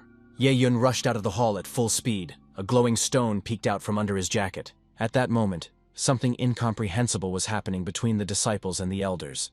Foul-smelling vapors were damaging their health and preventing them from breathing normally. Old Man Li and his servants looked very fierce and were fighting with someone unknown. Soon it became known that it was some scoundrel from hell. This old man had the 2nd level of combat mastery and wanted to kill Li Yinzhang. He demanded that all members of the Ye family be handed over to him, as well as half of the Li family's property, and that they leave the city. He also wanted to marry Li's granddaughter to his favorite disciple, so that they could enter into a posthumous marriage. All these demands had to be met, otherwise death would touch everyone today. One of the elders tried to defeat the old man from hell, but he failed. A fierce battle was taking place on the doorstep of the Li family's house, so fast and powerful that it was impossible to understand. Ye Yung's father and grandfather Li fought against the old man from hell, who had begun hunting the Yi family. Now the old man from hell's anger had intensified because the young Ye had killed his son. He said that he was only alive thanks to the help of their family, but if the Li family was killed, he would not be able to forgive himself.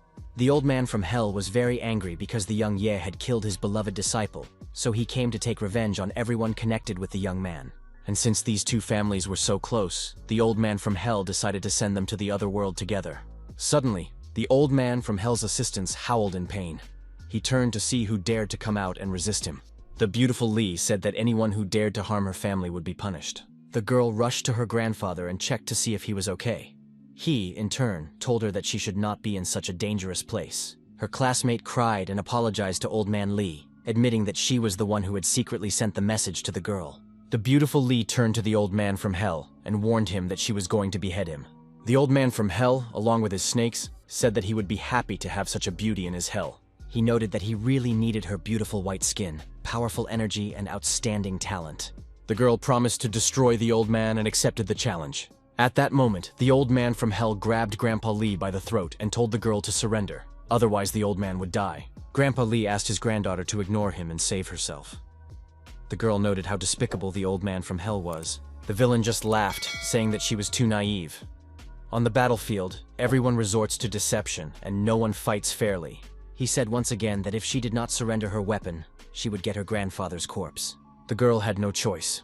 She threw her sword at the feet of the old man from hell and surrendered in exchange for her grandfather's life. The old man said he was impressed by her loyalty and honesty. The next moment he used a powerful weapon against the beauty. As a result, the girl found herself in an icy cocoon. She couldn't move or use her defensive techniques. The villain said that for the first time since leaving Hell, he had met such a beautiful girl, and today he planned to spend time with her. The next moment, a huge pillar of energy shook the space and distracted the old man from Hell. Without figuring out who had resisted him and where the trouble had come from, he called on the dragons to protect him. But then the old man from Hell realized that the dragons had been killed. How could this have happened? Leaving the girl behind and focusing on the battle, he did not understand who dared to interfere with him. Aeyun, holding the beautiful Lee in his arms, introduced himself to his opponent, looking him straight in the face, and made no attempt to hide. Everyone present was astonished. Ye's father recognized his son, who had grown up and become strong, and Lee's grandfather was amazed by the young man's strength. The young man returned the beauty to her relatives. He said that he had sealed her meridians, and now she needed to rest and sleep. The young man began to apologize to his father for provoking the villain with his actions. However, his father calmed him down and asked him to leave the battle. Grandfather Lee also noted that the old man from Hell was very strong, and the young man simply could not cope with him. The servants were also unanimous. They begged the young man to leave quickly. Everyone loved the young man very much and worried about him. They did not want him to die in an unequal battle with the old man from Hell. The villain realized who had resisted him. He said he would avenge the death of his disciple and the blood of young Aeyun did not waste any more time talking. He used his protective shield. A huge fiery force created a barrier between the young man and his opponent.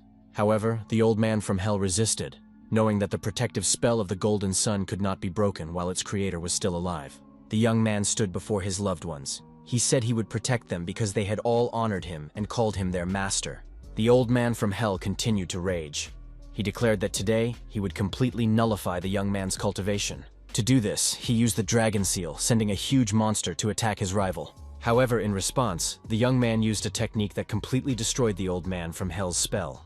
Uncle Fox watched the battle with pleasure and joy, admiring the powerful blow the young man had used. The old man from Hell noticed the sword in the young man's hands. The villain understood that this was the main problem, and that he needed to destroy the weapon.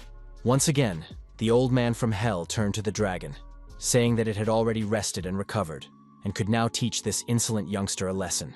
In the next moment, a huge dragon appeared. It was ordered to tear the young man to pieces. Aeyun calmly stood his ground in front of the approaching monster, stretching out his hand with the miraculous sword. The old man from Hell was sure that the dragon had the strongest teeth, and would be best at breaking the sword with them. The young man agreed that the dragon's idea was very interesting, but it was unclear why the old man from Hell thought that the young man had only one weapon. During the battle with the dragon, the young man summoned another sword. His opponent did not understand how this could be, since the dragon had just devoured the weapon. Aeyun continued to resist, and a brand new wonderful purple sword appeared in his hands. The sword was forged from meteorite iron from the Lee family's treasury. The young man only had to point it at the dragon, and it left the battlefield and fled, even though the young man ordered it to return and continue the fight. After receiving the meteorite iron from the Lee family's treasury, the young man asked Qin Yao to help him find professional blacksmiths who could handle the job, saying that price would not be an issue. After the request was fulfilled, they met secretly, and the girl handed the weapon to the young man. She also said that the blacksmith who created this sword claimed it was the best work of his life. Aeyun made sure that the sword was exactly what he needed, sharp and powerful, and decided to give it a name. The fifth form of the 9 swords of Nirvana. This sword was equal in strength to 2 swords at once.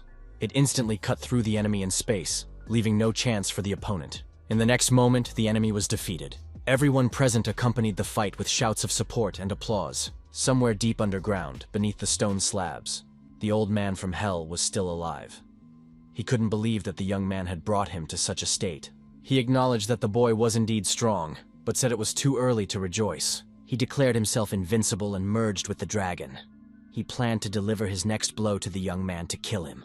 The battle continued, and the young man went out to meet the monster. Of course, he was surprised by the power of the old man from Hell, but he did not see this as a big problem. He used the brilliant Vajra style. The villain did not expect the young man to know this technique, and the dragon monster lost once again. The young man thanked his opponent for giving him the opportunity to practice his skills once again. He was ready to move on to the next level, and to do so, he only needed to finish off the villain. The old man from Hell could no longer oppose the young man's strength and power. In the next moment, the young man reached out his hand toward the defeated. Of course, This gave him the opportunity to raise his level once again.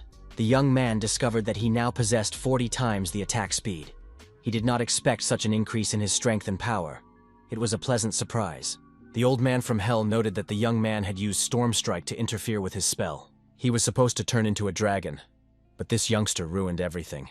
Iyun realized that the old man still wanted to become a dragon, so he finished off the villain and didn't leave him a single chance. After that, all his relatives and friends came out to the young man. They were worried about his health. However, the old man from hell still did not give up. He had lost his body, but decided to make the young man his new vessel. While the young man was talking to his father and loved ones, he sensed the approach of an evil spirit. However, he had a small feather tucked into his belt, and the old man from hell encountered spiritual energy. This spiritual energy was enough to incinerate him and put an end to any attempts to restore his existence. The old man from hell was defeated once again. He did not expect the young man to be protected by such a high-ranking item, still shouting that he was immortal and would never lose. The villain exploded and scattered into the air in tongues of flame. The young man realized that this attack had been carried out entirely by the little feather. Grandpa Lee said that the little feather could instantly destroy a soul that had reached the second level of the Battle Lord, and asked where the young man had gotten the feather. At that moment, Old Man Chu continued to sleep among the empty wine pots. Suddenly, Lee's eldest daughter screamed in fear. Everyone turned to see what had happened. It turned out that the beautiful Lee was lying unconscious and not moving, showing no signs of life. Grandfather rushed to his beloved granddaughter and tried to wake her up, but she was as if in a dream. Yin energy had entered her heart and spread throughout her body. If they did not find a way to remove this energy from her body, she would not survive more than a day. Everyone was very worried because they felt sorry for their beloved girl. Everyone hoped that young Mr. E would be able to save their daughter, because he was so talented. Father Ye knew one way that could help in this situation, and shared the details with his son. It was necessary to bring yin and yang into harmony, but the girl's heart was barely functioning. If there was no yang energy in her body, she would most likely die. Father E said that the brilliant Bajari style, which his son had mastered, endowed him with pure yang energy, so he was best suited to save the girl. The young man clarified, "This is a matter of honor. What if she refuses his help?" Grandfather Lee confirmed that the girl was on the verge of death, so nothing was more important than saving her. He knelt before the young man and begged him to save the beauty. The servants were also unanimous and begged the young man to do everything possible to save her life. The young man realized that there was no way out, and that he had no choice. He decided to fulfill the request of those around him. Late at night, with Grandfather Lee's blessing, the young man set out to fill the girl with yang energy. Her life was above all else, so he did not think about the discontent that might follow. The process of executing Yang's energy went smoothly. At that time, in the Jade Hall of the Palace of the Underworld, the servants reported to their master. They said that the old man from hell had died. The guardian of the Jade Hall of the Palace of the Underworld was enraged by this news. In his rage, he destroyed the hall and injured the messengers who had brought him the bad news. He understood that part of the blame for his brother's death lay with him, because they had quarreled, and the old man from hell had left and never returned. The guardian of the Jade Hall of the Underworld promised to avenge the death of his beloved brother, and very soon visit the people who had harmed his family. At that very moment, something unimaginable was happening in the family's courtyard. The beautiful Lee woke up, realized what had happened during the night while she was unconscious, became very angry, and now was going to deal with young E. The servants looked at each other in fear, and asked Grandfather Lee what had happened, and why the beauty had suddenly attacked the young master. The cunning grandfather said he did not know the reason. The girl used the 1,000 Ice Eagles technique. Iyun did not expect such a turn of events. He sincerely hoped that the girl's anger would be less intense. She used this chance to get revenge for the insult she thought he had given her. The young man put down his weapon, stuck out his chest, and invited the girl to attack him. During the attack, the beauty realized that this was not exactly what she wanted: to fight an unarmed man. Still holding the sword in her hands, she began to question the young man as to why he was not resisting. He said that if beating him with her sword would help her calm down, he didn't mind. He knew that she was not seriously trying to kill him, so he did not intend to offer her any real resistance. The beauty also put away her weapon. She told the young man that she wanted to fight him, not just play childish games. The young man, meanwhile, noted that she had become very strong. The girl said that she did not understand how he cultivated himself, that he had some special method of rapid cultivation. Yeyun really wanted to talk to the girl, but he couldn't reveal his secret. The beauty understood that everyone has their own cultivation secrets, and if the guy didn't want to talk about it, she shouldn't force him. The young man was grateful to her for being such an understanding person. The girl suggested that he stop calling her his senior classmate. They were now roughly equal in strength and were equals. Their older relatives watched their interaction with pleasure, noting that the children had grown up. Perhaps they should consider arranging a wedding between such wonderful young people. Suddenly, an announcement came over the internal communication system, calling for the immediate return of the internal disciples of the Kaiwan sect. The elders summoned all the inner disciples because of the upcoming Tianlo Empire sect tournament. It turns out that every 2 years, the Tianlo Empire holds a martial arts tournament, with big prizes for the winners. It's not just about the prizes, but also helping the sect grow. The head of the elders warned that if the group performed poorly in the tournament, the empire would punish the entire sect. The head elder suggested that young Ye participate in this tournament, along with 9 other candidates from the Canyon sect. The young man gladly accepted the offer, saying that he would be happy to defend the sect's honor. The head told his 3 disciples to get ready for the journey as soon as possible. In 3 days, they would leave for the tournament. All the inner disciples of the sect began preparing for the upcoming very important tournament. At one point, Fan Yalan called out to Yunyu on the street. They hadn't seen each other in a long time. The young man noted that her cultivation had improved again. It seemed that she had worked hard, and he was glad that she had lived up to her father's expectations. At that moment, another beauty called out to Yeyun. Qin Yao said that due to her poor health, she would not be able to participate in the tournament herself. But she had come to support the participants and would watch the fights to learn something new.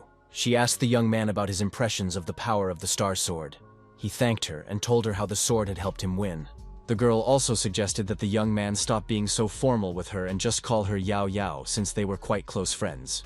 Fang was torn apart by jealousy. She hadn't seen the young man in so long, and he dared to make friends with someone else in front of her. Fang asked the young man to introduce the girls to each other. Yao noticed a perfume pouch on Fang's belt and immediately asked where such a beautiful thing could be bought. The girls immediately struck up a conversation. They discussed handbags, praised each other's outfits, hairstyles, and makeup. At that moment, the beautiful Li approached the group. She thought the young people were discussing fighting skills. Yiyun said he was sure that Li would also take part in the tournament. The young man's friends noted that his interest in her exceeded that of all the others. At that moment, a horn sounded, and all the internal disciples participating in the upcoming tournament were called to line up. The group had to travel to the tournament by airship. The journey took 6 hours. The elders and heads of the elders had already boarded the ship and greeted the students. The tournament was held in the county of Jian on Mount Lole. It was a rather gloomy place, shrouded in darkness and fog. It was known that the other sects had come very well prepared this time, so the disciples were advised not to risk their health and to admit defeat if necessary. Representatives of the other sect greeted them with the question of who among them was Yeyun, and whether he really couldn't wait to die today. Yeyun walked up to his opponents with absolute confidence and calmness, and introduced himself. He asked where this wild dog, who was so eager to find his new master, had come from. Anger, malice, and hatred immediately flashed across his opponent's face. He said that the Liang sect, where his brother had studied, was unable to participate. His brother had even been expelled from the sect, and today he would take revenge on the insolent young man for this. Yiyun tried to remember where he had heard the name Shui Pengshan. It turned out that he had participated in the spiritual source trial and was the best student of the Liang sect. The young man continued to provoke his enemy, saying that his brother looked like a minor character, which was why he didn't remember him. Soon, one of the tournament organizers appeared. He said that this time the tournament would be more lively than any of the past 10 years. Longzhang noted that no matter how many people participated in this tournament, victory would still belong to their Diaolu sect. The representative of the Wanshan sect was very confident and assumed that arrogance would destroy all his rivals. The elders of the Canyon sect noted that the leaders of other sects had already taken the best viewing spots. The head of the elders reassured them, saying that they would watch the tournament from there. The head of the Fanlei sect greeted the head of the elders, and he also showed him signs of respect worthy of an elder. The sect leader said he hoped that things were going well for the Kayan sect, because there had been rumors lately that not everything was going smoothly for them. If the Kayan sect members couldn't make it into the top 100 this year, then most likely the entire sect would lose its rank. The head elder was completely calm and restrained his disciple, who wanted to go and deal with the offender. The head elder said that his sect had far from ordinary students, so the tournament would put everything in its place. In the next moment, a wave of fire pierced the sphere. The disciples did not understand what was happening. It turned out that Yang Mian, who had been sent to observe the tournament, would personally judge the competition. Shunhei introduced himself and said that he had long wanted to meet the observer in person. Observer Yang Mian announced the rules of the tournament. Those sects whose students made it into the top 10 would receive a reward. spiritual stones, weapons, and elixirs to increase their cultivation level. The top 3 teams would receive sets of armor and twice as many elixirs to increase their cultivation level. The winning team would receive very valuable spiritual stones of the highest quality, and would be allowed to visit the Temple of the God of War in the Tianluo Empire. The Temple of the God of War is one of the most mysterious places in the entire empire. It is said that it houses many powerful, mysterious, and ancient martial arts legacies of the empire. Yun thought that if he could enter this temple, he would gain enlightenment and become an outstanding master. After that, Yang Mian announced the start of the competition. The team numbers were written on cards and the draw was about to take place. 10 disciples from each sect, determined by the draw, were to enter the arena. The first battle began between the warriors of the Kaiyuan sect and the Dongling sect. Ye Yun immediately said that he would beat his opponent first. His opponent was threatened by the fact that in a couple of seconds, the young man would be on his knees begging for mercy. But when he approached Ye Yun, he felt a powerful pressure. For a moment, the brilliant Vajra style was used. Young Ye continued to tease his opponent. He asked, wasn't he going to beat him up? After his opponent knelt down and apologized, his classmates were confused and did not know how to behave. A representative of another sect entered the arena. He laughed at the loser and said that he looked insignificant. The sect leader was also outraged. He did not understand what Lin Hai was doing, since he had been brought to his knees in the very first fight. The defeat and humiliation of their classmate led his comrades to rush at Ye Yun with even greater anger. The young Ye still didn't see a problem. He understood that these opponents were no match for him. They were too weak. The spectators were astonished. They did not understand what was happening, as the Dongling sect was supposed to win this tournament. So why had a newcomer defeated them? Or maybe they lost on purpose, and it was some kind of secret agreement with representatives of the Canyon sect. The tournament organizer climbed onto the tower and announced the Kaiyuan sect as the winners. Even the elders couldn't believe what was happening, because the boys had defeated those from Donglin, and their disciples were considered the best swordsmen. Although the head of the elders urged everyone to restrain themselves and not get too excited, he himself could hardly hide the smile and happiness on his face. Soon, the 12th battle began, in which Kaiyuan was to fight Feng Lei. It was the warriors' 1000th battle. The battle had barely begun when victory was once again won by Kaiyun's sect. Ye Yun suggested that his opponents not even give their names, because they would lose very quickly anyway, and it didn't matter. The head of the elders no longer hid his happy smile. He asked the head of the sect what he thought of his disciples' martial arts skills. The 50th fight was coming to an end. The Kaiyun sect continued to win, and their opponents no longer had the strength to endure such humiliation. The opponents considered using unfair methods, but the young Ye was able to calculate their moves, and in the next moment, repelled the attack from behind. The tournament continued. The 101st fight was won by the Kaiyun sect. The 230th fight also ended in victory for the Kaiyun sect. Their opponents had no strength left. All these victories were won by Ye Yun alone. His classmates did not even have a chance to enter the arena. They watched the fights as spectators. The 281st fight was also won by the Kaiyun sect. His classmates thanked the young man for his excellent work. Representatives of other sects looked at the young man with interest. He had fought so many battles, won every one of them, and suffered not a single defeat. The heads of the elders of the other sects were puzzled, and wondered what level this monster, Yun advanced victoriously through the tournament, paying no attention to those around him. He was simply doing his job. At one point, his classmates said that because of Yun, they never had a chance to show off their skills. It was clear that not only joy but also envy had appeared among the students. The head elder watched his students. Guanar admitted that he was no match for the young Ye because only a month had passed, and the young man's strength had already increased so much. The head elder discussed what was happening with his colleagues. Everyone agreed that martial arts mastery depended not only on talent, but also on purity of heart. The administrator announced the end of the first round. According to its results, the 5 best sects were different, including Kaiyuan. His classmates were happy. They had advanced to the next round. They understood that this was thanks to the youngest student, The young man laughed at the other participants in the tournament. He said that they were all weaklings and that none of them were at his level. The happy elders of the sect were beside themselves with joy. They understood that this was the greatest achievement since the sect was founded. By the next day, each of the 5 sects would have to choose 2 disciples from their team. These disciples would fight each other in one-on-one battles. The head of the elders appeared before the disciples. He thanked Ye Yun for his excellent work. At that moment, representatives from another sect came to the Kaiyun sect. They were from the Dailon sect, which is considered the most likely winner this year. Their sect specializes in the art of combat, so everyone was very curious about the purpose of their visit. One of the incredibly strong disciples of the Jiaolong sect is Lin Shu. He is so powerful that no one can match him in martial arts. Everyone hoped that tomorrow no one from the sect would have to fight this strong man. The next day proved that their fears were not in vain. Lingsu came out against Ye Yun. All the girls watched the fight with bated breath, with Li Qinju being the most anxious. She admitted to her friends that she would have lost, although in reality she had walked away from her fight because she was too worried about Ye Yun. The sect elder took Lin Shu and greeted the participants. He said that although the young Ye had surprised him with his abilities, he was confident that his sect would win. The head of the elders did not argue with him, but offered something interesting. He proposed a bet on his disciple's victory. If the disciple of the Dialong sect won, they would give the sect one of their divine weapons. If young Yi won, the head of the Loon sect would share his sect's best martial arts techniques. Everyone watched the bet with interest and understood that the heads had put their best trophies on the line: divine weapons and abilities. It was unclear who would win. After making the bet, the head of the elders watched the proceedings with interest, realizing that many more intrigues would be revealed. Elder Lun agreed to the terms of the bet. He was confident that his sect would win. The head of the elders suggested not rushing to conclusions and watching the duel first. The supreme ruler watched the tournament. He saw that it was in full swing and that the battles for the top 3 would begin soon. Chief Yang noted that they had seen a lot of fights over the past 2 days. He asked who Shu Feng thought would be the winner. He named 3 representatives from different sects, but Ye Yun was not among them.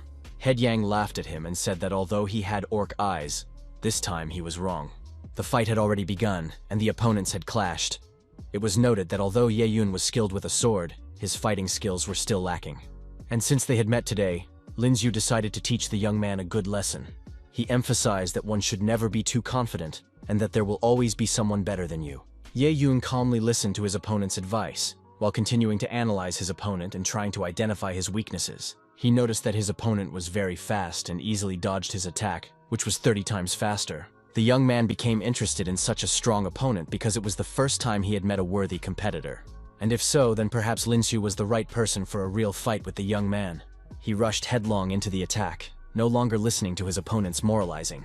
Lin Shu, in turn, also went on the attack, and their 2 attacking forces suddenly collided. They used the technique of nimble fighting, the most powerful technique of temporary body enhancement at the initial level.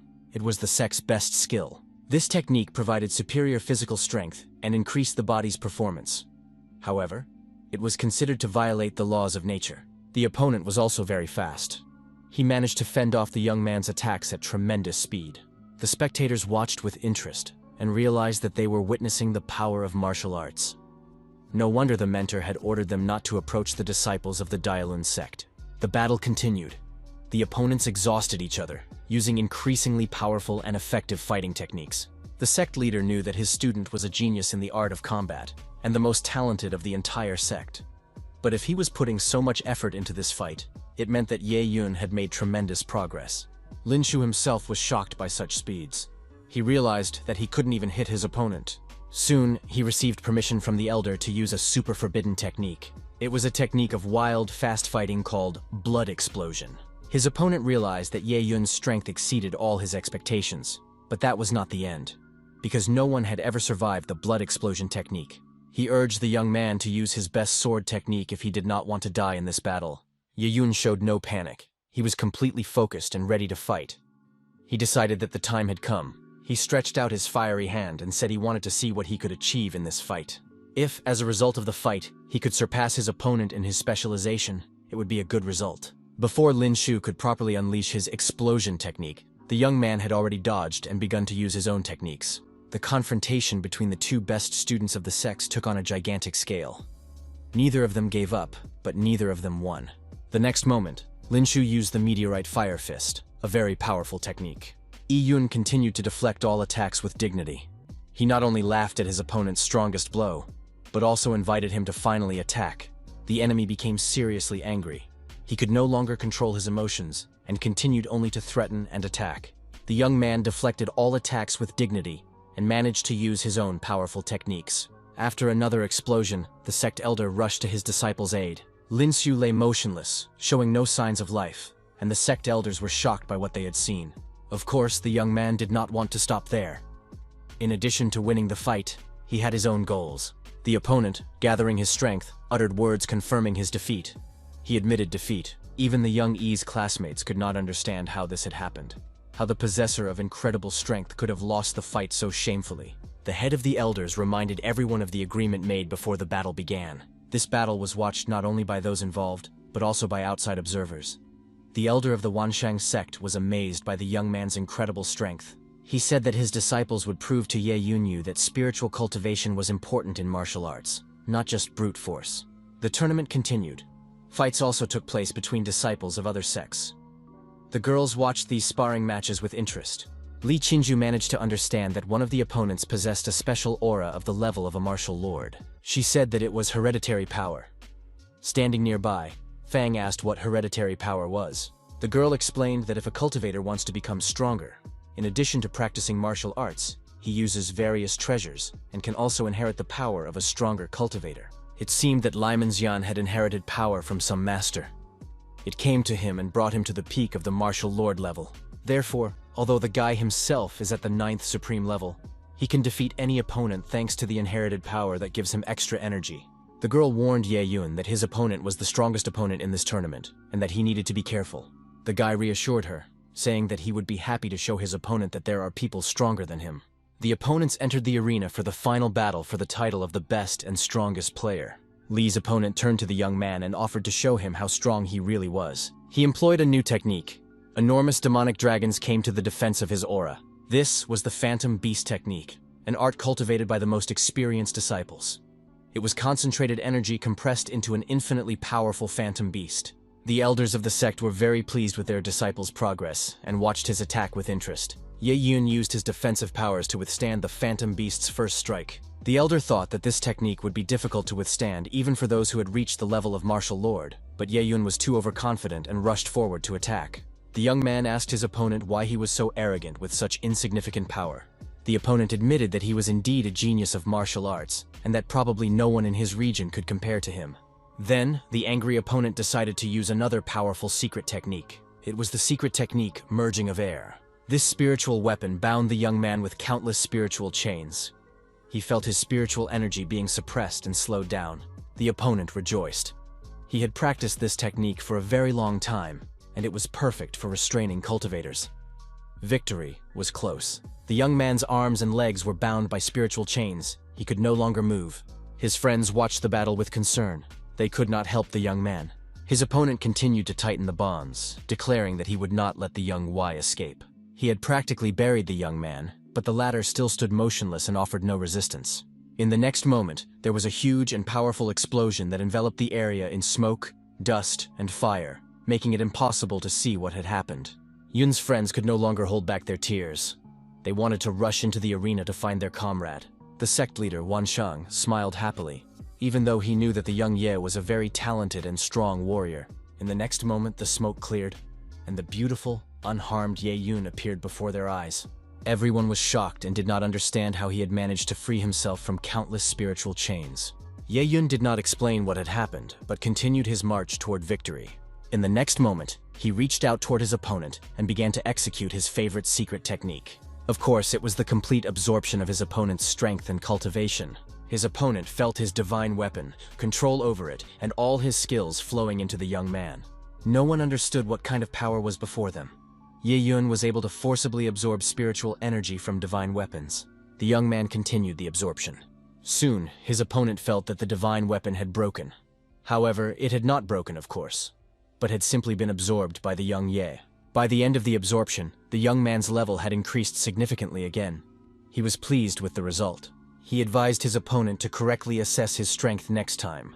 Otherwise, he would regularly encounter warriors who would take away everything the loser had been able to gather and cultivate up to that point. The spectators were shocked. They did not understand how this had happened.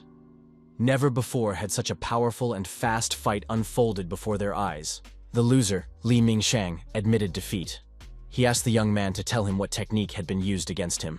Ye Yun did not hide the truth, and proudly announced that the technique was called Absorption of All Worlds. The elders of various sects noted that such gifted people were rare not only in third-rank sects, but also in second-rank sects. This young man had a bright future ahead of him.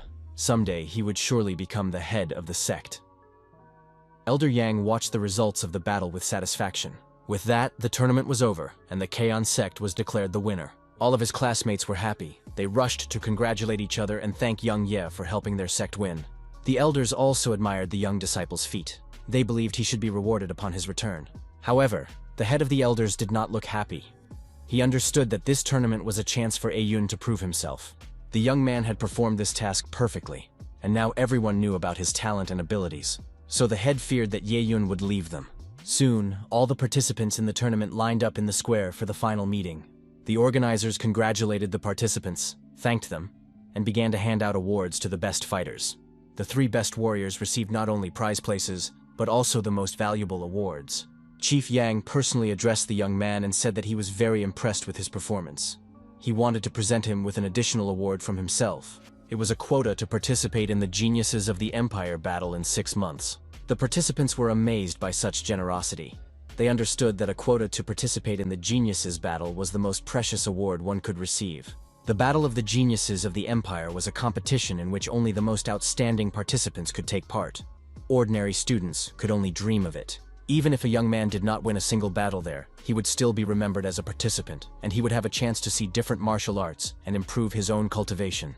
Head Yang gave him a ticket to participate in the Battle of the Empire's Geniuses. He had to drip blood on it, and the jade token would recognize its owner.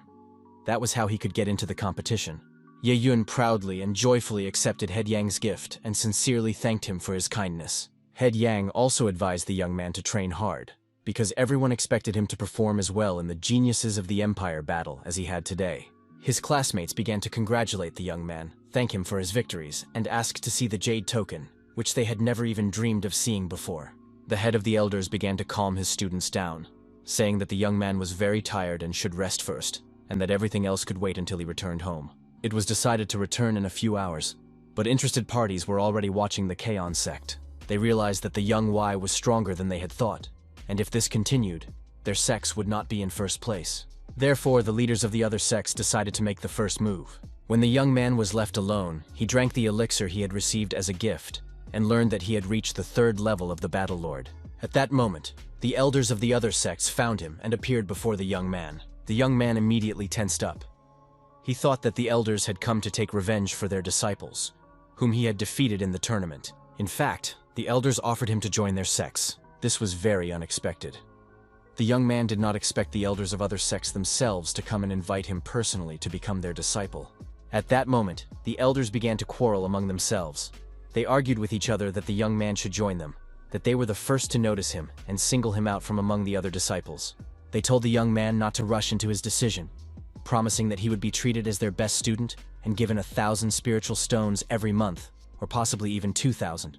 The young man sincerely thanked the leaders for such a generous offer, but said that the leader of the Kaon sect had been kind to him, so he would not betray his sect.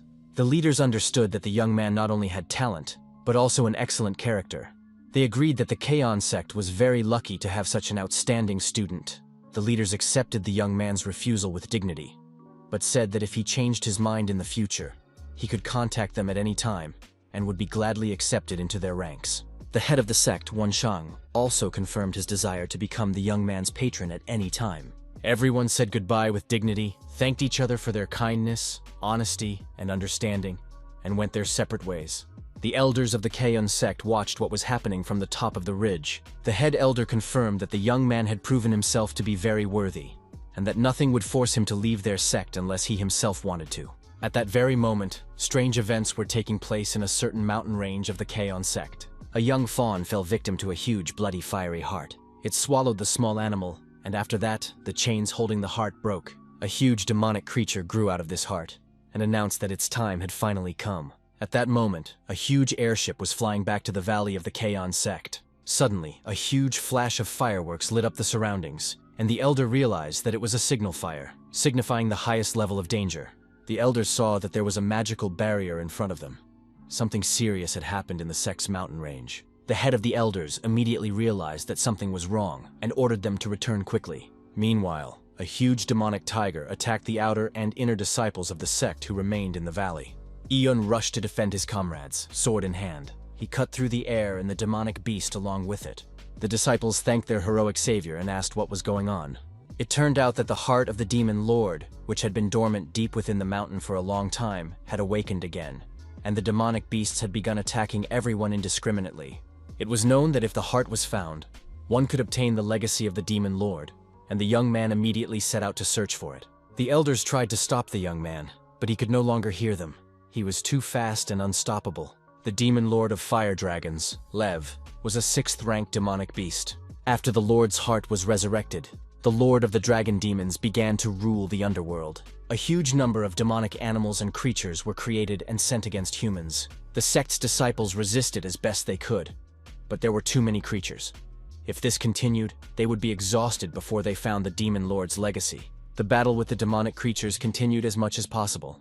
Representatives of other sects also wanted to get their hands on the demon lord's legacy to glorify themselves. The sect elder tried to stop the demonic monsters, but he couldn't hold out and died. The demon devoured him and said that the life cultivation of a battle lord was very delicious. But he still felt that something was missing. The warriors noticed that the monster had instantly killed the master